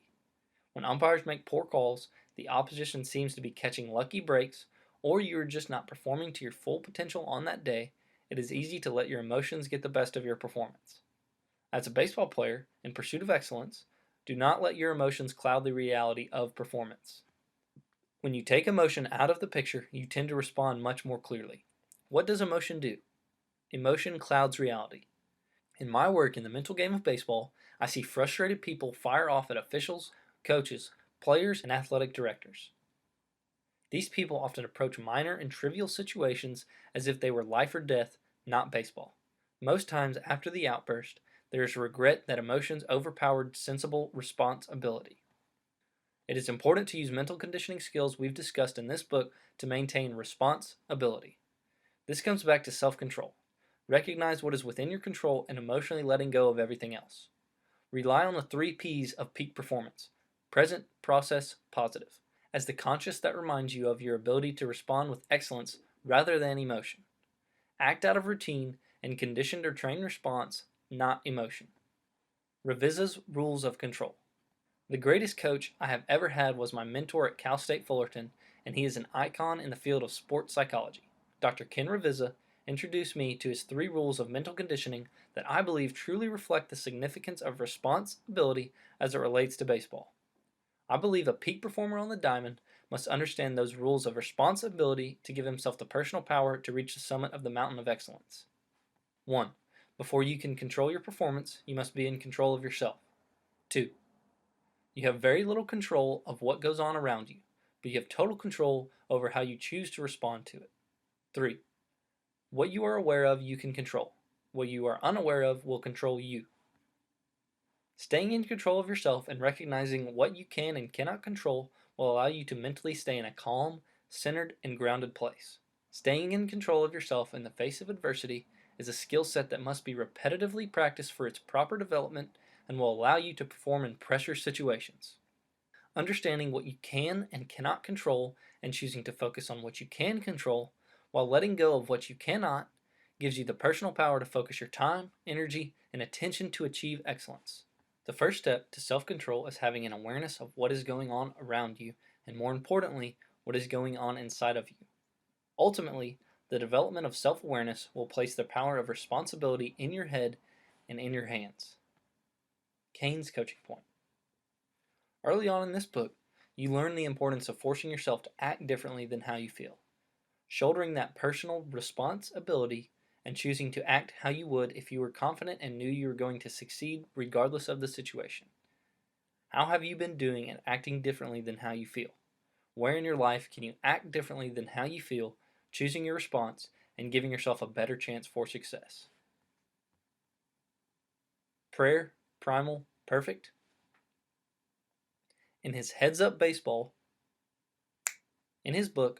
Heads Up Baseball, Dr. Ken Revisa points out that when baseball players get emotionally out of control, it usually manifests through their performance in 3 general ways. They become a prayer, primal, or perfect player, all of which lead to a decreased level of performance. Prayer. When you become the prayer player, you look to some higher power to help you perform. You resign to faith in fate and simply hope for the stars to align and present you with the desired result. You hope to make a pitch or get a pitch to hit versus forcing contact with your best pitch and hunting the pitch you want to hit. Primal. When you become a primal player, you resort back to the days of the caveman. You begin to perform in a desperate and erratic manner that often leaves you out of control and emotionally frustrated, and the desired result remains elusive. You rear back and try to throw harder, and your ball goes up in the zone. You lose fluidity and velocity and movement and get hit harder. Most hard-throwing college pitchers, 85 plus, were primal when they were in high school because when they got into red lights, they would go harder, and since the competition was not very good, they got guys out. That approach does not work in college or beyond. Perfect. You become the perfect player. You attempt to make everything perfect.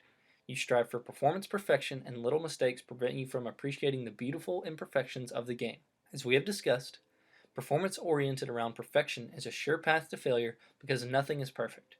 Remember, performance is not about perfection. It is about progress.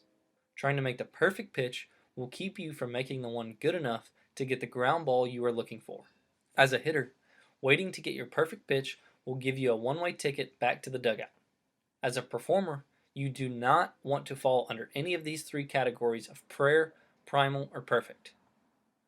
The defining question at the highest levels of competition is not who has the most physical talent, because physical talent is, for the most part, similar at the highest levels of performance. Instead, the question pertains to who is able to bring his mental talents to the table on a consistent basis and who has the ability to respond appropriately under the pressure of adversity.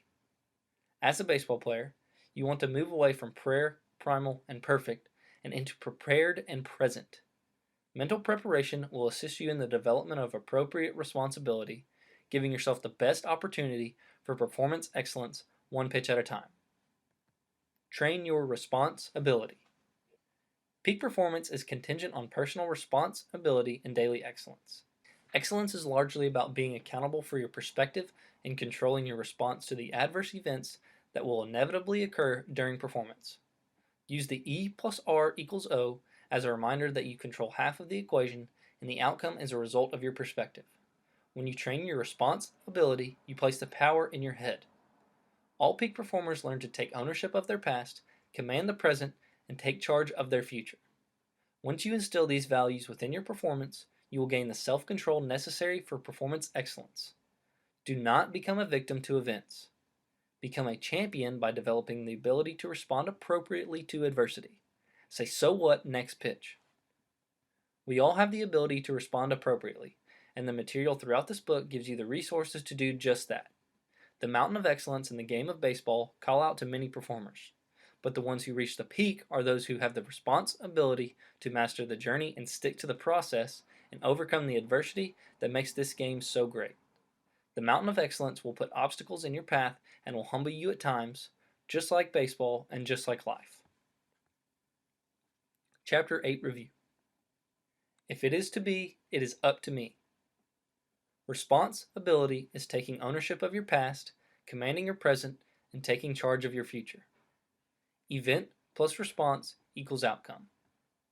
When the dog of adversity threatens with his dangerous jaws, control yourself with your human pause. And breathe. Emotion clouds reality. Learn to control it. Develop self-control by learning the 3 rules of responsibility. Prayer, primal, and perfect are all undesirable states of performance mentality. Chapter 9. Relaxation, recovery, and mental imagery. The mind and body often cannot distinguish between real and imagined experiences. They are processed with the same psychoneuromuscular patterns. Quote from Brian Cain. Most baseball coaches and players I work with have had a hard time relaxing. This is often due to the competitive demands and mentality it takes to play this game at a high level. As a peak performer, you spend a lot of time acting differently than how you feel, and force yourself to keep on grinding, lifting the weights, getting out of bed early in the morning, and working to take your performance to the next level. Another reason why many baseball coaches and players have a hard time relaxing is that a large part of their lives is spent making themselves do the things they may not feel like doing, but that are instrumental to peak performance on the field. This shows their necessary dedication and resolve to being the best. However, quality time devoted to relaxation and recovery is also necessary to maximize performance potential. The harder you work, the more important recovery is so that you can continue to work and train at a high level. The ability to relax and turn off the competitive beast inside of you is essential to peak performance, and it is fundamental to developing peace of mind away from the field.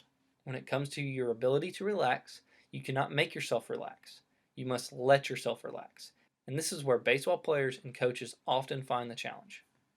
This performance state seems diametrically opposed to the intense focus demanded for performance excellence on the field and is therefore difficult for most to achieve.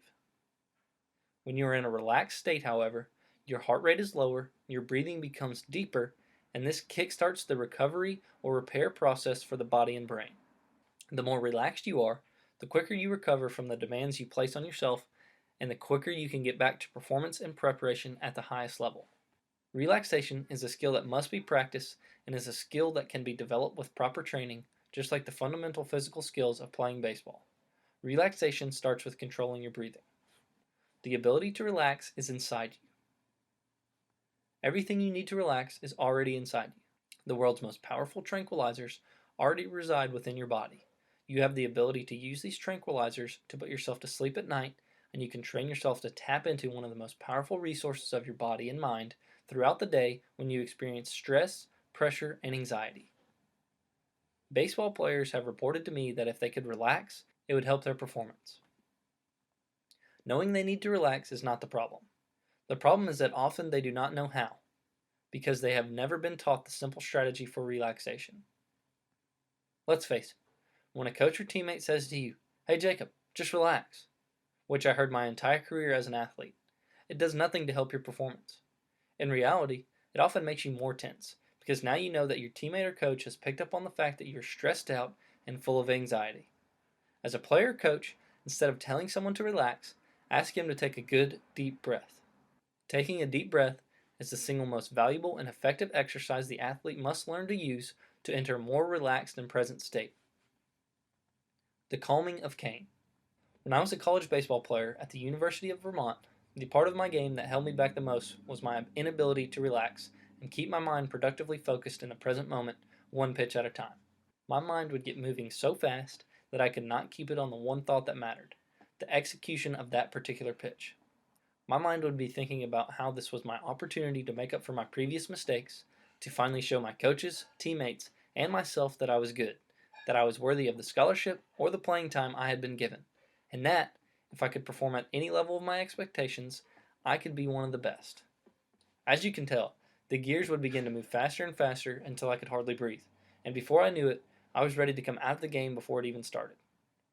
My senior year of college, I took a stress management class with the University of Vermont gymnastics coach, Gary Bruning. Luckily for me, it was more of an applied stress management class than a theory-based class. He taught the class how to mentally and physically relax instead of teaching textbook theories of stress management and all the physiological effects of stress that I had experienced. I was very aware of the fact I did not know how to relax, so I embraced the opportunity for self-improvement as Coach Bruning taught us all how to relax. He had us lie down on the floor and talked us through a deep breathing exercise. I put my hand on my stomach and focused intently on breathing in through my nostrils and out through my mouth, while feeling my stomach rise with the inhalation and lower with the exhalation of each breath. After about 5 minutes of feeling weird just lying there and feeling like I should be doing something else, with my mind racing 100 miles per hour, I finally experienced my mind slowing down and my body and mind relaxing. I was 22 years old, a senior in college, and I can still vividly remember experiencing the ability to relax for the first time in my life. It was a revolutionary mind-body experience and utterly unfamiliar to me. I could slow my mind down and focus into the present through my newfound ability to relax. I could now also speed up my recovery process simply by focusing on my breathing. To this day, I am grateful that I enrolled in that course and for Coach Bruning's applied method of teaching. Maximizing oxygen in the octagon. As a mental conditioning coach, nowhere have I seen relaxation and deep breathing serve a more vital function for performance excellence than in the Ultimate Fighting Championship.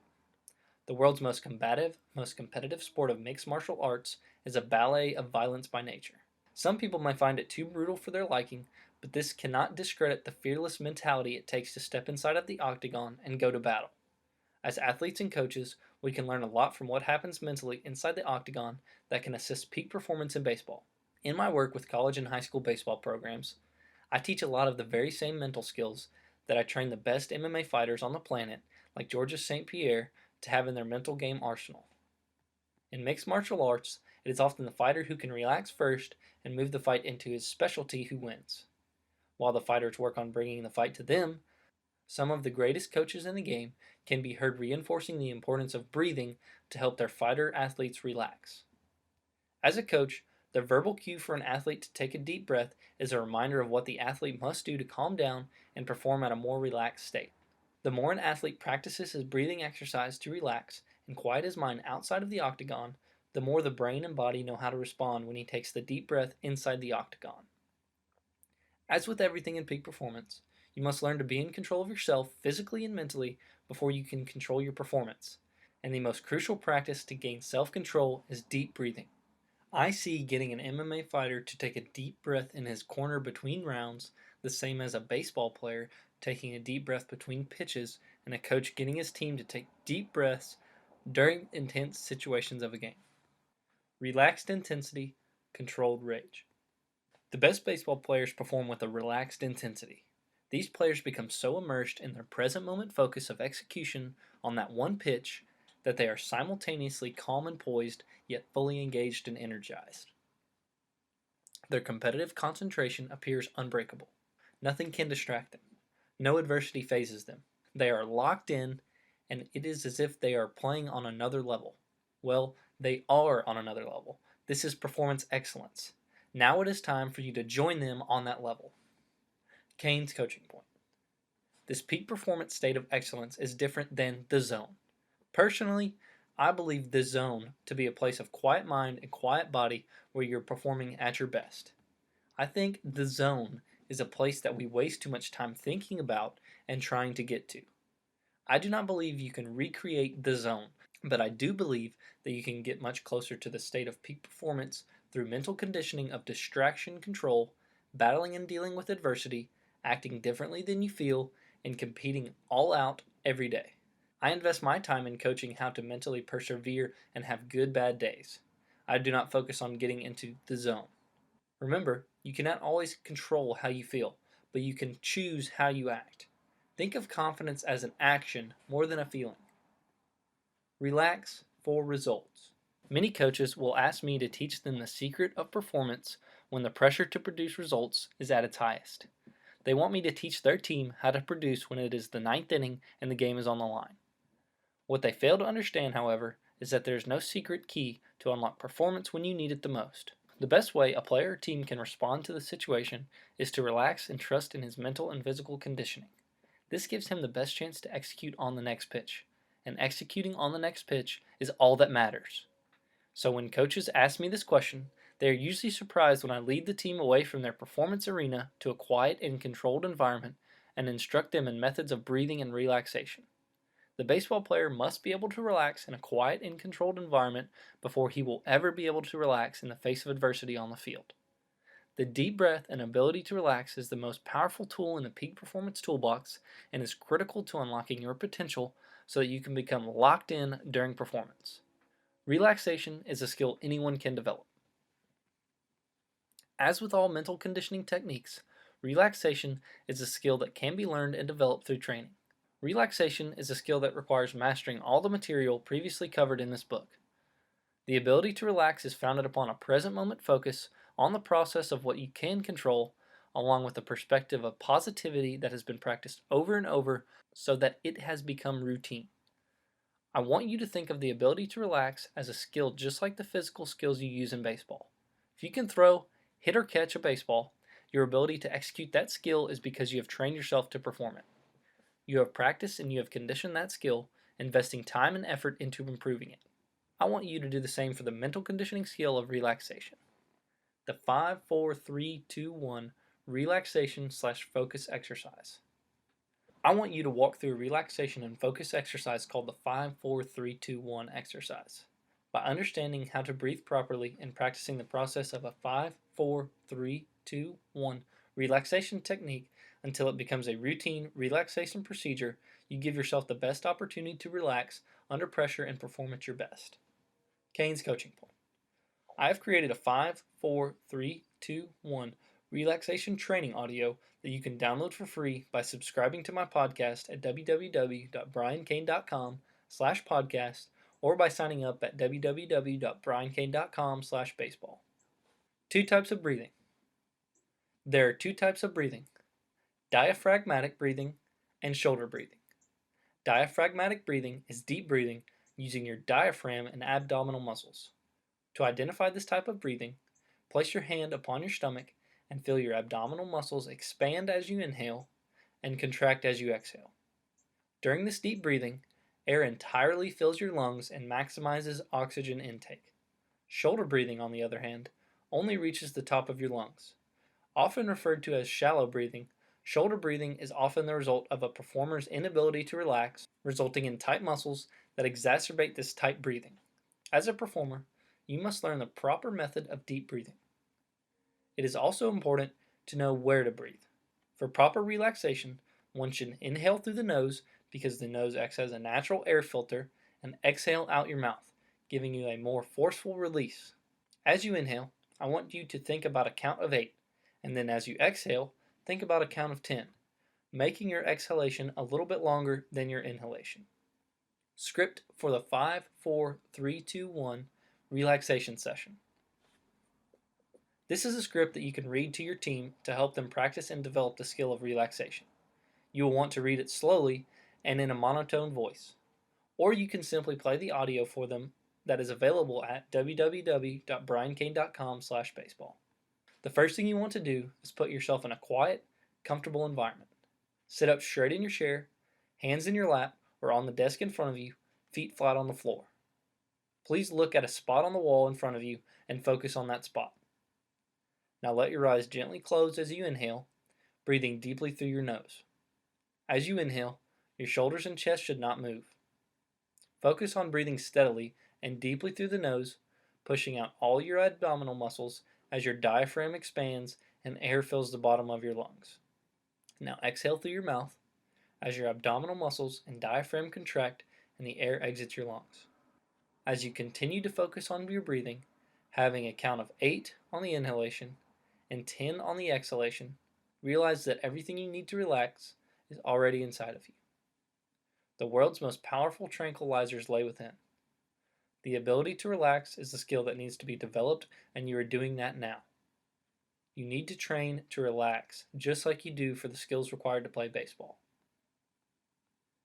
Answer the following 3 questions as you continue to focus on your breathing. Answer these questions in your mind and notice how the answers just pop into your head. What is 3 times 3? What is your middle name? What street did you grow up on?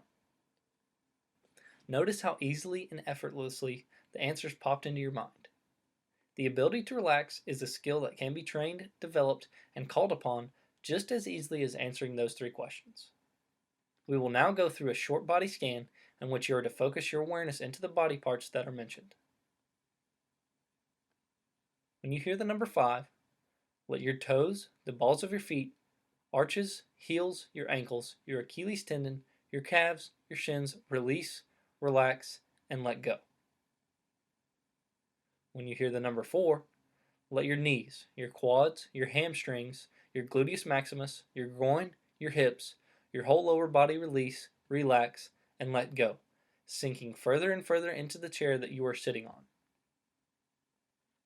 When you hear the number 3, let your lower back, your mid back, your upper back, your abs, your obliques, your ribs, your pectorals, your whole torso release, relax, and let go. What you will find is that the more relaxed you become, the better you might feel. And the better you feel, the more relaxed you will want to become. When you hear the number 2, relax your traps, your shoulders, your biceps, your triceps, your forearms, your hands, your fingers. Just release, relax, and let go. When you hear the number 1, relax the back of your neck, the back of your head, the top of your head, your forehead, your eyes, your cheeks, your jaw. Let your lips gently part and your tongue hang in your mouth as a complete and total body of relaxation takes over. What you will realize is that the more relaxed you become, the better you will feel. And the better you feel, the more relaxed you will want to become. Take another deep breath. Now gently open your eyes and bring yourself back to this moment, right here, right now. This concludes the 5, 4, 3, 2, 1 relaxation session. Once you have this audio recording readily available to you, you should do this once a day. I will give you 3 different variations at www.briankane.com/baseball for free. Control the environment. In order to properly condition your relaxation, you must begin training in a controlled environment. Initial relaxation training should occur in a quiet and controlled environment where you can relax in peace. This enables you to focus on the process of relaxation in that moment, ignoring all other stimuli and emptying the mind of unnecessary thoughts. After you have practiced in this controlled and quiet environment for a few weeks, slowly integrate adversity to stimulate a more chaotic or competitive environment similar to a baseball game. Introduce crowd noise or music in the background of your controlled setting and practice your relaxation response to this adversity by focusing on your breathing. Audio stimulates adversities that will become distractions if you let them get into your head. Do not let them get into your head. Instead, focus on the next breath. Use your relaxed state of mind to push distractions far away by locking into what you want to focus on, going one breath at a time. Once you have trained your ability to relax under simulated adversity in a controlled environment, the next step is to perform your relaxation technique in performance practices, and then pressure-packed scenarios and game-like practices. During these preparation sessions, You will further practice the execution of your relaxation techniques, and eventually this will translate to an execution and peak performance during games. Control yourself. As I'm sure you have gathered by now, breathing is the foundation for relaxation. Simultaneously, breathing is the basis for emotional state management, aka self-control. Relaxation conditions self-control by teaching you how to become grounded within the self. Your mind and body become one in the present moment as you focus on your breathing. The relaxation process is proven to reduce stress levels and alleviate anxiety, giving you control of your emotional state. Good breathing makes all the difference in self-control, and thus in the achievement of performance excellence. Conditioning the relaxation response. If you have never trained your breathing and you try to relax by taking a deep breath in a pressure situation, the body and the brain will not be conditioned to respond by gaining control of yourself. If you condition yourself to relax through the routine practice of deep breathing, first in the quiet, controlled environment, and then in more disruptive scenarios, by the time you call upon it in competition, on the diamond, it will be a skill you have developed and it will be there when you need it. When you practice the 5-4-3-2-1 technique, you will feel more connected to the present moment, more relaxed, and more in control of yourself. The more you train with the 5-4-3-2-1 technique, the more you focus on your breathing and the more you do your relaxation training, the more this relaxation preparation is going to help you in practice in games. The goal is for this technique to become so routine that when you take a deep breath to help you relax, your body will be conditioned to respond by relaxing and getting you in a place of self-control. When this occurs, you will know you have a properly conditioned relaxation response. The other two audios you will get at www.briancane.com/baseball are the Inhale 8, Exhale 10 audio and the Triangle/Tactical Breathing audio. Both of these will help you train your ability to be in control of your breath and your emotions, which will then help you be in control of your performance. Relaxation in the recovery process. For baseball players to take their performance to the next level, they must constantly put their bodies and minds in uncomfortable and stressful situations where they are challenged to adapt and evolve. To consistently bring a high level of energy and effort to these situations, players must be able to recover outside of the competitive arena. Relaxation is a tremendous facilitator of recovery. The more relaxed you are, the greater the recovery process, thus assisting your physical and mental regeneration so that you can continue to compete and train at your highest level. Tension is who you think you should be. Relaxation is who you are. A Chinese proverb. Recovery process. As you are probably well aware, there is a physical recovery process after physical performance in which the body goes to work repairing the damage done to the muscle tissue. After a weightlifting session, it is the physical recovery process that builds the muscle you desire for performance. Not surprisingly, there is a mental recovery process of releasing performance stress and anxiety that is equally important. In the process, these two forms of recovery often converge, blending similar practices and exercises to maximize both forms of recovery. All athletes should be aware of the significance of recovery on performance and understand that both your physical and mental recoveries are enhanced when in a relaxed state. Cain's game plan. If you were to grade your ability to relax on a 1 to 10 scale, with 10 being the best, you would give yourself a grade of. Dr. Declan Connolly is a world-renowned exercise physiologist, sports nutritionist, and strength and conditioning coach. He is a professor at the University of Vermont and a consultant to the New York Rangers, among other professional teams and Olympic organizations. He was also my college undergraduate advisor at the University of Vermont and remains to this day a close personal friend and mentor on the physiological aspects of performance. Dr. Connolly speaks of the importance of the sports nutrition magic 20-minute window. The magic 20-minute window of sports nutrition indicates that you want to have food in your system, whether it is a protein shake, a peanut butter and jelly sandwich, or even a Snickers bar, within the 20-minute period after finishing a workout to help speed up the recovery process. The recovery benefits of getting food in your system within 20 minutes after the completion of a workout will be greater than if you had steak and potatoes 45 minutes to 1 hour after a workout. Physically and mentally, the recovery process is kick-started when you can get these much-needed proteins, carbohydrates, and fats into your system within that window. Developing that discipline to bring food with you for post-performance snacks is important to enhance your recovery process. It is equally important that you force yourself to act on your knowledge of recovery because many athletes report they do not feel like eating after performance. If you let your feelings dictate your actions, you lose in baseball and in life. Discipline is the key to recovery. The hardest part about eating inside of the magic 20-minute window after completing a workout is having the discipline to bring food with you to the gym or the field. Establishing a disciplined routine of bringing yourself a simple peanut butter and jelly sandwich on wheat bread, or a piece of fruit or a protein shake, and getting that food in your system within that 20-minute window will dramatically speed up your recovery process. 1/3 of your life, invest in a bed. If you knew you were going to spend 1/3 of your life performing a sport, you'd want to gather all the information you could and educate yourself on how to achieve performance excellence in that sport. If you knew you were going to work a specific job for 1/3 of your life, I bet you would also want to become as knowledgeable and proficient as possible to achieve job performance excellence. So why would sleep, which you will do for approximately 1/3 of your life, be any different? Unfortunately, you probably know very little about what goes on physiologically when you sleep. So let's get you started with some general knowledge about the importance of sleep for your recovery. It is the number one most important factor and place that you can get a competitive advantage. Power sleep. Dr. James Moss is a professor at Cornell University and one of the world's leading authorities and experts on sleep. In his book, Power of Sleep, he breaks down the information you need to know about sleeping and how much you need it to perform at your peak. As a scholar, he has addressed the physiological benefits of sleep and the issue of severe sleep deprivation that plagues most college and high school athletes, resulting in performances that represent about 80% of their potential.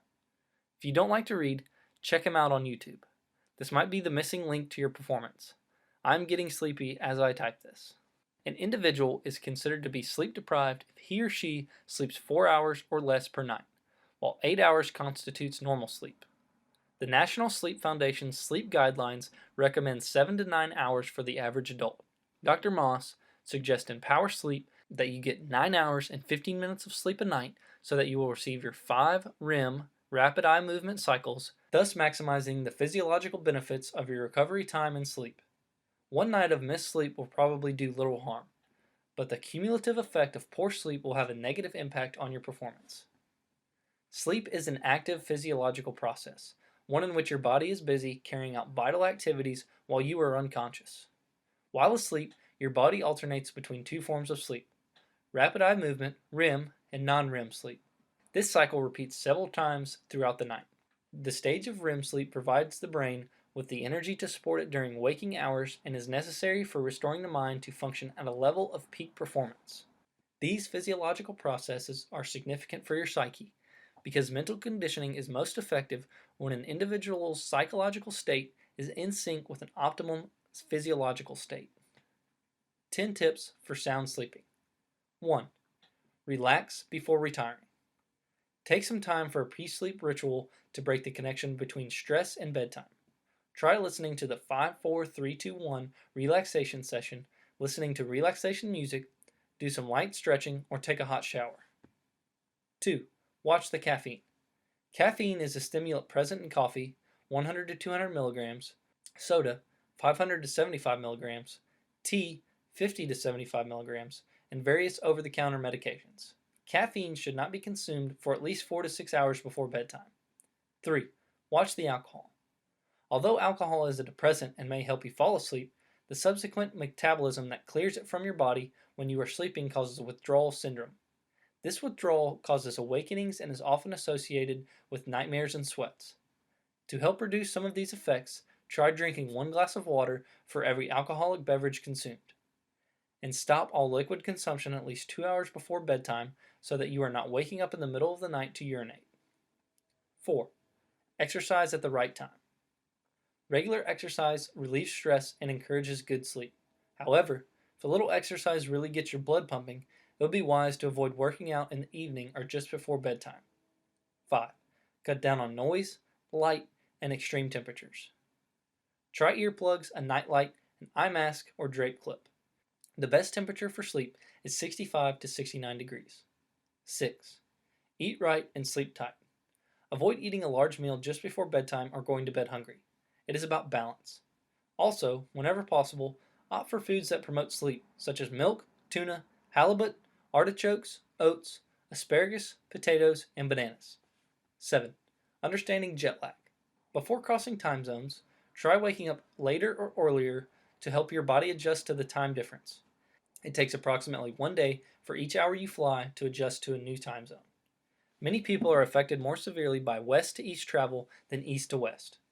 Anticipate that it may take a few days for your body to catch up, and you can speed up that process by easing yourself on the new time zone schedule before you leave. 8. Respect the purpose of the bed. Avoid TV, eating, and emotional discussions while in bed. The mind and body associate bedtime activities with being in bed. Do not let a bad habit keep you awake. 9. Nap smart. A power nap early in the afternoon can really refresh you. Make it brief, no more than 20 minutes. Sleep too much and you may spend the night staring at the ceiling. 10. Pet sleepers. Does your pet sleep with you? This too may cause arousal from either allergies or their movements in the bed. Thus, Yodi and Cypress, my two French bulldogs, may be better off on the floor than on your sheets. Be sure to invest in the best mattress you can afford. How you spend the 8 hours a night you invest in bed will determine how you are able to invest the other 2/3 of your life that day. Invest in yourself. Invest in your rest and recovery. Invest in the best mattress you can buy. Olympic sleep tricks. The USA Olympic Organization will often go into the Olympic Village ahead of the Games and put in extended length beds and blackout curtains in the rooms of all its athletes. This is because the organization recognizes how important sleep is to the athlete's peak performance. The USOC wants to give our athletes the best opportunity to bring home the gold, and so to invest wisely in sleep. You probably cannot travel with blackout curtains, but you can get a pair of earplugs and an eye mask for under $10. If you're a high school or college student and you are living in a dorm where people come home late at night slamming doors, roommates make noise, and there is a constant commotion, make the investment in your sleep time by getting earplugs that will block much of that noise and an eye mask to shut out the excess light. Both items will help your ability to get an excellent night's sleep. You may also want to try one of the many sleep noise apps on your phone. Cain's expensive experience on recovery. When I was an athlete, I always thought I was capable of more than what was requested of me, and that the longer and harder I worked, the better I would become. I was constantly working out and running, doing more than what was expected. What I failed to realize was the significant difference between working harder versus working smarter, and that the more I worked, the more I needed to recover. I never had a plan for recovery or for a great sleep routine, and I probably slept around 4 to 6 hours a night in college. As a result, I broke down physically and mentally, and I was injured all the time. I was the guy who pulled all-nighters, thinking I could cram all day studying into 1 or 2 days and then regurgitate it on exam day. I would either take course exams so jacked up on caffeine that I would crash in the middle of it, be thinking too fast and be jumpy, or I would walk in and simply not recall any of the information because I was so tired. If you are a casualty of poor recovery habits, Power Sleep can help you with its review of the physiological and psychological problems that come with pulling all-nighters. Yoga as a mental conditioning exercise. Again, it was my course with Coach Bruning that turned my life and recovery routines in a productive and progressive direction. Coach Bruning taught yoga to the class as a source of both physiological and psychological relaxation. Practicing and understanding the benefits of yoga have really helped me become more familiar with my body and in managing my emotional state. During that course, I improved my flexibility and learned how to breathe and find my center of balance both physically and mentally. Ironically, before the 2013-2014 NFL season, there was a fantastic article on ESPN.com about the Seattle Seahawks and how they used yoga as a part of their pre-practice routine to gain better control of their breath and their physical, mental, and emotional self. Many Major League Baseball teams have hired yoga teachers for their players as well. Recenter yourself. Relaxation and recovery are both critical elements within a peak performer's mental conditioning program. Training your relaxation response through deep breathing will help you stay locked into the present moment, think more clearly, and perform more fluidly during competition. Relaxation outside of the competitive arena will help you speed up the recovery process, enabling you to return and perform harder, longer, and smarter as you take your baseball performance to the next level. Throughout life, it is important to use these relaxation and recovery practices to constantly recenter yourself because internal balance leads to the performance consistency necessary for all peak performers. As you climb the mountain of excellence, remember to pause, take a deep breath, and recenter yourself. This will keep you climbing at your most productive pace and playing baseball one pitch at a time. Mental imagery. At this moment, Imagine standing on a stage that is situated in an enormous stadium. As you look around, you suddenly realize the air is being filled by thunderous applause reverberating around the arena. The stadium is full of people, and they are standing up out of their seats. As you remain on the stage, taking in the sights and the sounds, you realize the standing ovation is for you. It is a trophy ceremony at the championship parade, and you are the MVP. You turn to your right and left and high five and hug your jubilant teammates. You seek out your coach for more celebration, and then you look out into the stands for your family. It is a moment like no other. A voice over the loudspeaker announces the beginning of the trophy presentation. The trophy is handed over to the head coach, who passes it to his assistants, and then it makes its way to the players. As you get your hands on the trophy, you raise it above your head, the crowd responds with another great wave of applause, and you return the acknowledgement with a smile. As you stand there, with the physical manifestation of the title, the final and total comprehension of your achievement washes over you. This is it. In this moment, you have reached the mountaintop. There on the stage, you stand at the pinnacle of baseball at your level. You stand a champion. With utmost satisfaction, you know you have given your best when you needed it the most, and that your performance has been simply superior to the competition. Your pride, that personal responsibility and daily excellence, your making all of your todays count and not counting them over all those years of training, has culminated in this. The game has rewarded that pride. Now, all the world watches and recognizes you as the ultimate peak performer, the epitome of performance excellence when it comes to baseball. This imaginary scenario is your introduction to mental imagery. Now, let's make that vision a reality. Cain's coaching point. Everything happens twice. First in your mind, then in reality. Mental imagery is one of the most well-researched mental skills that is not being used in baseball on a consistent basis. That means mental imagery is a place where you can get a competitive advantage and take your game to the next level. Head rehearsal. One of the most underutilized mental conditioning skills in all of baseball is mental imagery. Mental imagery, often referred to as visualization, is the process of creating mental experiences that resemble actual physical experiences, similar to watching a highlight video of your best performance in your mind. This process is similar to the stimulation of the imagination when you read an excerpt in the second-person narrative, such as the introduction to this chapter. The difference is that the script is not on a piece of paper in front of you, it is all in your head. In mental conditioning, mental imagery is used to enhance performance preparation and build confidence. It is a technique employed to exercise the mind by mentally creating the environment of performance competition and mentally performing the competitive tasks required in baseball in your mind. Mentally, you rehearse how you want to feel and how you want to perform, imagining the integration of your physical conditioning and your mental conditioning within your mind to see your best performance before you step out on the field of battle. The mind-body connection. Mental imagery has the potential to make a huge impact in your baseball performance. Whether you vividly imagine or you physically execute your performance, the brain processes those two experiences with similar psychoneuromuscular pathways. Made simple, that means you are hardwiring your brain and body for peak performance. Mental imagery is physiologically creating neural patterns in your brain in the same manner as the performance of a physical action. Essentially, if you are lying in bed at night and you practice mental imagery, you are imprinting the blueprint of your performance in your mind, further embedding those pathways and enhancing your capacity to achieve what it is you see in your mind when you step onto the field. Cain's coaching point. Before you get carried away, however, let's get one thing clear. Mental imagery is not a substitute for physical preparation. This is not some shortcut or fast track to peak performance. Putting in the physical time is necessary.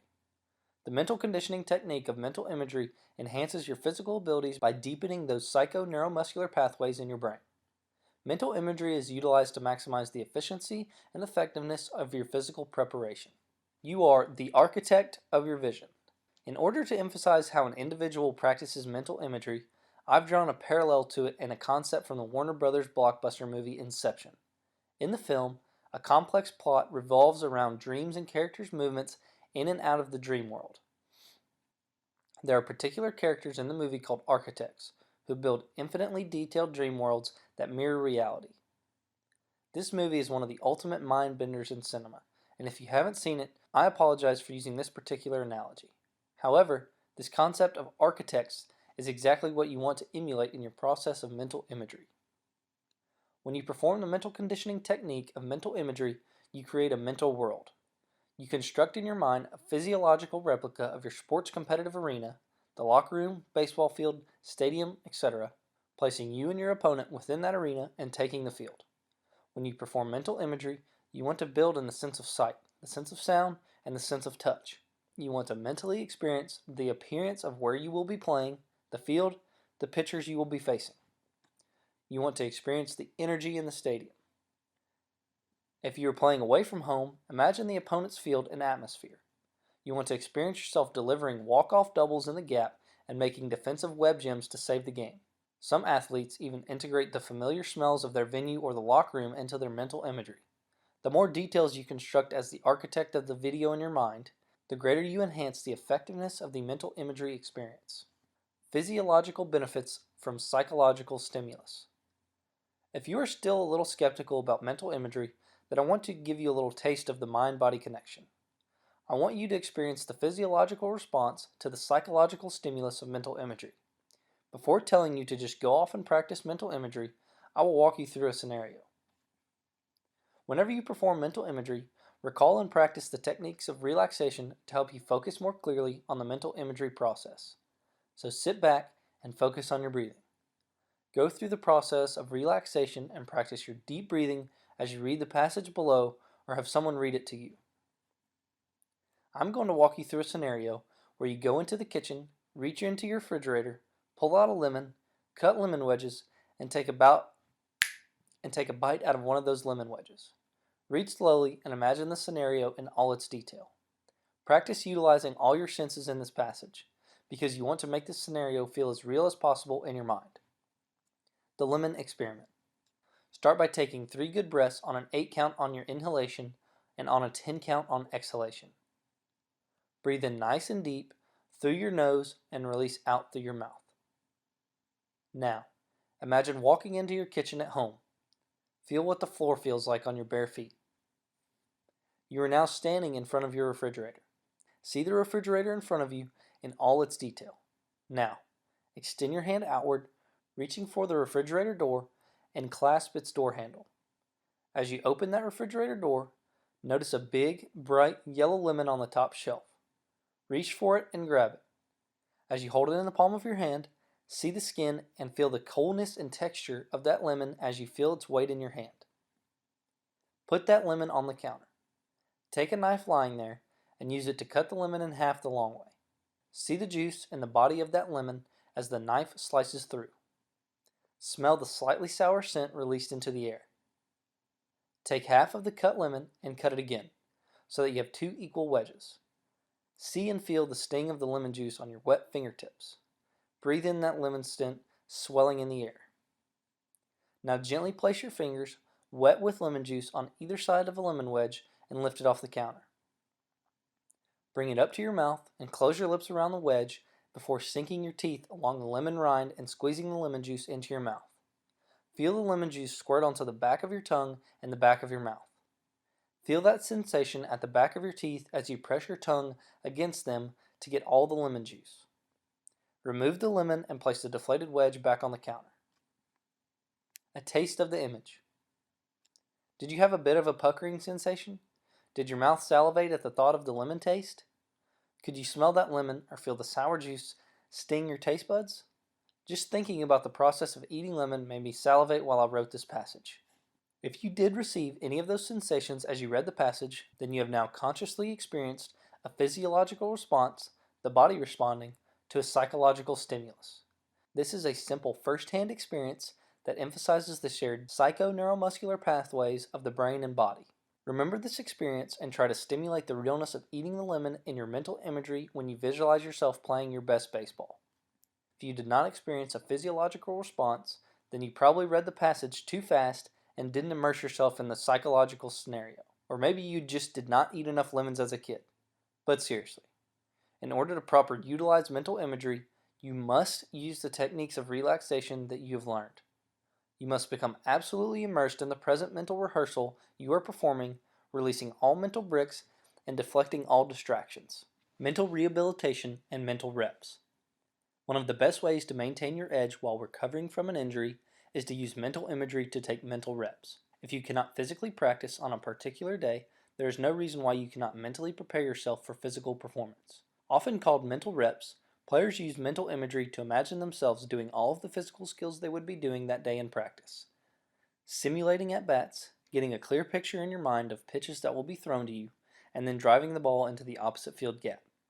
This mental rehabilitation really provides a huge psychological advantage in the physical rehabilitation process by keeping the performance-specific psychoneuromuscular pathways in your brain active and as sharp as possible.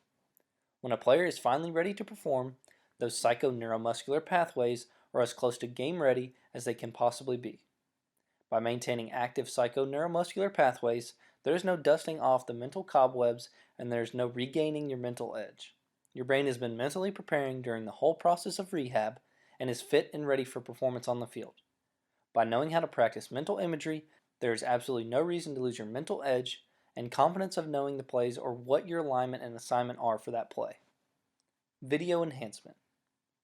I cannot emphasize enough that when you are doing mental imagery, you want to make the experience as game-like as possible. You want to utilize all of your mental capacity to make the images appear vivid and clear. A technique sometimes used to assist mental imagery is watching video of yourself performing before you do mental imagery. Witnessing yourself play on tape is not only good for understanding how you perform, but also can aid the practice of mental imagery since using past performances to conjure images helps provide details to mentally rehearse future performances. I encourage the athletes I work with to create a personal highlight video that they watch before they do mental imagery. This enables them to relive their best performances and then reimagine their feelings in those scenarios through mental imagery. Practicing adversity. A great way to utilize the benefits of mental imagery is to create a list of situations in your sport that make you uncomfortable and represent some form of adversity. Once you have made the list, use it as a checklist and use mental imagery to perform under each adverse scenario, executing exactly the way you want to in performance. This is similar to the favorite physical practice of children acting out a last-second scenario where the team is down 1 and they hit the game-winning home run in the bottom of the 9th inning. Both practices deal with adverse situations and both imagine a desired outcome. Imagine your excellence. Mental imagery is one of the most basic and fundamental of all mental conditioning strategies. However, it is widely underused. Remember that actions speak louder than words. You now have a greater understanding of the power of mental imagery. You just need to do mental imagery in order to increase your performance preparation and confidence. 4 steps of mental imagery. Doing mental imagery is as easy as closing your eyes and watching your human highlight reel in your mind. It does not need to get more complex than that. When I train coaches to take their teams through mental imagery the night before games, I outline 4 steps so that they have a rhythm and routine to follow. Number 1, relaxation. Take them through the 5-4-3-2-1 technique. Number 2, confidence conditioning. Take them through the positive affirmations you want them to hear and that you want to embed in their mental game. Say each statement 3 times with enough time between statements so that the players can repeat them to themselves. Number 3, mental recall. Have the players recall and revisit their best baseball games of all time. They replay those big hits and great plays in their minds as if the past were happening now. Number 4, mental rehearsal. Have the players go forward to their next performance and visualize how exactly they want to perform. You can talk them through very specific situations that you've been preparing for your next game. Mental imagery while watching film. A great way to utilize imagery is by watching yourself execute at a high level. When you see these images, your body triggers the same physiological response and begins to create a foundation of unshakable confidence. Hitters can create a video with a sequence of their best swings, while pitchers can do the same with a variety of quality pitches. Chapter 9 Review. We all possess the ability to relax. Aim to perform with a relaxed intensity. Relaxation is the secret to results under pressure. Relaxation is a skill one must develop like any other physical skill. Diaphragmatic breathing is superior to shoulder breathing. Practice the 5-4-3-2-1 technique to build a relaxation response. Begin training your relaxation response in a controlled environment and progress under simulated adversity. Emotional state management is all about self-control and breathing. Relaxation is instrumental to recovery process. Invest in your sleep. It is the most important part of the recovery process. Relaxation before bed facilitates productive sleep, benefiting physiological and psychological recovery. Mental conditioning is most effective when an individual's psychological state is reflective of an optimum physiological state. Internal balance leads to the performance consistency necessary for all peak performers. You cannot make yourself relax, you must let yourself relax. Mental imagery is the process of creating mental experiences that resemble physical experience. Mental performance physiologically creates neural patterns in your brain in the same manner as the performance of physical action. As a mental architect, you want to build experiences of all the senses within your mental performance. Mental imagery enhances psychoneuromuscular pathways to assist physical rehabilitation. Practice mental performance before beginning physical competition. Watching videos of your best performances benefits your mental imagery by giving you a positive visual. Practice handling adversity in mental imagery as you do during preparation. Chapter 10. Inspiration and Motivation. When you walk up to opportunity's door, don't knock. Kick the door in and introduce yourself. Quote from Dwayne "The Rock" Johnson. I was in Dallas, Texas, at a fair, and on a stage was a big, muscular strong man performing some amazing feats of strength. He was ripping phone books in half and bending crowbars with his hands to the thunderous applause of his audience. In one of his acts, he pulled out a lemon and squeezed all the juice out of that lemon and said, "Ladies and gentlemen, I am a strong man. I've squeezed all the juice out of this lemon. I will give $1,000 to anyone who can come up and extract one more drop." In response, two giant Dallas cowboy-like guys went on stage to give it a try. The first guy grabbed a lemon and gave it a good hard squeeze. No drop. The crowd laughed in amusement as he stepped back to let his friend give the lemon a squeeze. The crowd went silent and watched the second guy give the lemon a squeeze, contorting his face in grimaced concentration. He suddenly released his grip with a gasp for air, but still not one drop of lemon juice. The crowd laughed and applauded as the two men exited the stage.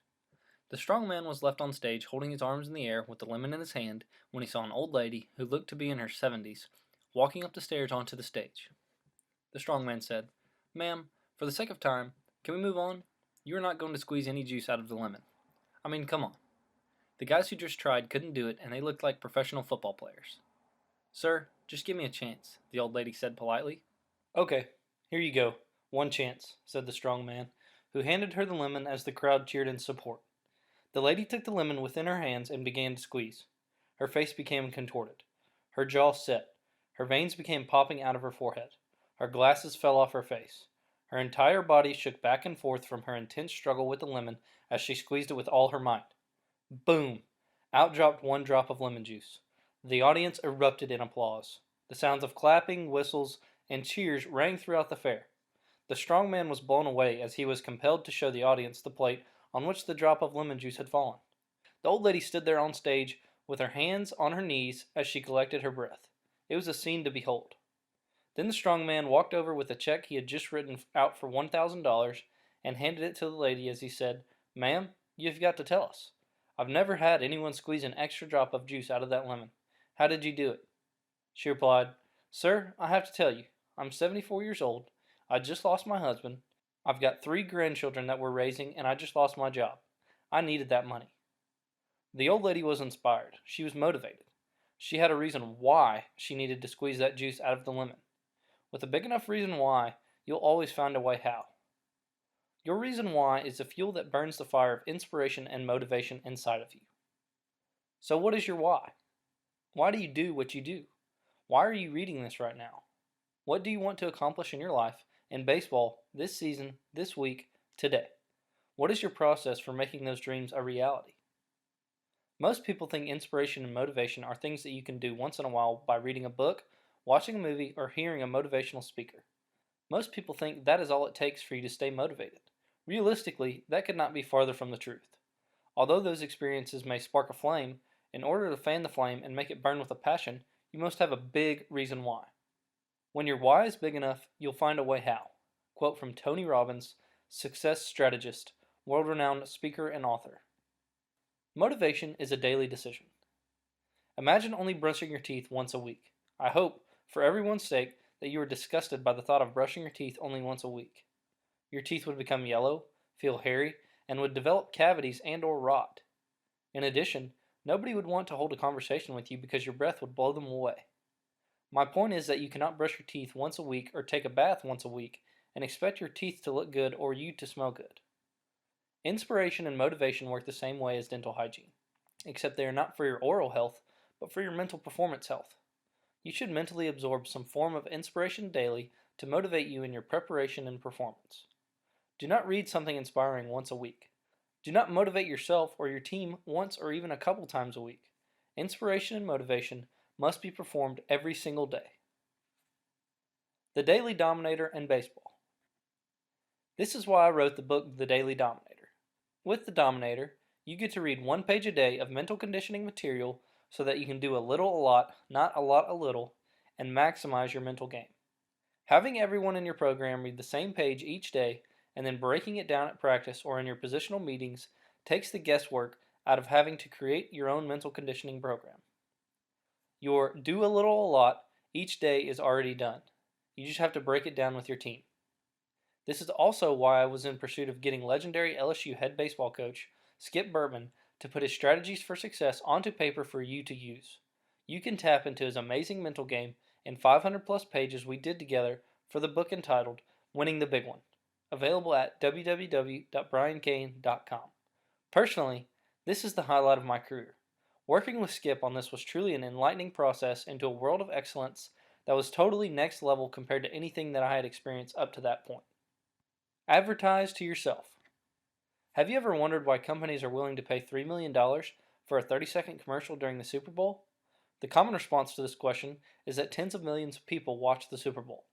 This is true, but the real reason that advertising works is that advertisements create lasting images within the mind, so that when people go out to consume products, those products from the advertisements jump to the front of their minds.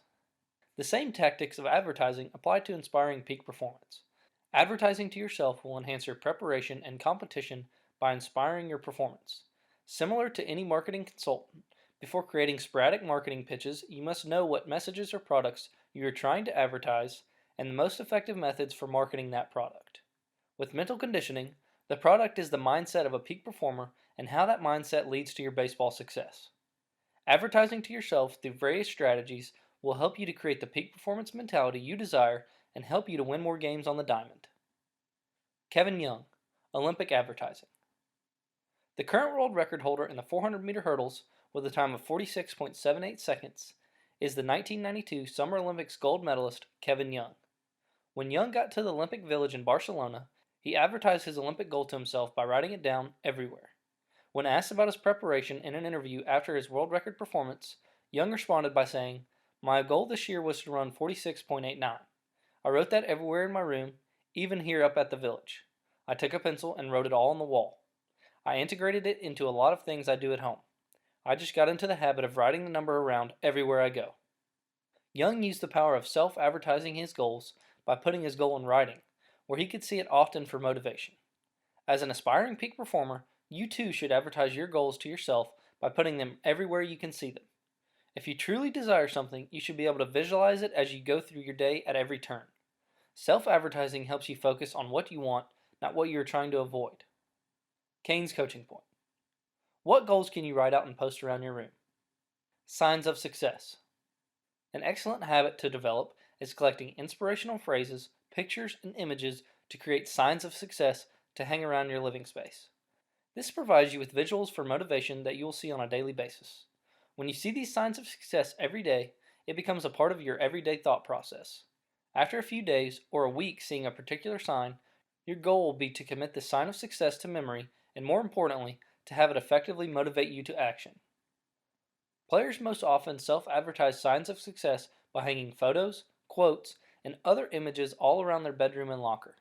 Pictures of athletes or coaches who inspire them, quotes that motivate them to consciously check in on their perspective, and mental conditioning statements such as "don't count the days, make the days count" are reminders of the importance of today. Whenever you need them, these inspirational advertisements catch your eye and keep you inspired and motivated on your journey up the mountain of excellence. The signs of success are simple ways to advertise the peak performance mentality and mental conditioning principles you want to adopt in sport and life. Make your own signs of success. Draw from the material and information you have acquired from this book and make your own signs of success. By creating your signs of success, you put your knowledge of peak performance to use and enhance the process of mentally conditioning the habit of excellence. Cain's Game Plan. Based on the content within this manual, what are 3 captions for signs of success that you will hang in your room to stay inspired? Examples of self-advertisement. Now that you know the importance of the signs of success and have created mental game marketing campaigns for yourself, let me share with you what other players have reported hanging in their rooms as signs of success.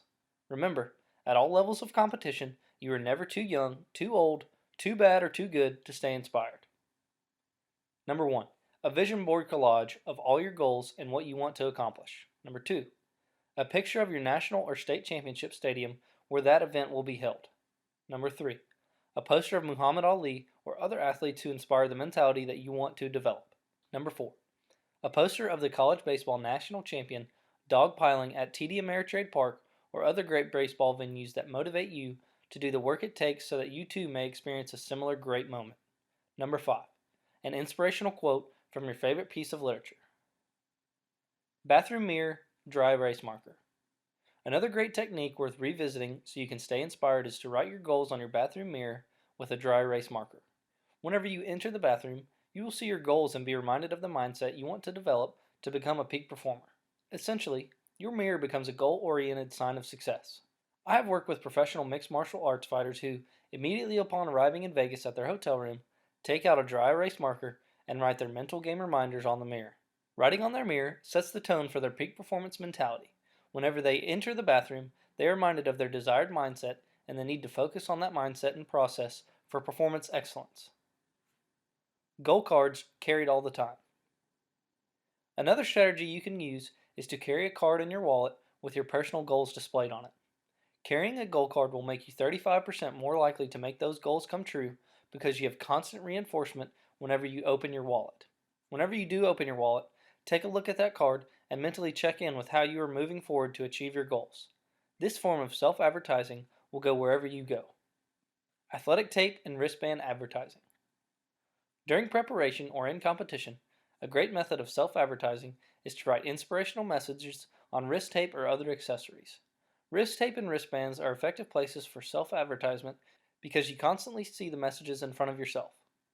Many baseball players will write their goals on their wrist tape so they are reminded of what they must work on or are trying to accomplish. Vision boards. One of the best motivational exercises you can do as an individual and as a team to help with inspiration and motivation is to create a vision board. A vision board is simply a collage of your goals and what you desire to accomplish. I strongly encourage you to create a vision board for yourself, and if you are on a team, I highly recommend you create one together as a team building and team focusing exercise. You will never outperform your self-image. Making a vision board of images will inspire you to accomplish your goals. Place it where you will see it every day. This will keep your goals in front of your mind and motivate you to achieve them. I personally started using vision boards in 2007 and annually revisit my own board the first week in July. Below is a picture of my personal vision board. As you can see on my vision board, I want to speak in every state in the country. The ones that are white are the ones where I have not had a chance to speak yet. I want to help teams win national championships, accomplished in 2012, 2014, 2 times. I want to spend more time fishing and hiking in the mountains. I want to read at least 1 book every month.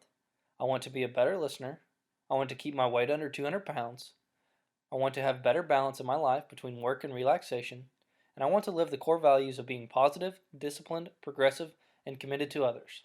I also want to be a #1 best-selling author, which has been accomplished with my first book, Toilets, Bricks, Fishhooks, and Pride.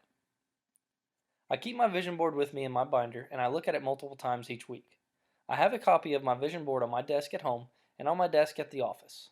The vision board serves as a reminder for me to constantly ask myself, is what I am working on right now helping me to get to where I want to go? The vision board is great for helping create the awareness you need to constantly check in on your progress toward achieving your goals and to refocus you on what you want to accomplish. Work to make it work. Here's the significant difference between peak performers and the rest of humanity. Peak performers understand that you must work to make it work.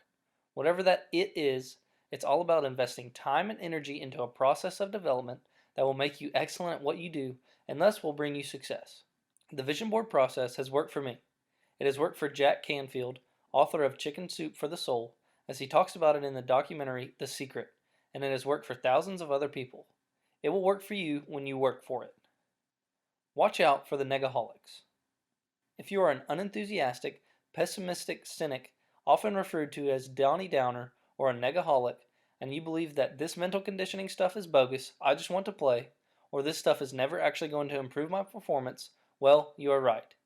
Whether you think you can or think you can't, you are right, and you are stuck in the first two of the 4 stages of acceptance. The 4 stages of acceptance. The 4 stages that we all go through to accept something new are as follows. Where are you? Number 1. This ain't for me. Number 2. This is okay for others. Number 3. I will try it. Number 4. I can't believe I did it any other way. Everyone starts in stage 1 or 2. If you have filled out the Cain's coaching points, actually filled them out with a pen in the book, then you are at stage 3 and will get to stage 4. The sad part about reality is that less than half of the people who read this book will ever put pen to paper and answer the questions in this book. If that is you and you are reading this, stop. Stop reading and stop wasting your time. Go find something that you actually care enough about to put pen to paper. Obviously, you are reading this because someone asked you to and not because you want to be the best you can be. If you want to truly be the best you can be, stop. Go back and answer the questions in the book, then come back to this point. If you actually did go back and answer the questions with pen to paper, my hat is off to you. You are pursuing excellence. If you did not and kept reading, so be it. However, I challenge you to get off the average train and head to station excellence. There will be skeptics that think the mental game is a crutch or a magic pill. What the skeptics do not understand is that you have to work to make it work. The reason mental conditioning exercises will not work for them is a result of their refusal to try it and make it work. It is not rocket science. If you do not attempt to make something work, of course it will not. It is the same logic as the old saying, you miss 100% of the shots you do not take. You must believe in the benefits of mental conditioning for your performance to improve, and there are real, tangible payoffs. The use of signs of success and vision boards will help you stay focused on your goals, and they will help you to get motivated and stay inspired to do the work that it takes to be successful. Cain's coaching point. If you noticed anyone on your team who has openly dismissed mental conditioning and stopped reading this book, reflect on how his attitude and actions affect the team. If his mentality is adversely affecting team chemistry, I'd suggest you confronting that teammate or making your coach aware of the situation as an expression of genuine concern for the well-being of the team throughout the season. Sometimes these moments can make all the difference in an athlete's career or even the person's life, because someone took the time and cared enough to step up, maybe more than that person cares about himself. Motivational motion pictures. Motivational videos, inspirational movies, and highlight reels are another tremendous tool for peak performers. Similar to the video enhancement in mental imagery, there is no debating that watching some form of motivational motion picture or video before a practice or a game will inspire your performance on that day. Watching a personal motivation video clip every morning as part of your morning routine also provides great reinforcement for the kind of person and player you want to be today. Regardless of how you feel when you wake up, the video clips you watch will get you fired up to dominate the day and do the work necessary to advance further up the mountain of excellence. Cain's game plan. I challenge you to make your own personal highlight video. You can use footage of yourself or others on YouTube to inspire your performance. Then watch this video on a routine basis. Inspire your daily domination. Whether you read a chapter in this book, watch an inspirational movie clip, or use any number of the various methods for inspirational motivation, you must build motivation into your daily routine to become inspired to take action. You will have more success spending 3 to 5 minutes a day getting inspired and motivated than you will if you spend 1 hour once a week. Remember, if you get inspired a little a lot, you will have more success than if you get inspired a lot a little. By the end of using this book, you will possess the information necessary to transform yourself into a peak performing baseball player or coach. It is thus imperative that you motivate yourself to master the mental game in your daily preparation and performance action, not just understand what you should do. Be the one who does it. Remember, intelligence is acting on the knowledge you have acquired. Use the strategies for motivation and inspiration from within this chapter to inspire your climb up to the summit of the mountain of excellence. Chapter 10 Review. Have a big reason why, and you will always find a way how. Make yourself inspired daily by reviewing motivational material. Advertise your goals to yourself. Make signs of success for motivation. Write daily goals on your mirror and make longer term goal cards. Self-advertise during performance by writing on athletic tape. Create vision boards for performance goals. Work to make your goals a reality. Watch motivational clips for inspiration. If you get inspired a little a lot, you will have more success than if you get inspired a lot a little.